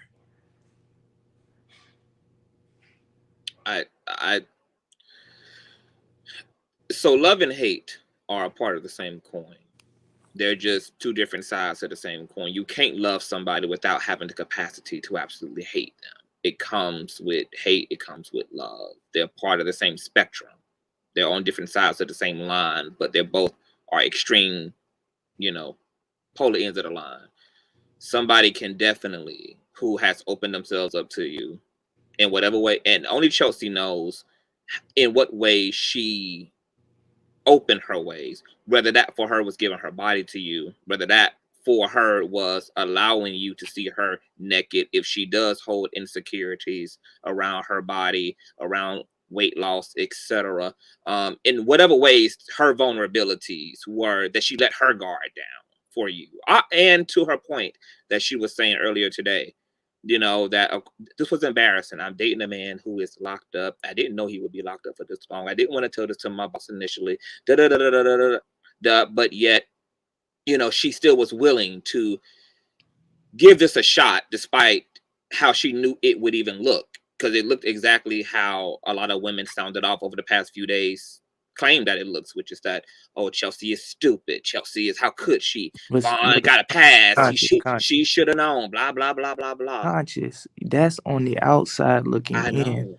To what she made her perception and to what my perception is two different things. And maybe me being locked up and her being free and not never being able to really meet till I got out was the disconnect.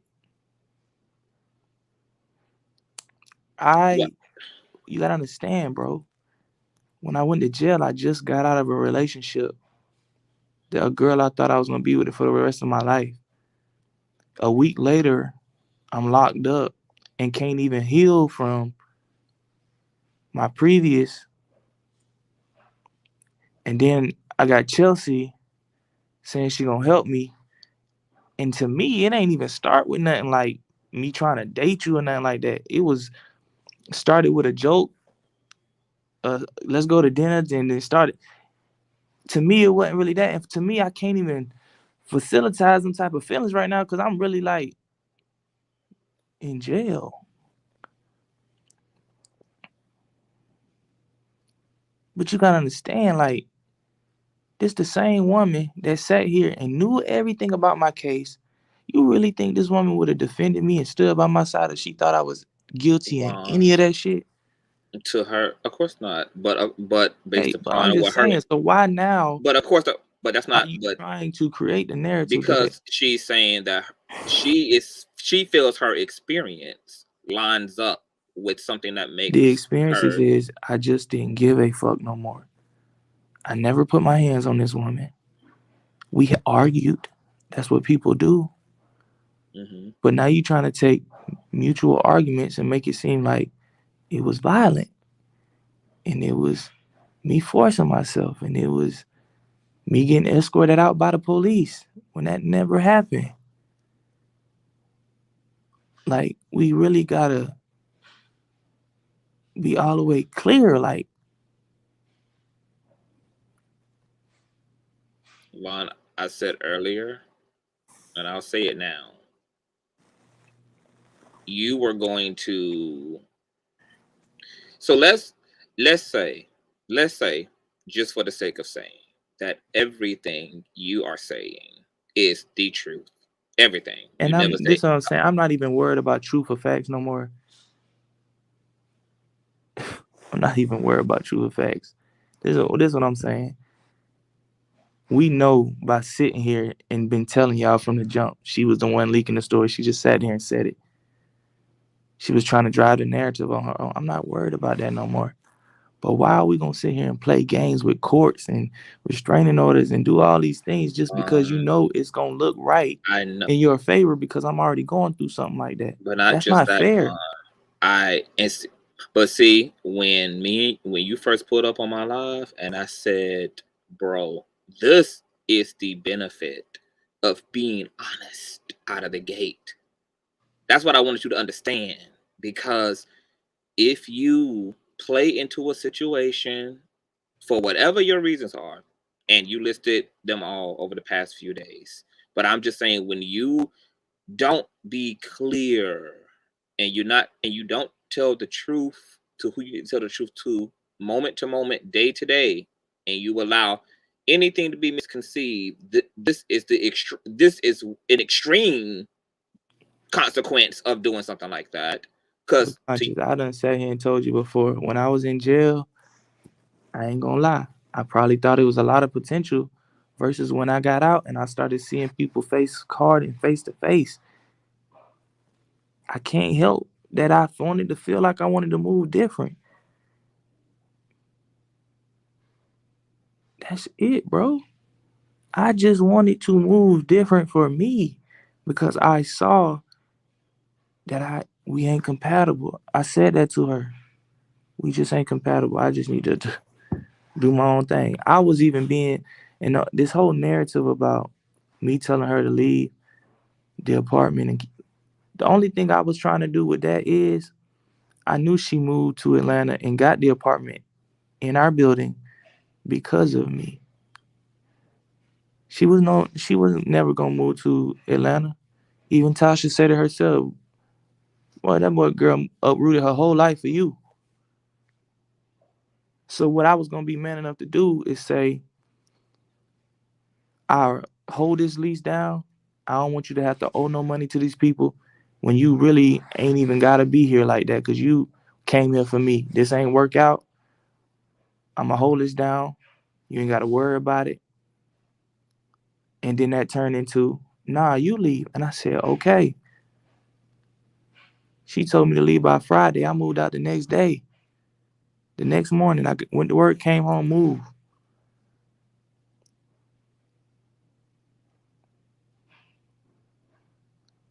This is why I want men and women to just tell each other the truth. It gets bad when we're not clear. It gets bad when we... How more clear can I be when I'm just saying, y'all acting like I don't have the right to change my mind or remove myself when I don't want to be in something no more. That's fine. It wasn't about that. It was about you came onto the platform initially emboldened and pretty honest about the fact that, hey, it was y'all talking. If she fell for it, I mean, hey, she fell for it. I mean, she made herself available and I used it accordingly. And then I got out and she was a bit too much, and then I decided to bounce. So in my mind right now, yeah, it was just jail talk, because when I got out into the real world again, I wasn't feeling it no more.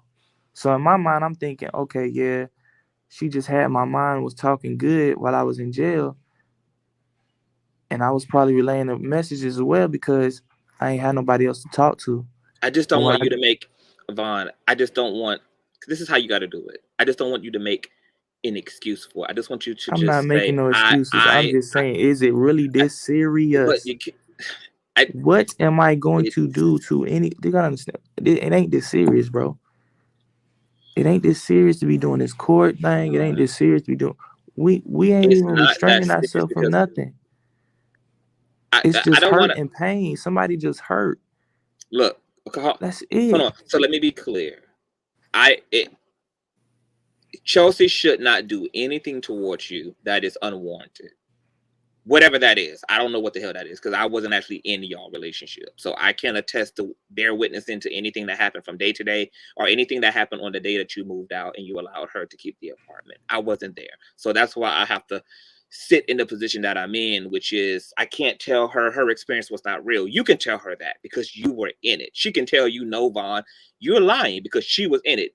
We're just on the outside. So we can't say what actually ever transpired and didn't transpire. We're just getting both sides. What I do know is that you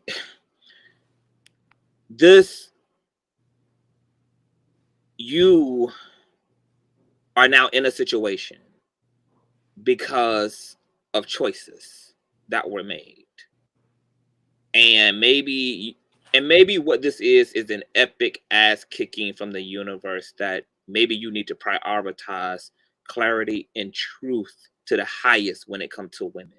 Now that you know how extreme things can get when a woman is in her feelings and she's invested, and then you decide you walk away for whatever reason you do, and what that can look like. I don't think Chelsea is upset about you walking away. I think your commentary over the past few days really drove home some really deep wounds, because it was disposing, and it made a bad situation look even more ugly when somebody already feels mistreated and used, and then that person comes out and say, yeah, I use you and I don't give a fuck.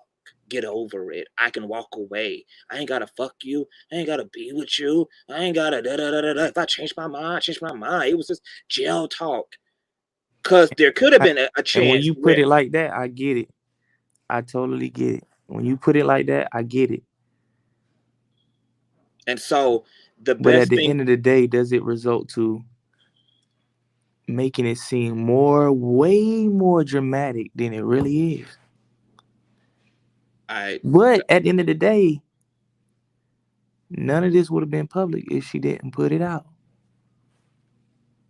You contacted my baby mama, getting all that riled up. It's just, come on, man. Well, like I said, if Chelsea is weaponizing situations or exaggerating in any kind of, like I said, I can't tell either one of you what y'all did or didn't do to each other. But what I do know is the way you approach the situation and what she's and what she's alleging and claiming now. And so this is a really entangled situation. But I don't want you to spend your time telling her what not to do, because I'm not. it's probably She only gonna do what going she want to do regardless. I ain't telling her what not to do. Yeah, I just want you to just talk. I just want you because it's gonna come a point to where I'm not telling her what to do, what not to do. She gonna do that regardless. I learned that in the midst of these situations. You gotta understand, this the same woman that stood beside me because she knew the allegations against me was false. And it's crazy because the allegations against me with this case in Cobb County, they can't even indict me upon it because there's no proof. I'm finna be vindicated from that whole situation because there's no proof. It was just allegations. But she stood beside me knowing I did not do the things that was brought against me. It was just allegations. But at the end of the day, the same things that someone else did, she's going to now weaponize and do the same things because she knows the system will play in her favor up until they have no choice to present proof. Do you believe in God? I do. That's how I know I made it this far. That's how I know I went through jail with no scratches, no bruises. Ain't nobody ever put their hands on me. I know that. I made it through the stress, through everything. I got out. I got around people that I thought was good for me. But when I found my way out, I didn't even want to talk about it. That's why it took so many days to even reply, because I was confused. Because I was really trying to analyze, like, who was it really? Was this really the perception of what was going on? Or was this just coming from her? And then now I'm starting to realize she just hurt. I get it. You saw more and I couldn't give you that. Because I'm still dealing with self. I'm still trying to figure self out. I'm still trying to get out of this situations. But now you're going to add more situations. Like, I'm just like, it ain't even that deep. And it's trying to make it seem violent. And we argued. We had disagreements. But we never, ever got further than that. Never.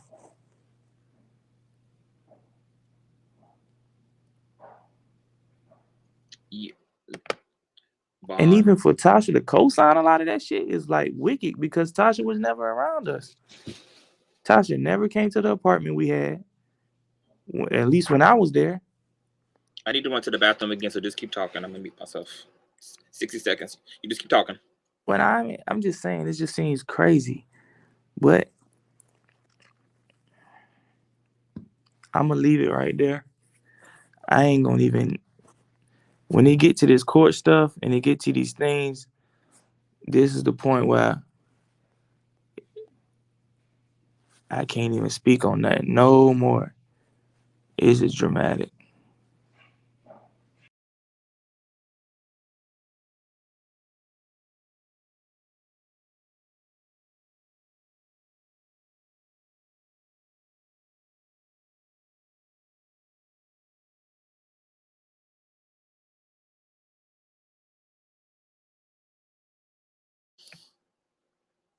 Okay, so I don't know what happened. Did Vaughn leave?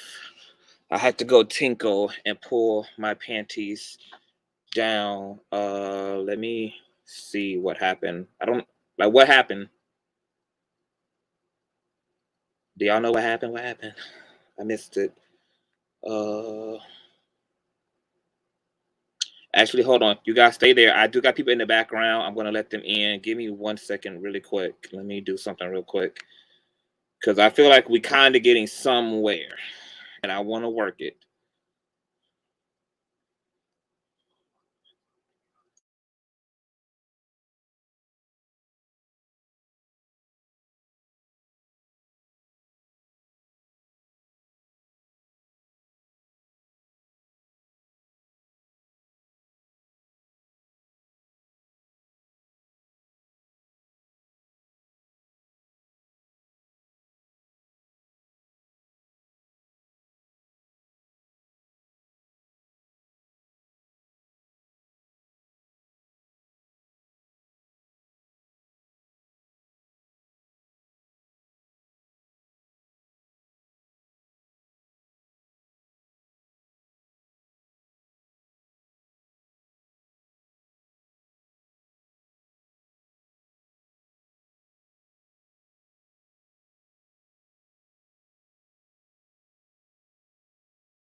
Did y'all find the car?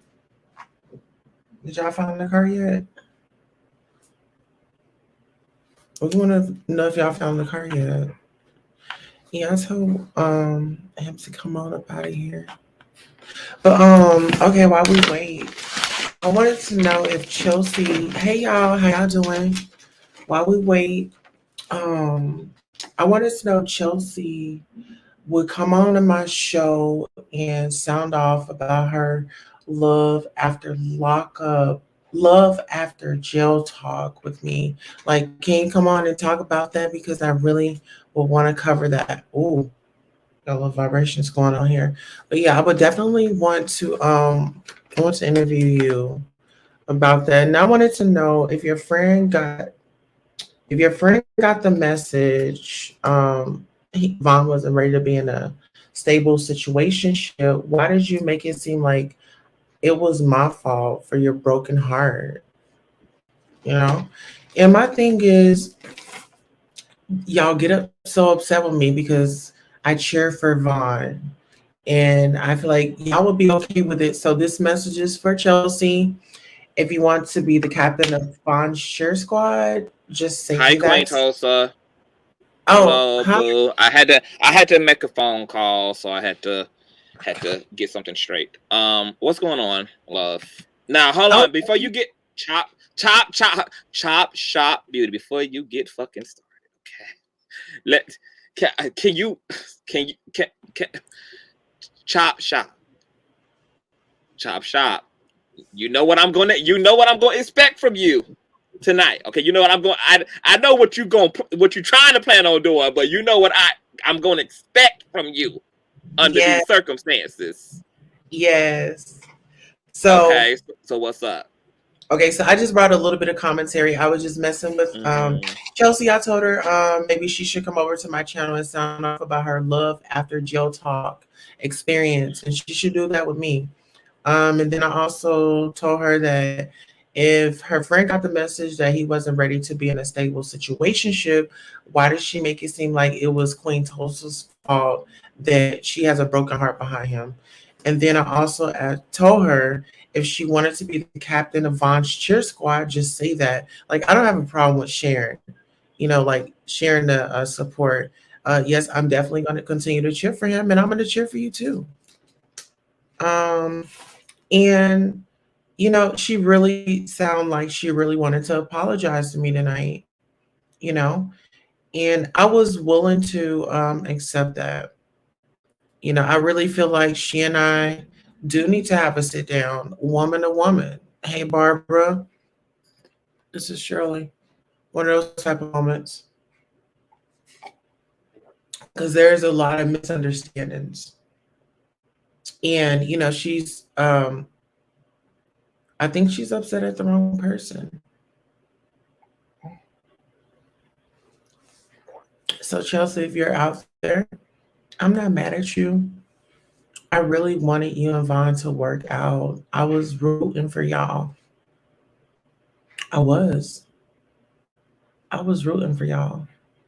And to see y'all like in a space like this, I think you're a beautiful woman. I think you were good to him. But I don't think that you were like being logical in the ways that you were moving. It was like you weren't really making those right decisions at those right times. You was just kind of your life is in a rush. Tosa, first of all, let me ask you a question, darling. Why did you go and shout out to my boo, Sean Davy Way? Why did you elude or say on Sean Davy Way's platform that you did, in fact, put Von's apartment or place in your name? Who said that?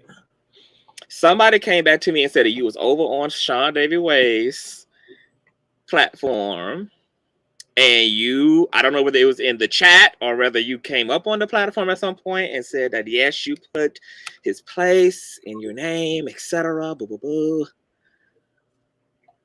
And you did in fact do that, right? Why?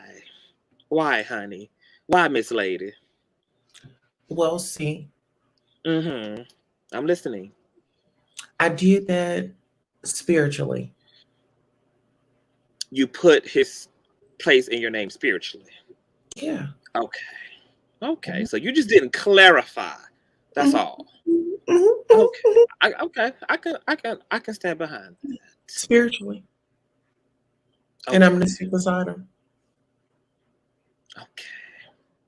Now, tell me about the show you got lined up, because I saw it in my reminder. Queen Totes, and is it Chelts or Shay or Che? Goes to Atlanta, heads to Atlanta. Oh, Ray. What is that giving?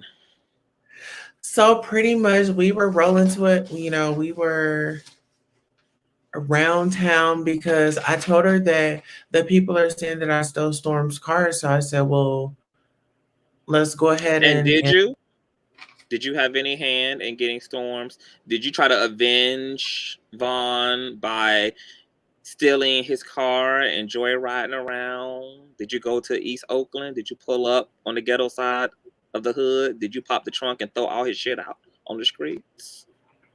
with some chicken wings. From American Daily. We got I got the lemon pepper wings. Okay. Totes. I'm so excited. Do you like the Chop Shop? I love. Are you looking for a vehicle? Are you looking for a vehicle? I would love more than anything for people. I would love for you to just you and your relationship to the public is very is very intense, Tulsa. You get a vehicle. Who needs Very a vehicle? intense. Seriously. Well, Stormin needs a new one, so maybe he can have that. Like, what is that red situation in the back? What is that? Okay. Straight to the back like that. Yeah, what's that? Right here in the middle. Okay, on the Yes. showroom we have this one. This is actually a what is that? Is that a Lambo? Okay, so for a Lambo, just to starting price, if you just want to rent it, we do it $2,500 a day, and if you want it for 7 days, like a week, just knock off 5,000 as a welcome on. But definitely you can hit us up in the inbox and we can definitely take care of you. You like those nice sports luxury cars, you like to get on that highway and speed and take off. You know, even we have, if you see my chair right here, we actually, this is the padding that you can get. So we have different colors as well. You just let us know. Okay. Yeah, I have a love. You know what? That this is look. I'm a real ass Chop Shop Beauty. Tulsa. Let me tell you something. I'm gonna tell you how much of a real ass a motherfucker I am. I know that people cannot stand you when you come to my platform, but because I fuck with people, because I genuinely see something in them, I'm not going to shun away from any association because some people don't like it. But I fuck with you. But me, I'm gonna get you in a mentorship program too, because we gonna have some damage control after this is all over to straighten up when it comes to you. Okay. Yes, listen, and that's why I'm going to continue to put out content. I'm definitely going to show up to all the YouTube panels. So, ladies and gentlemen, I know you're going to be there, so I'm definitely giving you shows. So, stay tuned. I'll be there. Okay. Well, I do got to let some other people up. Thank you for being here, boo. Okay, thank you for letting me come up. Bye. Okay, love. Bye. I want to bring on Miss Fredia Williams because she has been standing by. Are you there, Miss Williams? Yes, I'm here. Hey, love. What's going on? I'm good. Listening to everything that's been going on, and yes, I've been on different platforms listening to what was going on as well. Conscious, the first thing I want to say is I love you, boo. You are doing an amazing job. Well, thank you. I need all the encouragement I can get right now. So thank You're you. another one of the great generals when it comes to YouTube. And trust and believe, I cannot wait to see what's about to happen for you in 2022 because 2022, the beginning of this year has it jumped off on the good note for you. So I'm looking for the greater for you in 2022. Just know that. I received it. Thank you so much. The thing I want to say is I'm a Pisces like Tasha K. I understand Tasha K's her heart, and and I know what she's going through because the simple fact of the matter is, we as Pisces, we love hard. We give our all to people, not thinking about like what can happen in the long run, this, that, and the other. Right? So yeah, she didn't think about contracts and all that stuff when she was doing that stuff. All she was thinking about was helping her people, helping our community. So yeah, she took what she got from the other people, came back and said, I'm gonna help my community. No, she didn't put no contracts and do a lot of things that she needed to do in play. But yet and still, she gave people like us an opportunity. The thing about Tasha K that I love is what we don't realize. I know that everybody's talking about the retros and all the other stuff, which I believe is truly, truly what's going on at this point. sometimes when you are, I'm gonna say it like this, conscious. When God is in a process of take you to a greater place, dimension, level, however we might want to put it, sometimes He got to like wing away some of the kinks and things like that, right? He also said in His Word that the weed and tear will grow together, but He gonna do the separation. I believe that the thing with Tasha K's business, because she is, you know what I'm saying, a great platform. Yeah, she's that woman. She's the boss. So with that being said, I think that the reason why she's going through what she's going through, even with the court situations and everything, is because this is like just like when you all was talking about Wiley, that pivot moment. This is like a pivot moment for her business. You see what I'm saying? It's also that moment when she has to go through what she's going through so that she can now take a step back and say, hold on, let me put the right things in place so that I can move better, my business can be greater and all that. Because if you look at it even from last year, about the mid part of last year, she went from people being, she didn't like went to a whole nother studio. She done went from a whole nother studio to a whole nother place, which is like pretty much like the Wendy Williams. You see what I'm saying? But in her own lane, in her own environment, the way she wanna do it.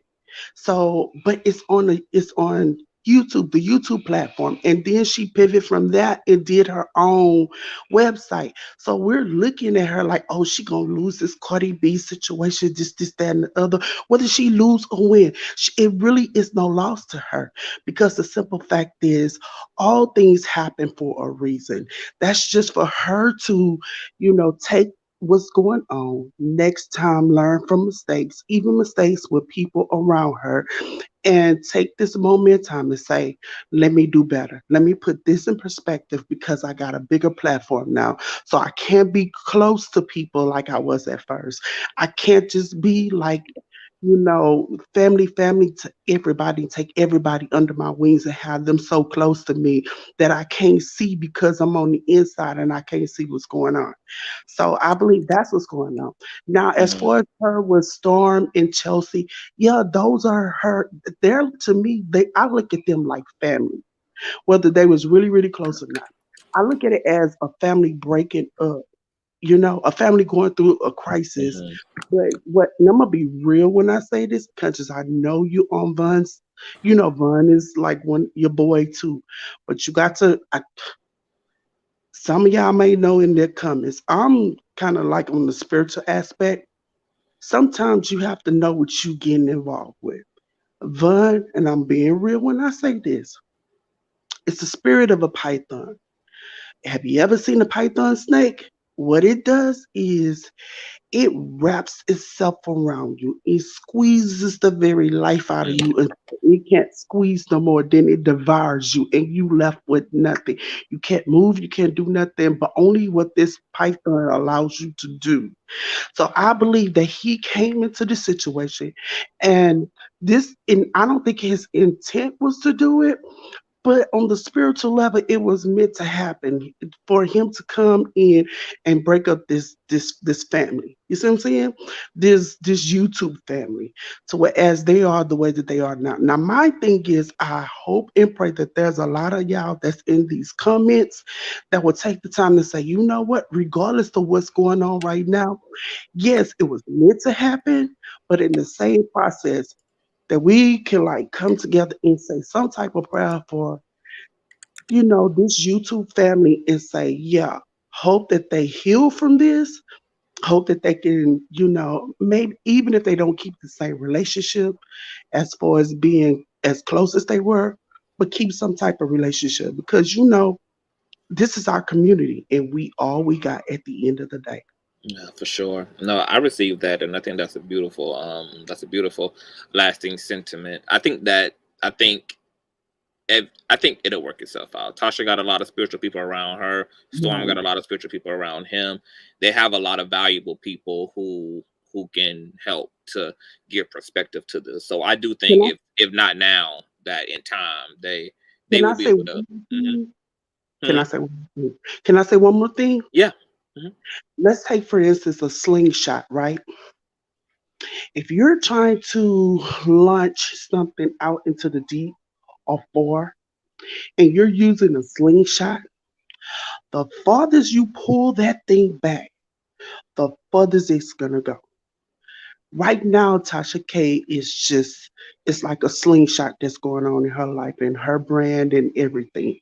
Yeah, she's gonna take some cuts and some bruises, and this thing is like, yeah, kind of taking her back for a minute, right? And further than what she thought it was gonna take, with her team doing the stuff and people coming into her camp and doing some malicious things, right? But watch and see how far this woman is about to go. And that's the same thing for you. And I know was in the comment early, but yeah, especially Larry Reed. Okay, that's all I have to say. Oh, thank you so much, Boo. I appreciate you and love you. Okay, so we're gonna bring up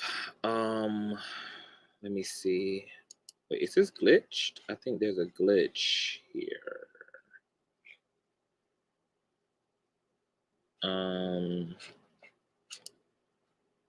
Hold on, you guys. I don't know if this is still.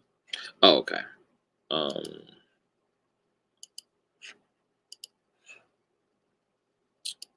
A graduated thought. Hey, Conscious, can you hear me? Hey, love. Yes, I can hear you loud and clear. What's going on? First, before we start, can we both just take a deep breath? Because that was a whole lot. Can we do it on the count of 3? 1, 2, 3. Yes.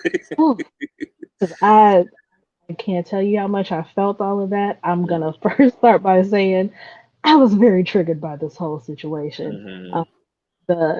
I'm 35. Let me start by saying that. But I remember being that age. I remember being in a very similar situation and almost surviving it. Like literally waking up with a gun to my head and having to say, I could take you out anytime. No.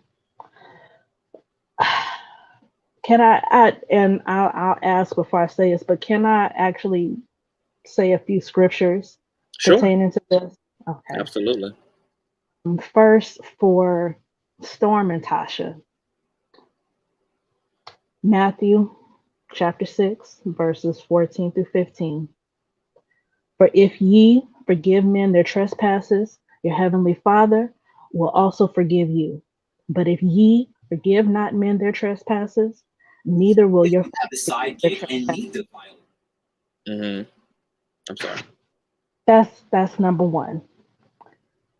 Regardless of the initial nature of their relationship, they did build a friendship. Connected. Yes. They did build a friendship, and I would hate for this situation to be the breaking of that. I hope that they both take the time that they need, step completely away from this situation and all parties involved, and really assess for themselves if this is what they want to be the end of that relationship. Because they were stronger together. And we need to not be so quick to throw each other away. We do that all the time as a people. That's why we can't get anywhere. Because we always throw each other away. That has to stop. You have to fight for the good in each other. For sure. For sure. And you did an excellent job. Thank you. Moderating that. I know that it was difficult. Don't ever let anybody take you off your square. I won't. Don't ever let anybody take you off your square. You are doing the Lord's work by giving a safe space for these types of situations. Yeah. It's a lot to provide that space in a very public domain at that, where there's a lot of opinion and thought coming in. But yeah, I really appreciate that. Yeah, and get comfortable with that mute button. Don't let nobody overtalk you. This is your shit. I will. This is your shit. Okay. Period. Don't you ever feel like you have to yell or raise your voice? I've been in 20. I be trying to let her. I be trying to let. I hate to micromanage adults. I just be hoping that folk can just remember you are a adult. I hate to shun and do all that. So I be trying to just let folk come to their own maturity or whatnot. But yeah, you're right. I will get more flexible and fluid with that mute button. Yeah, and I understand. I've been in the same place, and trust me, whether they 17 or 70, get comfortable muting them and letting them know why. Sometimes you got to check that adult. You got to pull their coattail and say, "Hey, you know better." And until you realize that and do better, I'm gonna have to put you in this timeout. Yes. Let it be that. Don't feel bad about it. This is your safe space that you created. For sure. Run it how you need to run. For sure. Well, thank you so much, love, and thank you for the scriptures. Couple more for Chelsea, because I see a lot I of got 50 daggers. million living folk backstage. For Chelsea, Matthew chapter 7, verse 6. Give not which is holy unto the dogs, neither cast ye pearls before swine, lest they trample them under their feet and turn again and rend you. She learned a lesson that a lot of us had to learn the hard way. Not everybody is worthy of a second chance. When they show you who they are by their actions, by how they treat others, by how they move recklessly through this world, believe them. Run the other way and don't be afraid to run. Not everybody here is moving in the same space with the same grace, with the same intent. And the fact that that young man had the nerve to come onto your platform and say, "Oh, that's just jail talk." Never once did he truly take accountability for any of his actions. It was always somebody else. And that's a very dangerous mentality to have when you already have a criminal record. Because whether you take accountability or not, that judge will make you take accountability. That jail or prison will make you take accountability. She showed you grace. It may have been misplaced, but that is no reason to take advantage of someone. And we as Black women stop allowing ourselves to be taken advantage of. And for all my sisters in the comments that are dragging her, remember you were her at one point. And I don't want to hear anything from anybody about them. Oh, I never dated down. I want it was all of us. I want you to save that part, because I literally plan on doing a show before this week is out where me and Black women, we're going to have a conversation. And you need to hit that link on that day when I create that show, because me and Black women going to get into that. Because I ain't forgot about the dragon of and the Chelsea way that you spoke, and you were so eloquent in your articulation of that situation. It was beautiful. It touched my spirit because I finally saw that somebody else gets it. Yeah. And it's sad that we have to grow through our pain. We don't take each other's word for it. We don't learn from the mistakes of our elder sisters who have been through it. We have to be hard-headed and fall down those same steps. Yeah. Instead of hearing it and taking it for the concern that it is and not a chiding. We do that all the time with each other. Yeah, for sure. No, I'm gonna. It's my responsibility. It's my responsibility as a man to hold other men accountable for the abuse and the system that men created. White men created it. White men created it. Black men reinforce it. And as a man, it shouldn't take women to call out men. Men should be able to call men the fuck out and call them to the carpet about their fuckery and their patriarchy and their toxicity and their entitlement and their fucking privilege. And so me and men will be battling it out to the end of time as well. Because I get emails all the time. Oh, you fucking love women. You cape for women. You da. You fuck you. Hey, fuck me. My foot is on your neck, nigga. Fuck you. And that's what needs to happen. And that's what we've been lacking, that accountability for each other. And especially with our men and us as women, we need to stop enabling that. And like you said, men need to hold each other accountable.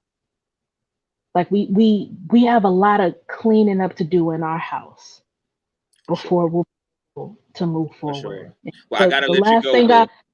wait, one more. But okay, you gotta pick it up, baby, because that literally okay. you got to. Okay, go ahead. Okay, and the last one is Proverbs chapter 24, verses 17 through 18. And this one is for Queen Tulsa and Conray. Rejoice not when thine enemy falleth, and let not thine heart be glad when he stumbleth, lest the Lord see it, and it displease him, and he turn away his wrath from him, and turn it on to you.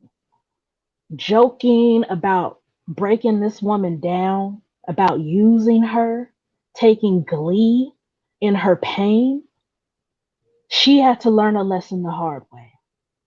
And instead of saying, you know what, I apologize for my part in it, I have growing to do, I'm not where I need to be emotionally. No, I used you and got away with it, and it's your fault. That's what I kept hearing from that young man. And Queen Tulsa, I understand you're building your YouTube channel. You need to get that viewership up, but you're profiting off of the downfall of another woman. And as a trans woman, I'm gonna need you to not be the stereotypical trans woman that takes joy in the pain of other women. The respect that you want as a content creator, you first have to give to others. Because what's going to happen is you're going to get a lot of attention, and it's not going to be good attention. Yeah. And you may think that you're ready for that negativity and that negative energy, but your soul isn't. So please just that. Okay. Well, thank you. You make sure to keep your notifications on when I do that show. I want you to hit that link and come back. Okay. You're gonna be a valuable voice in that. But thank you so much for the night, love. I appreciate you. Oh, you're welcome. And thank you for giving me some time on your platform. Sure. Okay, boo. All right. Let's get in here. We got folk. I'm going to try to let everybody sound off tonight. I think we have Chaotic Truth live in the background.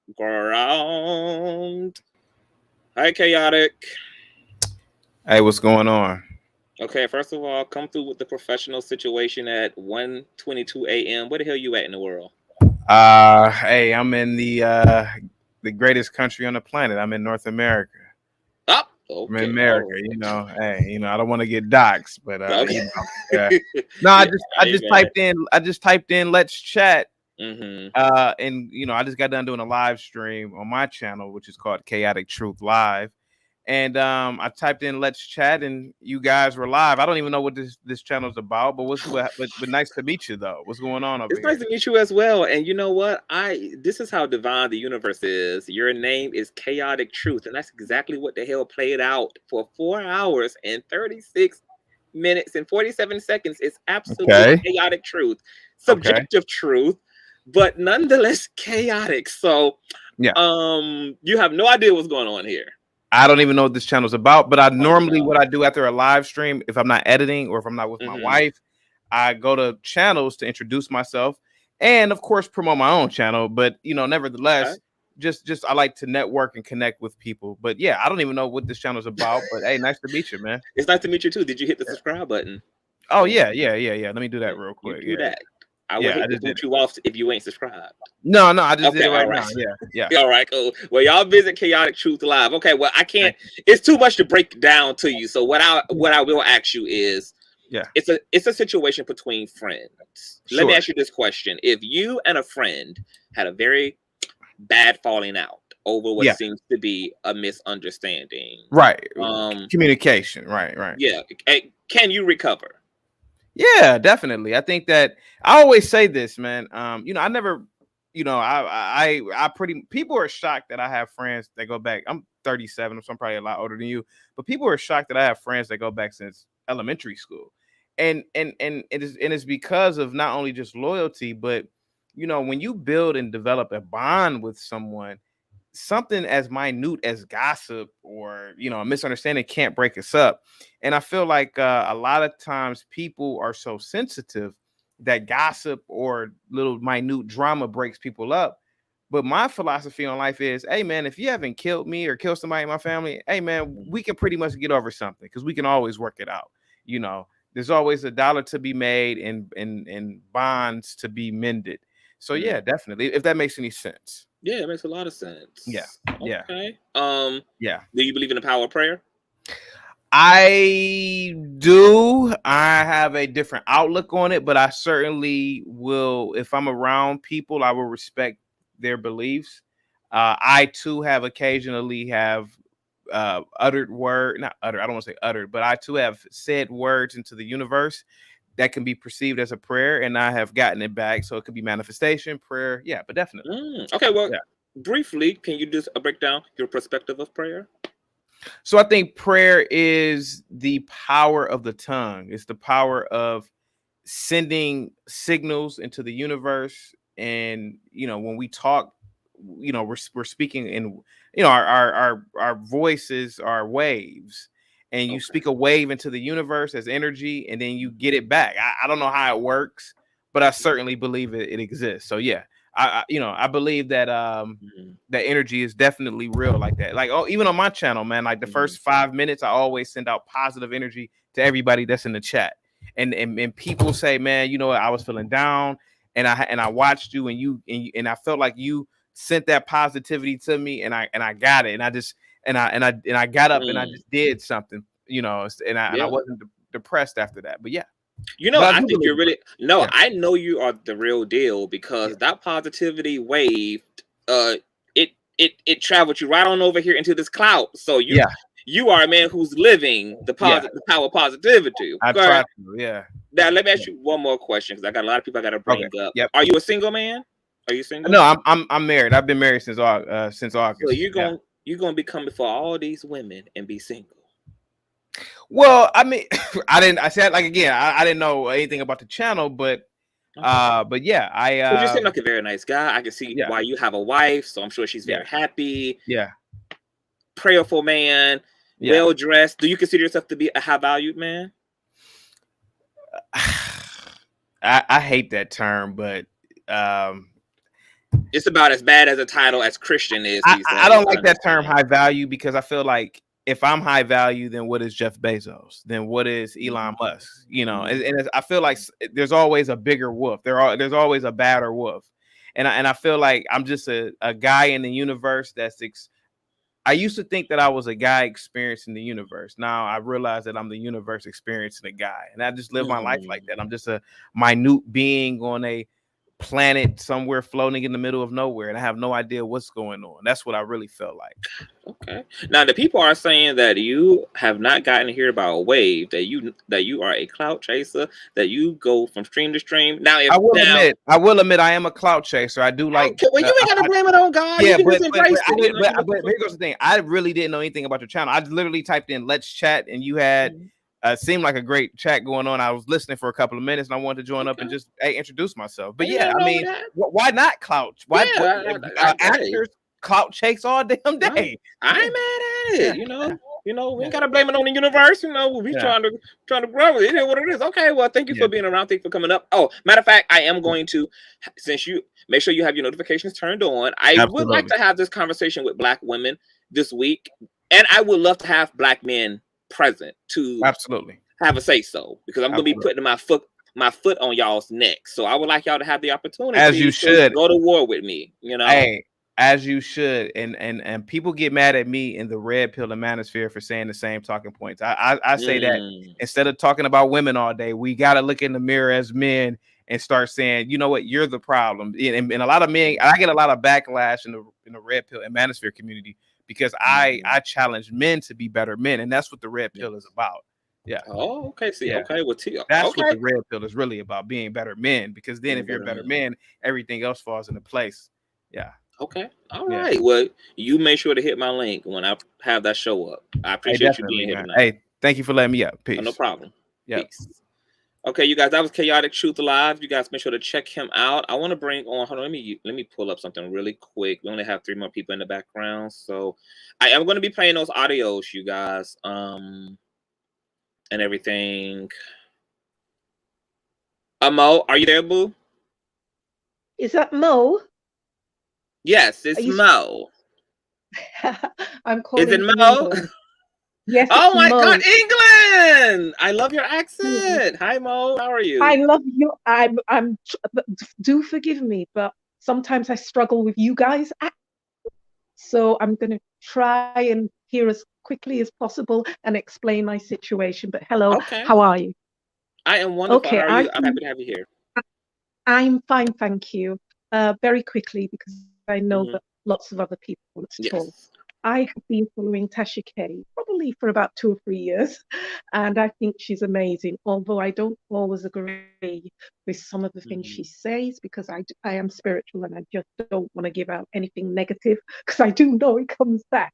But she has a backbone and good for her. If she can do it, she can do it. It's not my way of doing things, but she's made a business from it. Good on her. And through Tasha, I was introduced to Storm. He's got his own style. It's different, but he's entertaining. And I got to know both of them because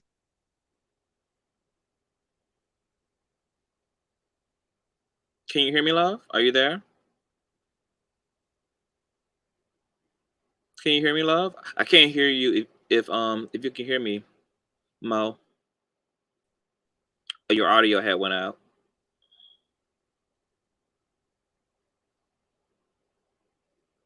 I'm not sure what's going on with Miss Mo. I may have to let her out. Now? Okay, yes, I can hear you now. There you go. Can you? Yes, I can hear you. Okay, sorry about that. Okay, No, I don't know where I cut off. Can you tell me where I cut off from? You cut off at you learned about. You're copying my accent. Don't. I love your accent. I want your accent. But you yours you is have stopped as off. well. Thank you. Okay. You were saying how introduced... you are fans of them both. Yeah, and I was introduced to Von Ray through Storm during December time when they had that podcast or whatever it was with Chelsea. And I phoned him and said I thought they were brilliant. Not just Storm, but Von Ray and Chelsea, because they had a beautiful dynamic.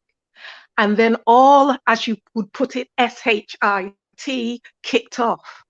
Now, this is my personal opinion on it, because I too am spiritual. I think Von Ray was meant to come in to trigger something about these two that has to be reviewed and worked out and tweaked in friendship. Something Von Ray could not have done this unless there was something there to be done, if you understand what I mean. Yes, for sure. There's something hidden that needed to come up. I think Storm needs to grow on his own and not be always connected to Tasha. Tasha needs to step back and let Storm grow, but Storm, give her her due. She is your friend, and Storm is her friend. But Storm, it reminds me a little bit like me. I hope I'm not being insulting in any way. When you've come from dysfunction and lots of rejection, bloody hurts. You may not be able to say it because you're always being strong, but when somebody doesn't let you in, but they're letting Chelsea in, that's an immediate back away, get the hell out. Who's going to hurt me again? I've got to protect me. And that's probably what Storm has to continue to work out from his background. Yes. But they are close. But I think they need to work out a new relationship for now. He's proved himself. He's made it. She's no longer his mentor. But Tasha K now needs to go credit. I put something in, let him grow now. And hey, let's build a different relationship as friends now. That's all that's happening. Now, back to Vaughn. I think boy, and I'm going to call him a boy right now, has been damaged massively from his childhood. How he sees women, how he talks about women, how everyone is a B or a H or a what did I do or how did I plant it? That's not what I was used to at December. It was a camaraderie. It's now turned into whores, and I'm not into any of that. So maybe, and good luck to you, I'm just saying, Von may have had a brilliant relationship with Storm, but he was the catalyst to bring, as Shakespeare would say, all the shit to the top that was hidden. Shaking the table. He came to shake the table. Oh, that's all I'm saying. I just think individually something had to grow. That was a brilliant start, but Storm is in his own now, and Tasha is in her own. And my God, she's getting it from every side right now. Everybody's going for her, and this is happening at a perfect time to go for Tasha. And now everyone's going to say Storm's let go of her as well. It's a mess. Take some time out.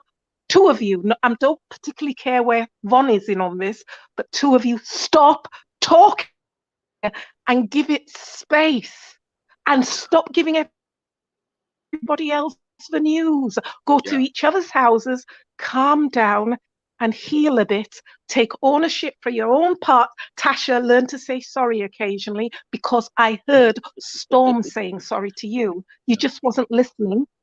And just stop talking. The world wants you to fight. Stop fighting. Yes. Oof. Yeah. You laid it on, Mo. And then come back. Amen. That's it. Amen. Amen. That's it. You That's all laid I it wanted out. to say. Okay. Well, thank you so much, Mo. They're beautiful I love building. you. They're beautiful built people. They're beautiful. Okay. Yeah, they are. They are. Absolutely. Okay. Absolutely. That's all I wanted to say. Thank you. Okay, love. Thank you for being up here. No problem. Take care and have a, as you Americans say, have a blessed day. Period. And you too, boo. Take it. Bye-bye. Bye. Bye-bye. Oh my God, y'all, Adele, baby. That bloody Von. That bloody Von. Rolling in the deep. Try to ask Adele for her autograph, baby. Put through Adele coming through. All up in these black people tea. Yes, God. Oh, joy. Let me bring up Sip with D. Sip with D, are you there, love? I'm here. Can you hear me good? Yes. How are thou? Welcome to the chat. First of all, Conscious, I'm gonna give you like your flowers. Like literally, I love you. Like the way you handle yourself, the way you handle your show. I mean, I don't know if it was yesterday or the day before yesterday, because you know, over 6 hours. I had to break that down. Yes. So yes. Well, thank you, love. Touched me. I mean, I couldn't stop. You know, it was needed, and I like just overall what you've been doing and how you've been handling yourself and handling it.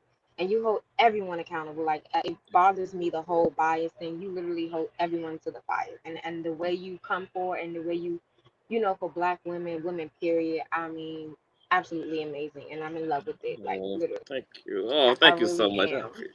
Oh, thank you. I appreciate that, love. So, what are your thoughts about what played out? I think this is a whole shit show. You know, I think that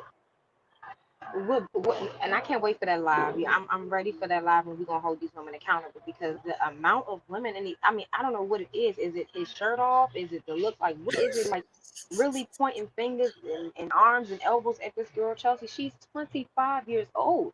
Like it's almost like everyone in the chat, all these women feel like they have been so peachy clean, 25 years old. They've never fell for no man in their stupid antics or whatever, no matter what level it is, even if it's lying when they were in jail, lying when they're outside jail. I mean, honestly, him lying and doing a jail story, I mean, I'd rather do that, because that baby father Pookie and them is lying to him in their face. So like, it's just like, it bothers me like that. I mean, I feel for Chelsea. You know, I 100% feel for Chelsea. She got, you know, she got, and then for him to say, "Oh, it's just jail talk," as if you didn't tell her, "Hey, listen, everything I'm gonna be saying to you while I'm in jail, just jail talk, so you know it ain't serious." You didn't give her that. You didn't give her that choice. You kept on with these lies. You kept on with it. I was on that live when you sat there and that lady asked you, "Are you with Chelsea?" And you were like, "Yeah, I'm happy. We good. It's this, that, and the third." No, you ain't say nothing. You ain't comment under Tasha's post and say delete the post. You ain't do, even if it was behind the scenes. It was a whole ride. I even said it when Tasha got on there. She was like, "Yeah, they weren't together." I'm like, to me, that's a cop out. That's what a lot of men would say once things aren't going their way, or however things go. It's like, well, you know, we weren't together, but you living in her apartment. She doing all these things for you. You doing things for her. Whatever case may be, you giving it to her raw. I mean, like, what you think she gonna think? Like, I mean, that to me is just typical immature boy thing. Well, we did all that, but we wasn't together. Like, really, this is what we doing? 30-year-old men, this is really what we're saying right now. It just it drove me wow, to me that's the most immature thing I could ever hear. I mean, but and it's crazy because I actually felt the relationship that they had, because they was in a relationship. I don't care what he say. I don't care what nobody say. You know what I'm saying? They was in a relationship. No matter how it, because if guess what? If it wouldn't blow up like this and it was still good and everything was peachy clean, she got him to a higher level and a higher level, he'd still be calling her his girl. Period. He'd be saying that's my girl, it's my woman. But because things went sour and it's not going his way, her way, whatever, she ain't my girl. But let things go flip the total opposite.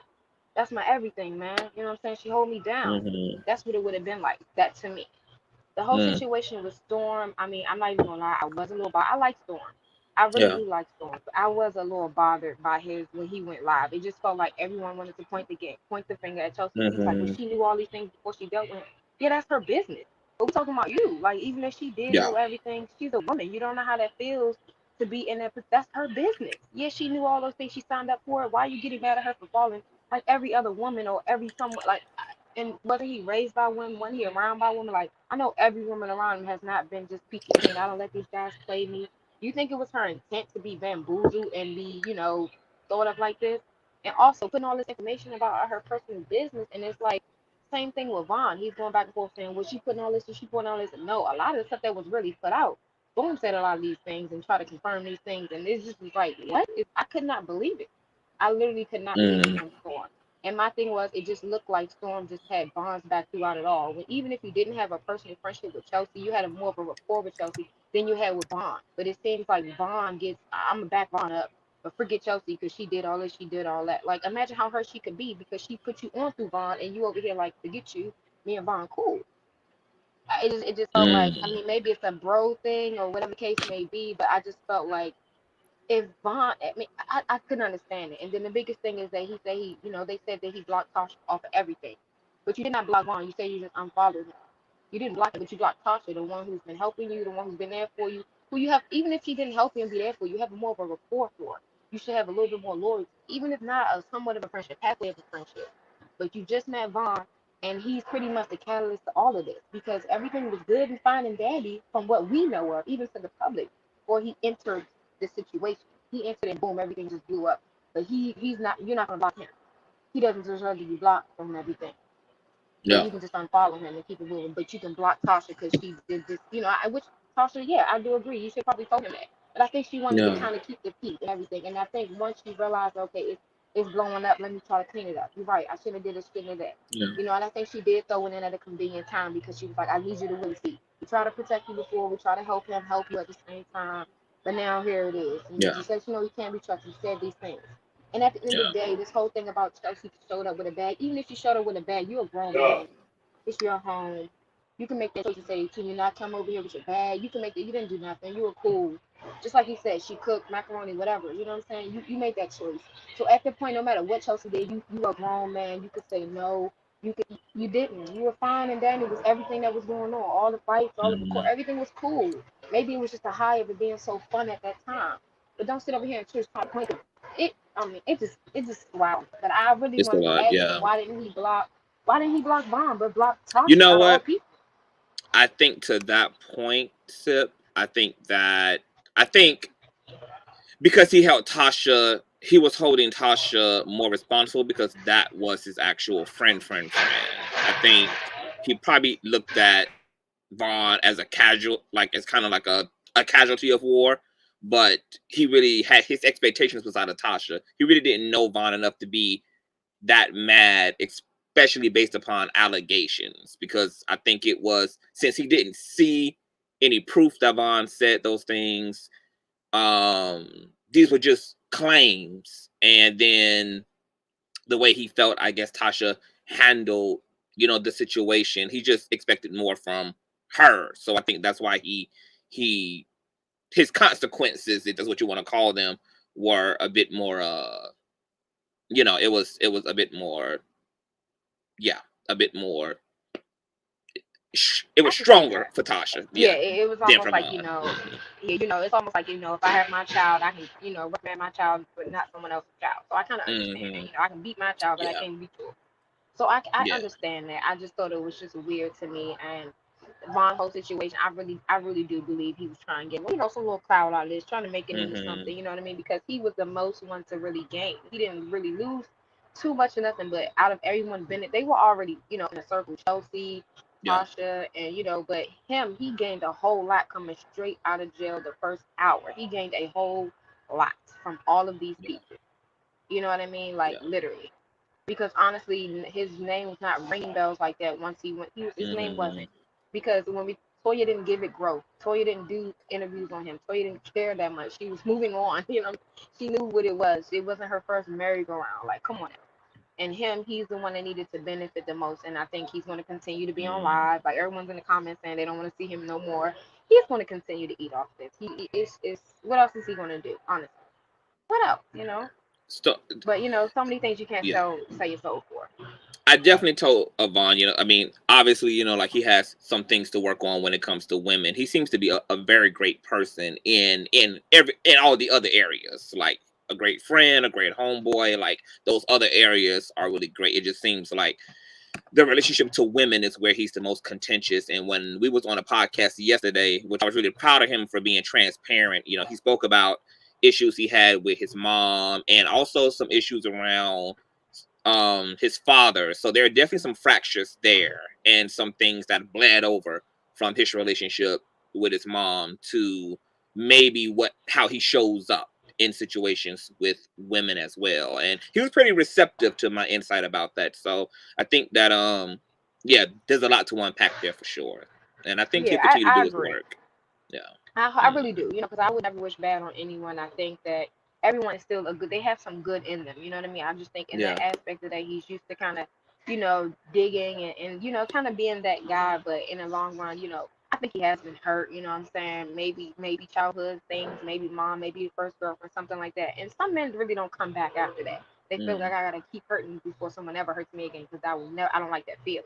I gotta keep coming. Because men already shun away their feelings. So the first moment of vulnerability or the first moment of like a feeling or compromise or threat, they out of there because they already fight against feelings and emotions to begin with. And then once they are willing to accept that and give it a chance, they're death scared in that vulnerability state, which becomes terrible because it means that the woman has to literally be perfect at this point. Once a man let his guard down, it's a man is so scared to be exposed and vulnerable because he hasn't been socialized to be vulnerable that when he is there, the partner got to be damn near vulnerable. If that partner ain't vulnerable, the first fuck up, the first sign of trouble, the first whatever, most men, they don't have the capacity to be that long-winded because they already uncomfortable with their emotionality and with their heart. And so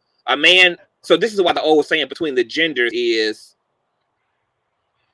like women can have a capacity to accept cheating and to forgive a man for fuck shit.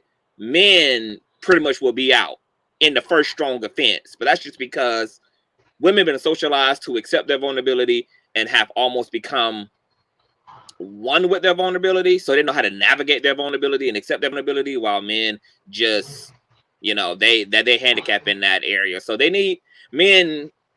We got to keep working through all of this shit. Yeah. It's a lot of dynamics. I do got some other people in the background. Is there anything else that you want to add to this, boo?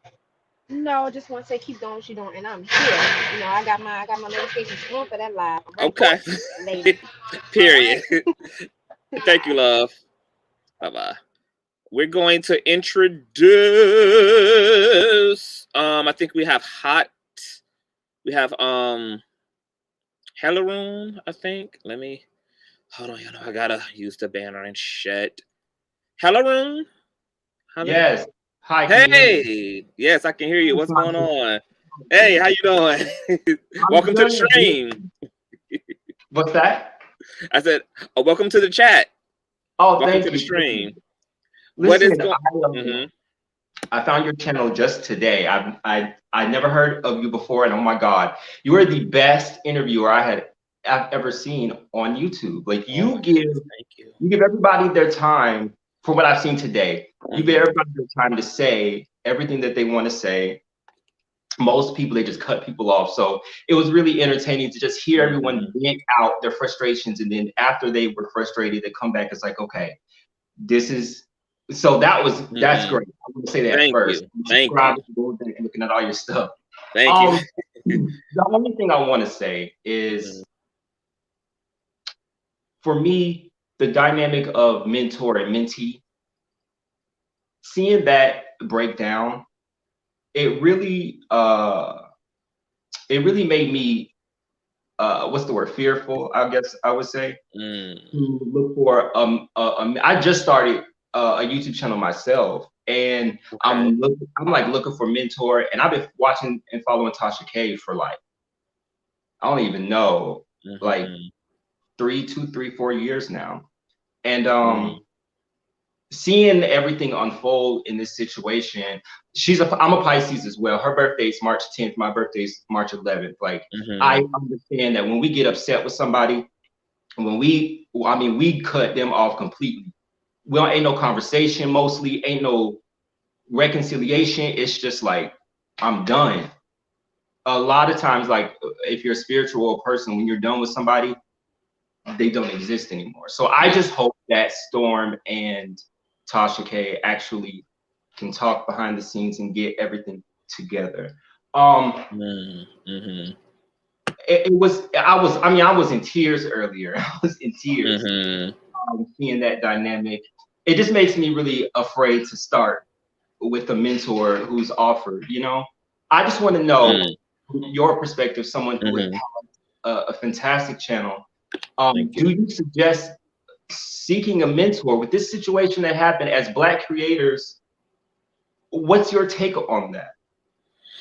I do encourage mentorship. I will always encourage mentorship, especially when it comes to YouTube, because YouTube is not just about producing content and uploading. There is things you have to understand about algorithms, about language, about how the system, how everything about what you do impacts your channel for better or for worse. And that information is not necessarily privy just by being on YouTube. You know, most YouTubers are just kind of winging it, and their success is really out of luck. Like, they just happen to just have stayed trendy and have flipped and cartwheeled and just kind of accidentally ended up in the positions that they're in. Most of these content creators, especially the Black ones, they didn't get here by knowledge, which is why they just didn't get here by knowledge. They just got here by accident. And thank God that they ended up coming to their success. But it's not necessary to have to go through that if any of us are in positions to really come up under someone, which also doesn't mean doing it how they do it, but just understanding the fundamentals about what works for your platform and what doesn't. Now, right now, I sponsored another YouTuber who's now in Storm Monroe's mentorship program. And he's getting his life out of that mentorship program. And I wanted to do that because I believe in giving back. If I did not have a mentor myself, there were absolutely things that I would have never known. I just would have never known. And when that information was privy to me, I was just like, my God, how many of us are just out here without this information? So, you know, I encourage mentorship. I think, you know, mentors are human. We're human. I think we have to leave some reasonable room for conflict, because anytime you just get humans, there's just going to be opportunities for conflict. And sometimes we just find ourselves there for one reason or another. I don't think we should continue to be so fearful of confrontation.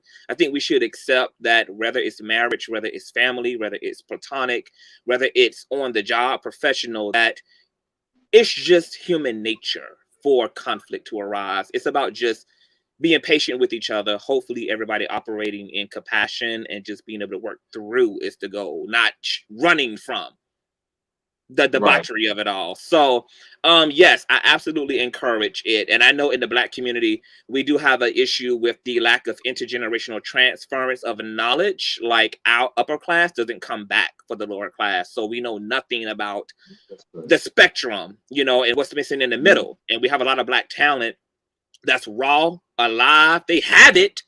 They just don't know how to market it, how to advertise it. They don't understand the system of business. And so there's just a lot of shit that's just removed from the formula. And it's not just about self. So yes, mentorship. If I encourage it, and of course, be selective, vet your mentor, make sure that, you feel well about your mentor, and just take the meat, spit out the bones. Tasha K got a lot of shit, because, of her style of commentary and people consider her messy, etc. But that has nothing to do with what she knows about this system. That has nothing to do with, with the information itself. Like the messenger is not connected to the message. Like it's about the message. You can leave the rest where it's at. So yeah, mentorship. Don't fall for that whole no mentor shit. Leave that hashtag alone. It is hashtag I have a mentor. I'm thinking more like I'm just gonna watch TED Talks and read and do it on my own. Yes. After seeing that, I was just like, yo, like I'm like with me, I would never do any type of celebrity blogging. I'm just not built for the streets like that. Like I'm not built like that. I can't be having. I'm not built for attacking people attacking me. I'm not built for that karma. But it was just like I don't want a year or two down the road a small misunderstanding like this. That I mean, I know it'll blow over. It's just had me. But anyway, I just wanted to say I love your channel. I can't believe I've never seen.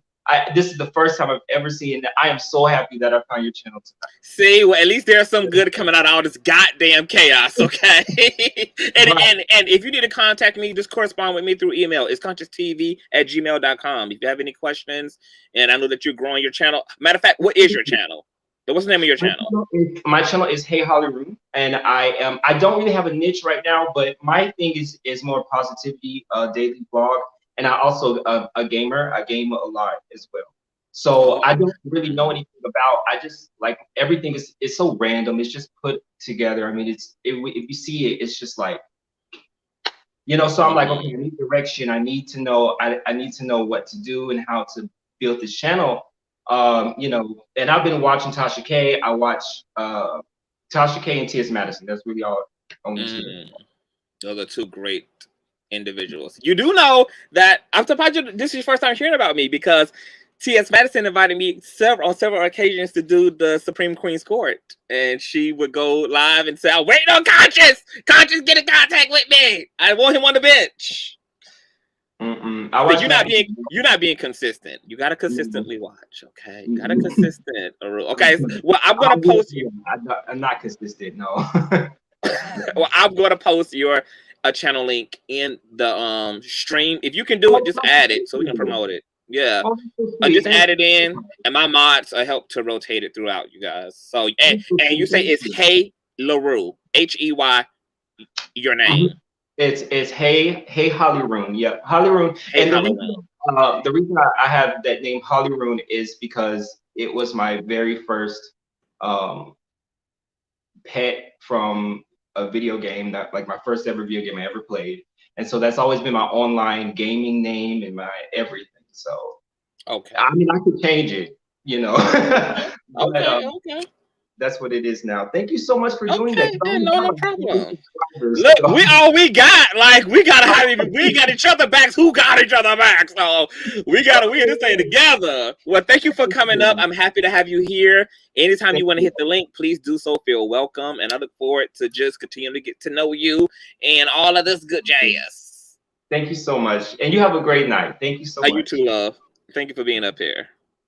So before we go to the next caller, you guys, I just want to say, I want to shout out to Armand Wiggins. I know he was in the chat earlier, and I know that Armand is on this whole no mentor shit. And let me just say, I love that Armand was able to get it on his own. In fact, watching how much he went through to get to where he's at is actually why I'm so grateful to have a mentor, because we watch him go through a lot of trials, ups and downs, ins and out. I mean, Armand bled for his position, and a lot of that bleeding and struggle, a big part of that was unnecessary. It was only because there wasn't someone who was willing to be a guiding force. And so you know, I don't want a lot of us super scarred up by the time we get to that success. I don't want a lot of us experiencing, you know, like just, I don't, it's because you're going to get it and then you're going to be also hurt and a little bitter and jaded because the fight was so fucking grueling, you know? Y'all already know I am adamant about community. I believe that each one teach one, honey. When one crab make it out the barrel, bitch, you reach back down and you grab another motherfucking crab. That's how you empty the barrel, is you come back. You be on your Harriet Tubman shit, you know, because when you on your own and you in the trenches, baby, you're going to get towed up and you may not even make it out alive. And if you do, bitch, you barely made it out and you can't even really present in the top. So I'm really happy to anybody who's been able to be successful and, you know, get what they deserve. And that's a beautiful thing. I also know that none of us should have to do it completely and utterly alone. Nobody should do it for you, but we should definitely have more Black gatekeepers saying, hey, this is the way. And, you know, you can follow me, you know, there to that destination. You do got to do the walking and you do got to do the talking, but I can definitely point you in the right direction. I can definitely let you know that the trajectory is that you're on the right trajectory. You got to do it yourself. And so we need more of that. So I just want to say that you guys subscribe to Hey Halaroon. He's a gamer right now, and he may be getting messy with the rest of us, you know, as his YouTube journey unfolds. I want to bring up, we have 3 more people to bring up, and that's going to be that. Let me put up my banner. I want to introduce Deb. Hi, Deb. How you doing, sir? Hi, love. I am better now. How are you? I've been praying for you ever since I've been seeing the commentary these different days, but I'm not going to focus on that. What I believe, God put you on my heart because I've seen your heart in your eyes, because you had compassion for everybody and you didn't want to choose a side, but you had to be a negotiator. You had to be a person in the middle to try to block all the different words, spirits, division, and all that. And I know the Bible says the devil come to steal, kill, and destroy. But God came to give us life and that life more abundantly. And I know from being 58 years old that hurt people hurt people. And a lot of times, even Vaughn, I have a son just like him. When he gets upset, his anxiety, I'm not going to say his anxiety, but anxiety causes him to stutter, to fumble his words, to overtalk, to use a lot of profanity because he's not getting heard. We as women, you know, we're going to get heard. We might get the last word.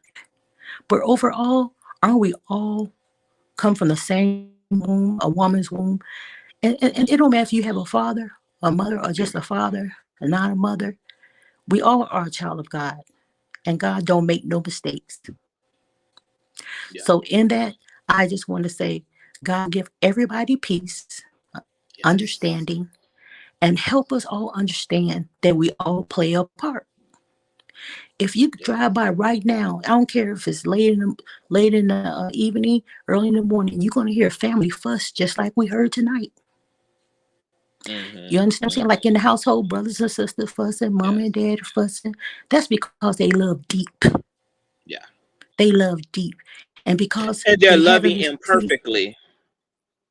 They just don't know imperfect. how. You know, it's imperfect people doing the love thing. The love is perfect. The people gotta learn how to, you know, they learn as they love. It's like what I just did just now. You waited for a minute for me to get in. I wait for a minute, you get in. It's a give and a take. We just can't take, overthrow. We overthrow the devil, but not people. God don't make no junk. He don't make no mistakes. And we all different. We're not the same. But your gift strengthens my gift. Vice versa. That's why I said we all can be great. This is a big social device that God is using now to get to his people. Because you think about how many times he called different people voices, called them at night when they were sleeping, didn't give them rest, didn't give them peace, because he wanted to say something to them. But through your channel and other people's channel, he made it say you need to listen and see what you look like. And the Spirit of God told me while I was waiting on my turn, this is how I look sometimes to God.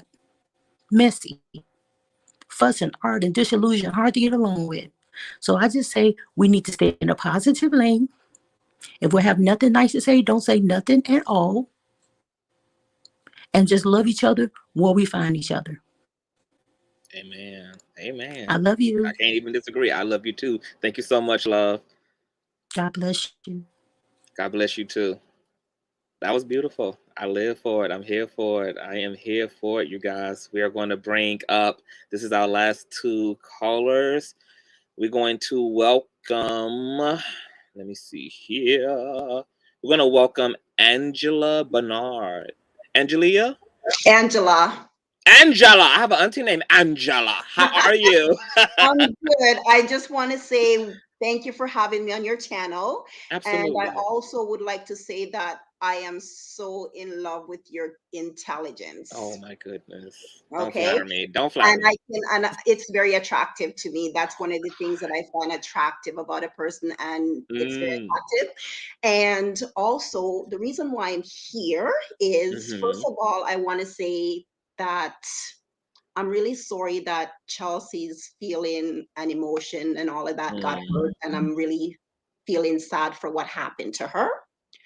However, I've been following Vaughn from ever since he was with LaToya.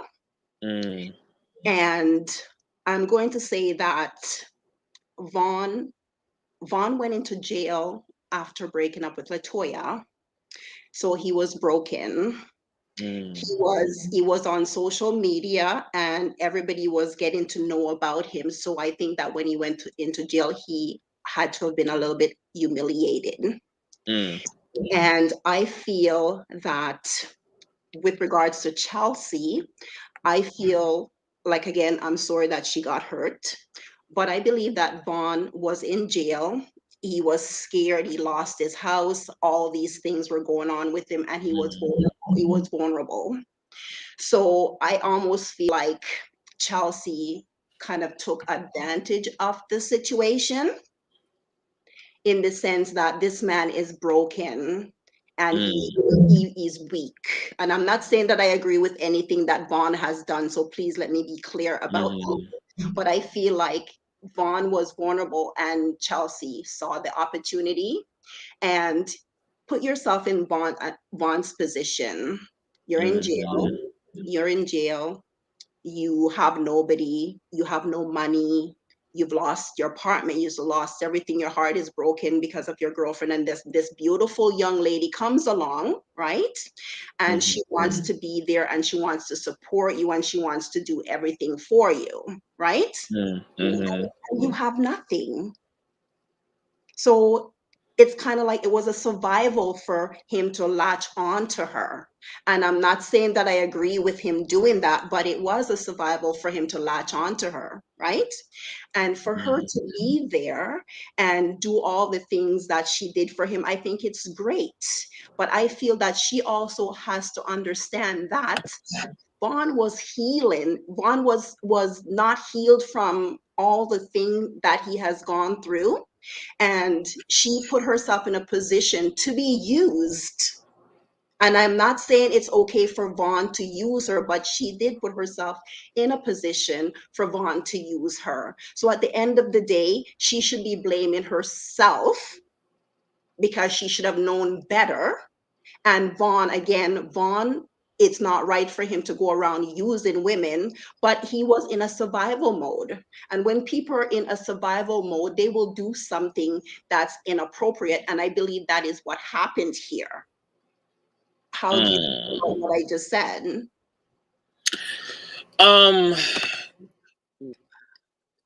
I can definitely. I'm on. You can leave it. Hold on. Okay, well that's fine. All right. I'm trying to buy some stamps right now. Okay. Anyway, I'm on my ghetto shit. No, I think that there's a mutual benefit. Like, I think maybe the issue was Vaughn was using Chelsea in a way that was different than the way that Chelsea was using him, because everybody gets used, you know. Mm-hmm. Every relationship comes into, you know, everybody's getting something from everybody. You know, everybody's dealing with somebody for one reason or another, whether it's the emotional support that they yield, whether it's whatever, you know. I think that where shit get crazy at is when there's just, when you think somebody is using you romantically, and maybe you feel or have the perception that you was being used for some superficial means. And I think that that's where the explosion happens at. But, you know, to Vaughn's point, Vaughn is a young man. He got his own trauma. He's a Black man in America. He's also been under the same oppressive system that Black women have been under. He's mutated as a man as well. Women have been wrongly indoctrinated. Black men have been wrongly indoctrinated. And it's just a sad set of circumstances to see all of that culminate in situations like this. And that's why over the past few days, I've been trying to just get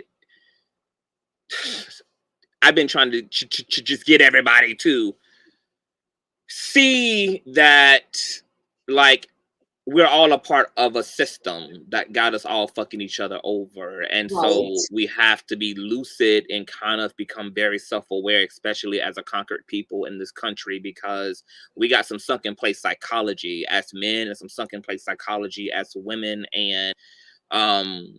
And nobody's going to help us to clean it up but us. Like, nobody's coming back for Black people, not white America, none of that. So the burden of waking up and straightening up is on us. And it's a lot to work through, because there's so much history and generational pathology behind the damage that happens to Black and brown people, whether it's the fatherless homes, whether it's just the poverty, whether it's just all of the various things that Black America is impacted by. And this shit is going on from generation to generation to generation to generation. So my heart just really bleeds for Chelsea. It bleeds for Vaughn. It also bleeds for Tasha, because Tasha hasn't had a model either, like, as in terms of how to be a mentor. She's on her own trying to do her best as a woman who has success, a woman who has come into something that she believes she can pinch off and give to others, and she hasn't had no model. So everybody is bound to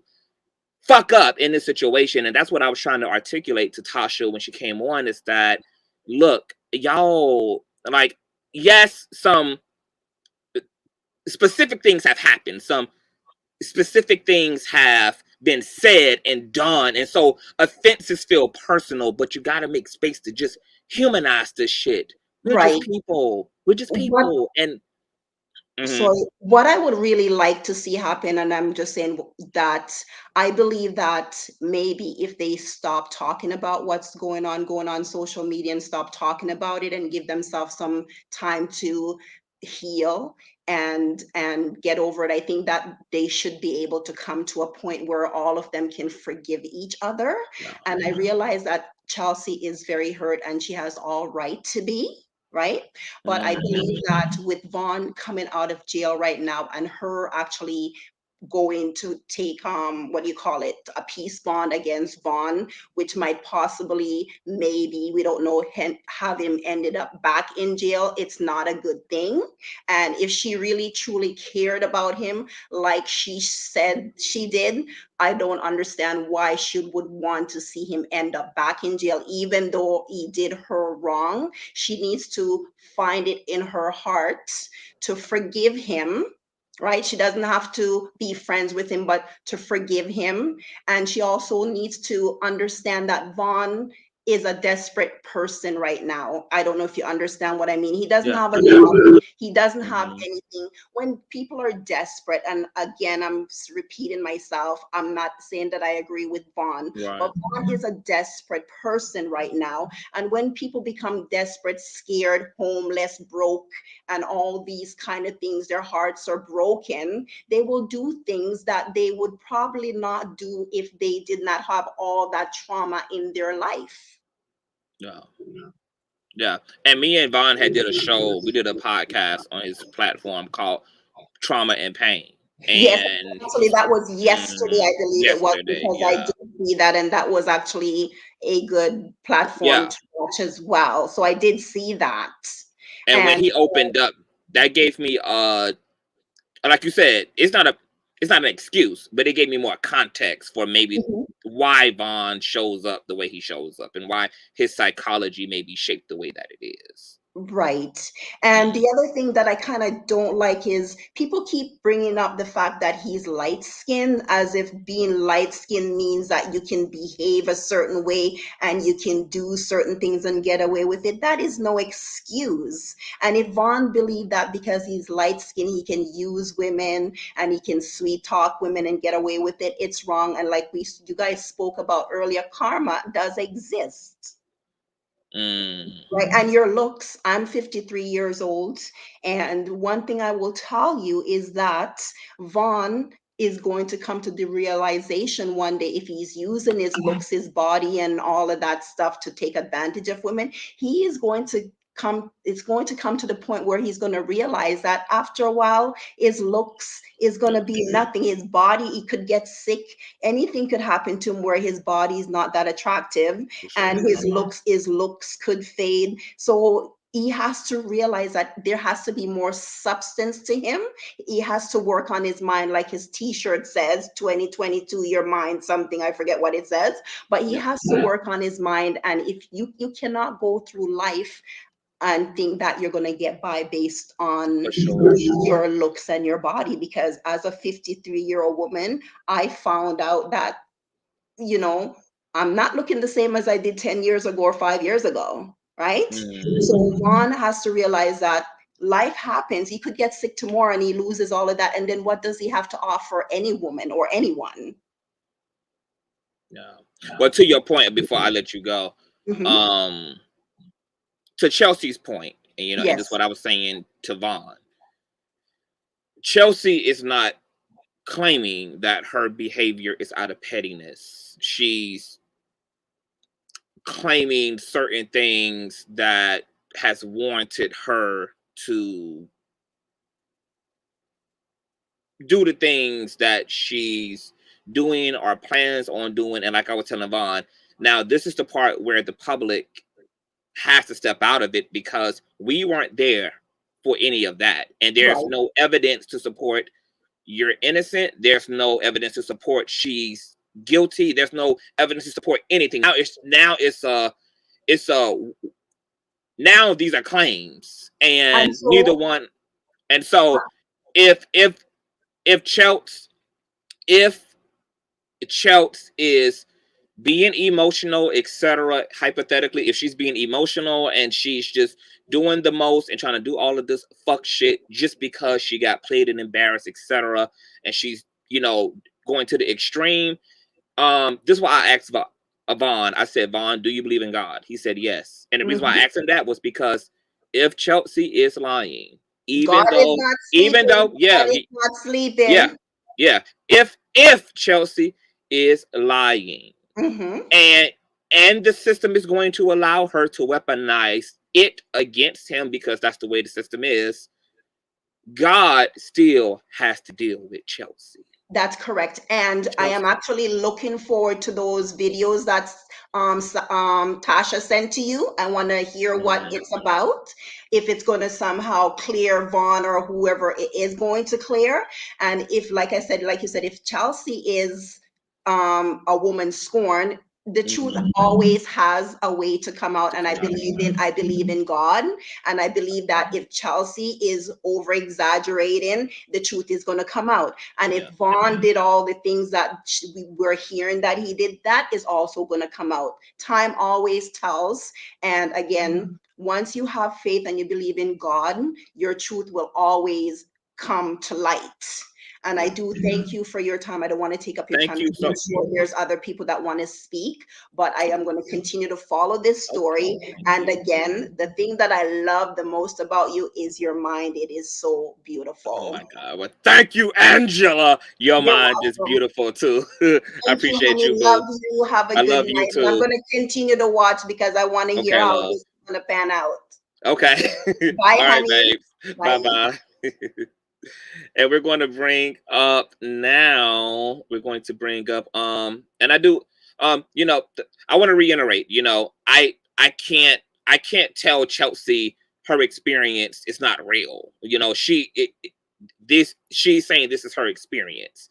And I can't tell Vaughn he did the things that Chelsea said that led to the actions that she's going to take, because once again, we weren't there for any of that. But what I do know is that whatever the truth, let me tell you something, as a metaphysician, I have seen God not only reveal the truth, I have seen God chastise and lay down the fucking law on individuals who abuse virtue, whomever, whatever the truth is. Now only Chelsea and Vaughn know the truth about what their last day together was, about whether police were or were not called, whether there was a situation that happened where Vaughn was inappropriate with Chelsea, etc.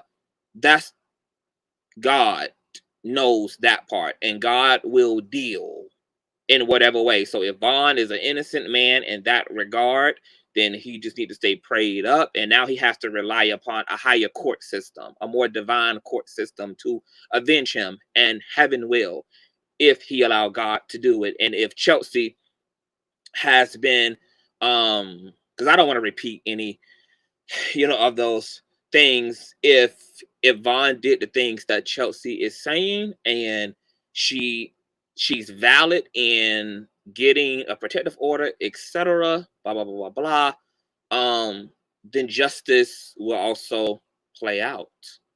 Justice will also play out. Let me bring up. Let me see here, Joe. Joe, are you there? Hi, I'm here. Hi, Conscious. Hi, Joe. Hi, how you doing? I'm doing okay at the 2:21 a.m. Eastern Standard Time. Yes. It's 2:21 on my way. Yeah, I've been quite invested, and partially because of you. I became aware of you over the last few days, and just following these topics, and I'm quite fond of you so far. Oh, thank you. It's probably going to change, you know. You know, us content creators, you know, people love us one day, hate us the next, love us, you know, just depending on where we leaning. So, but thank you for liking me so far. Oh yeah, so far. And your stance on how empathetic you are towards women and our place in the world, and you know, the traumas bestowed upon us, both men and women. So I'm empathetic toward that as well. Yeah.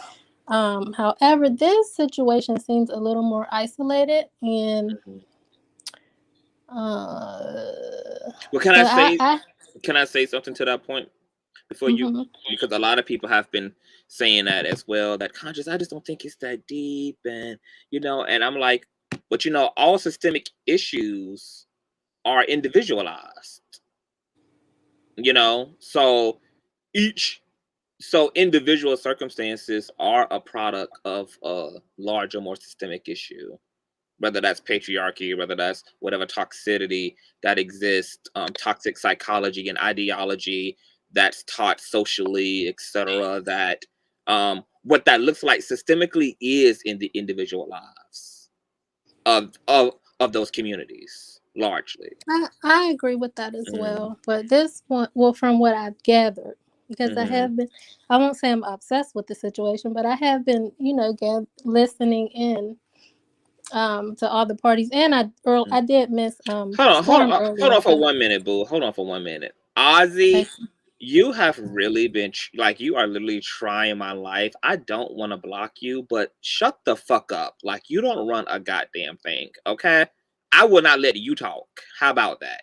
Now, you claim you was unsubscribed, so get your unsubscribed ass on from my motherfucking shit and take your ass over to the Wiley show and be all up in his chat. I don't know, like, girl, like, who pussy did I come out of? It damn sure wasn't yours. Okay? Mods, if Mr. Ozzy gets out of order one more time, drop his motherfucking body off to the goddamn river. Okay, go ahead, Joe. Yeah, okay. So you guys were talking a little earlier about mentorship. And I think with this situation, and I could be wrong, but a lot of it has to do with, like, I think that was how Vaughn got hooked. Like, he was approached with, as he was gaining traction, like he had some potential in regards to what is it called, influencing and everything. And I think that his potential to make money was the reason why he was approached in the first place. And that was the driver. So in a big part of why it was presented to him to help him and bring him in the circle was, okay, we'll take you under our wing and show you the ropes because we know how to do it. His ex did put him on to YouTube and stuff like that, but he still had a lot to learn with how to really monetize and that sort of thing. And that probably drew him in. And if his intention was not romance, even though it was said that Tasha presented you know, he should deal. I don't know if she's like was trying to get Chelsea to deal with different talent and stuff like that, especially if it's like, okay, we want the hottest story. If that was the main job that she has over there, is to get the hottest story. But he might have just been one of the people who bit. And I think he did start to like her because he did admit that he thought there may have been potential within that 3-month time that they were communicating. And I think it's also fair for him to say once he met, because they hadn't met up to that point. So once they did meet, if he didn't think it was right, I actually commend him for trying to get out of the situation. And it was only, like a 6-week period. That's not a long time to gather your opinion and bust the move. So I feel like he did it as soon as he thought that he could, and didn't realize that it was going to be as public, because the live or two that I did see with all three of the guys when they were over at Storm's place, it didn't seem like he was trying to be super public. And I did catch, your rerun of him admitting that they were in a relationship, but outside of that, it didn't seem like it's something that he was trying to parade around. And I think that by Tasha posting their picture together and announcing them as a couple so soon was part of the gaining the buzz for, him potentially making more money for them. Yeah, like I was trying to tell Vaughn, he didn't realize it, maybe because he was trying to defend himself. I mean, but he made a lot of things at least appear true. Like, if Storm's narrative from his video was they argue like cats and dogs, and Vaughn would say some of the craziest, disrespectful shit to her about her body, etc., and then you go on live and come on here and say, oh, it was a terrible sight, her body, then you make these claims all real, and then it substantiates a lot of the things that Chelsea's talking about. When Vaughn came onto the show day before yesterday, And you know, he was like, oh, you know, she's bullshitting, she's exaggerating this whole, you know, protective order shit. You know, I'm not violent.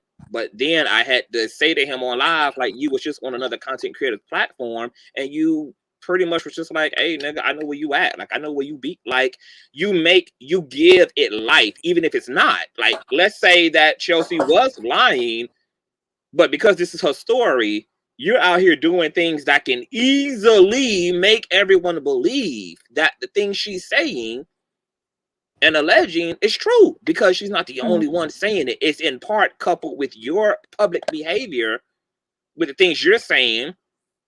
You know, you're saying, I didn't claim her.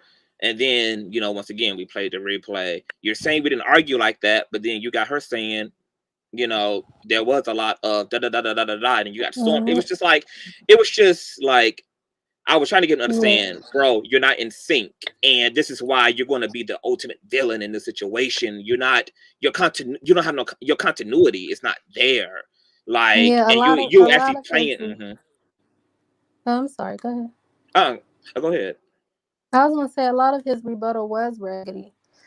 But like if him and Storm hadn't had to speak out like against what was being said, because once the news hit, then I guess that's what drove them to speak up and try to defend themselves. But in the same breath, he was saying some contradictory things, and as you mentioned, driving the narrative to certain things too to make it believable. But I guess he was just hoping that it could have went away quietly without anything being public. Yeah, it would have been in his best interest to not have ever spoken aloud at all. To have just, and I know it's hard to do when you're getting dragged online. You know, it's there's something in all of us that's like, that wants to stand up for ourselves, and that makes us want to, you know, answer for ourselves, etc. But it doesn't seem to happen. Even if he would have simply reiterated the timeline, then most people would have said, okay, this was a 6-week period. Like, how much effort really was put in? But like I said, I feel like a lot of the effort that was during the 3 months that he was in jail and when he came out was more so driven by the let us manage you, let us take your career to the next level, like let us get you set up type, opposed to we're so interconnected romantically and spiritually, even though it's only been this little bit of time and maybe we only been flirting for towards the end of me, you know, you getting out of jail or whatever, and I'm doing these things out of the kindness of my heart. Like, that's not what I gathered from that. Because you know, you don't just keep throwing it in someone's face if it's like that. Well, I personally, I'm not one to say, you know, that the young lady was not smart and stuff like that. I don't think that was the case. I mean, not from this situation. I feel like he was kind of, I won't say they were predatory. I don't know what word to use, but it just seems like those. I think it was just a mutual benefit. You know, he's cute, she's cute. He's in the industry. He wants to be in the industry. She's in the industry. There was a lot of commonality and common goal. Like, you know, she was a woman who had connections and resources. He was somebody who had lost all that he had, but wanted all that he had lost back. She came in at an interesting time. And a lot of people think that Chokes and Vaughn like met while he was locked up. They started communicating before he got locked up. And like she said, he was only supposed to be there for the weekend. It kept being another type of situation. Every time he was supposed to be getting out, it was another week, another week, another week. And she just wrote with the punches. And he wrote with the punches.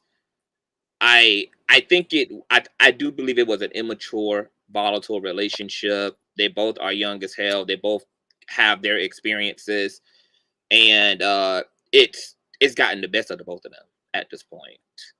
It's gotten the best of the both of them, and now it's an ugly situation. And it is. I'm like, oh, this is so messy. Oh my God. It's bad. It's dark. Yeah, it's dark. But we're gonna pray and keep some good candles lit over the Black Holy Ghost, and if we got a Terry for the Holy Ghost, and get some sense and get some alignment for these people, that's what we gonna do. You know, I'm gonna shake this wig from left to right in Jesus' name until everything is all right again. That's what I'm gonna do. Is there anything else that you want to add, love? Not that I could think about this. Okay. I'm sure there's a bunch because I was having all types of thoughts as everything was unfolding. But you know, yeah. But that was like one of the main things that was sticking out to me. You know, I just felt like he was targeting. He was, and he did say that while they were communicating before he actually met her in person, that eventually he did think it could have been something, and people were missing that too. Yeah, but I think that by that point, Chelsea was already knee deep in a little bit more because he never expressed to her that he was figuring this out. It was more so about he was making it appear that he was taking it as seriously, and that's why I had to keep addressing him about the deception, because women, generally speaking, this is not the case for every woman, but women operate more from their heart than men do. So women will take situations deeper than a man will initially. This is why men got to be responsible. Like, be aware that women are connected to their heart chakra. They're connected to their emotional body. And so as a man, just keep that aware. Like, don't, because you know that a woman can be more easily yielded toward her feelings and her heart, be responsible in the way that you deal, because you know that about woman, you know, like, and operate accordingly to those truths, and things could be easier if everybody just keeps it real, you know. And because Chelsea is a 25-year-old and she has her heart open, she has her emotions wide open. Between 25 years old and a wide open heart, yeah, that ain't something you want to play with. That can be an interesting combination if you just tap into that in a wrong kind of way. So I just wanted Vaughn to understand, like, you are a man, and Black women are already feeling like there's a lack of good men, etc.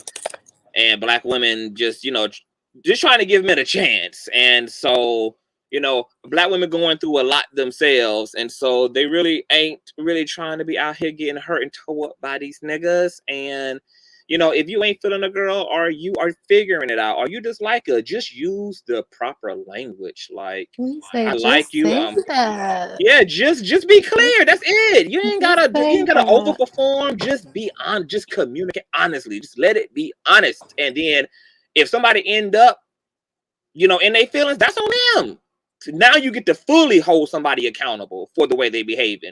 Now you get to say, baby, I ain't never led you on. I ain't never told you that shit. I ain't never claimed you. I ain't never said I wanted you to be my wife and you to possibly meet my children, and that I'm focused on. Like, you get to now let the other person hang themselves. But when you not clear, when you playing into the shit, you give the other person all the ammo to be in they, you know, to you give the other person justification for however they're responding to whatever you're playing into.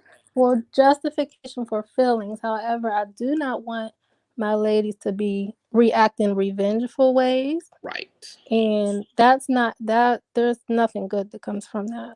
Absolutely, you know, paybacks and revenge.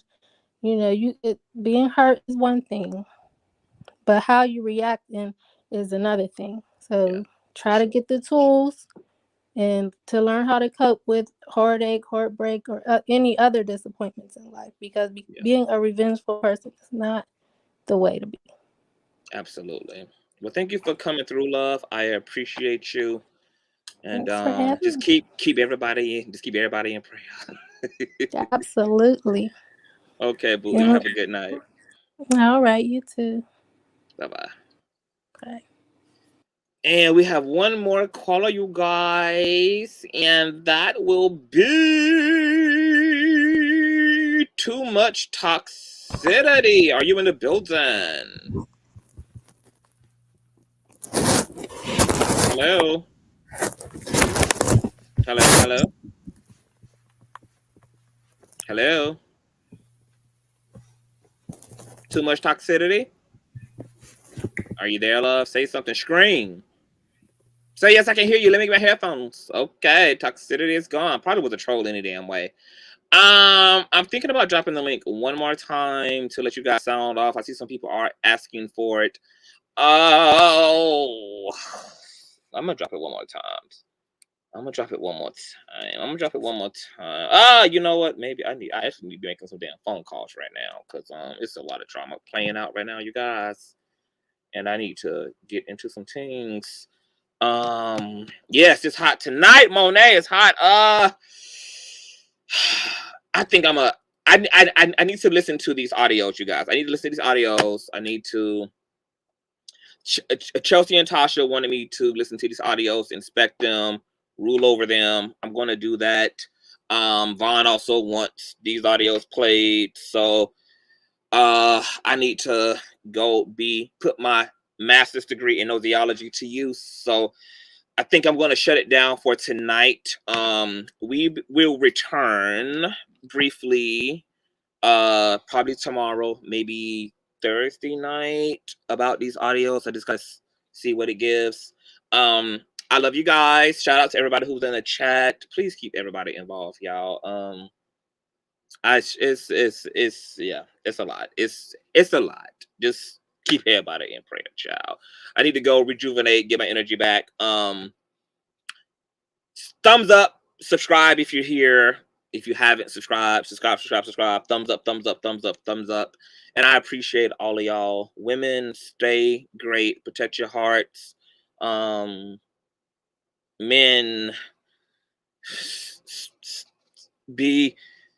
protect yourself. Stay honest. Everybody just, all that good stuff. I gotta go. Good night. God bless.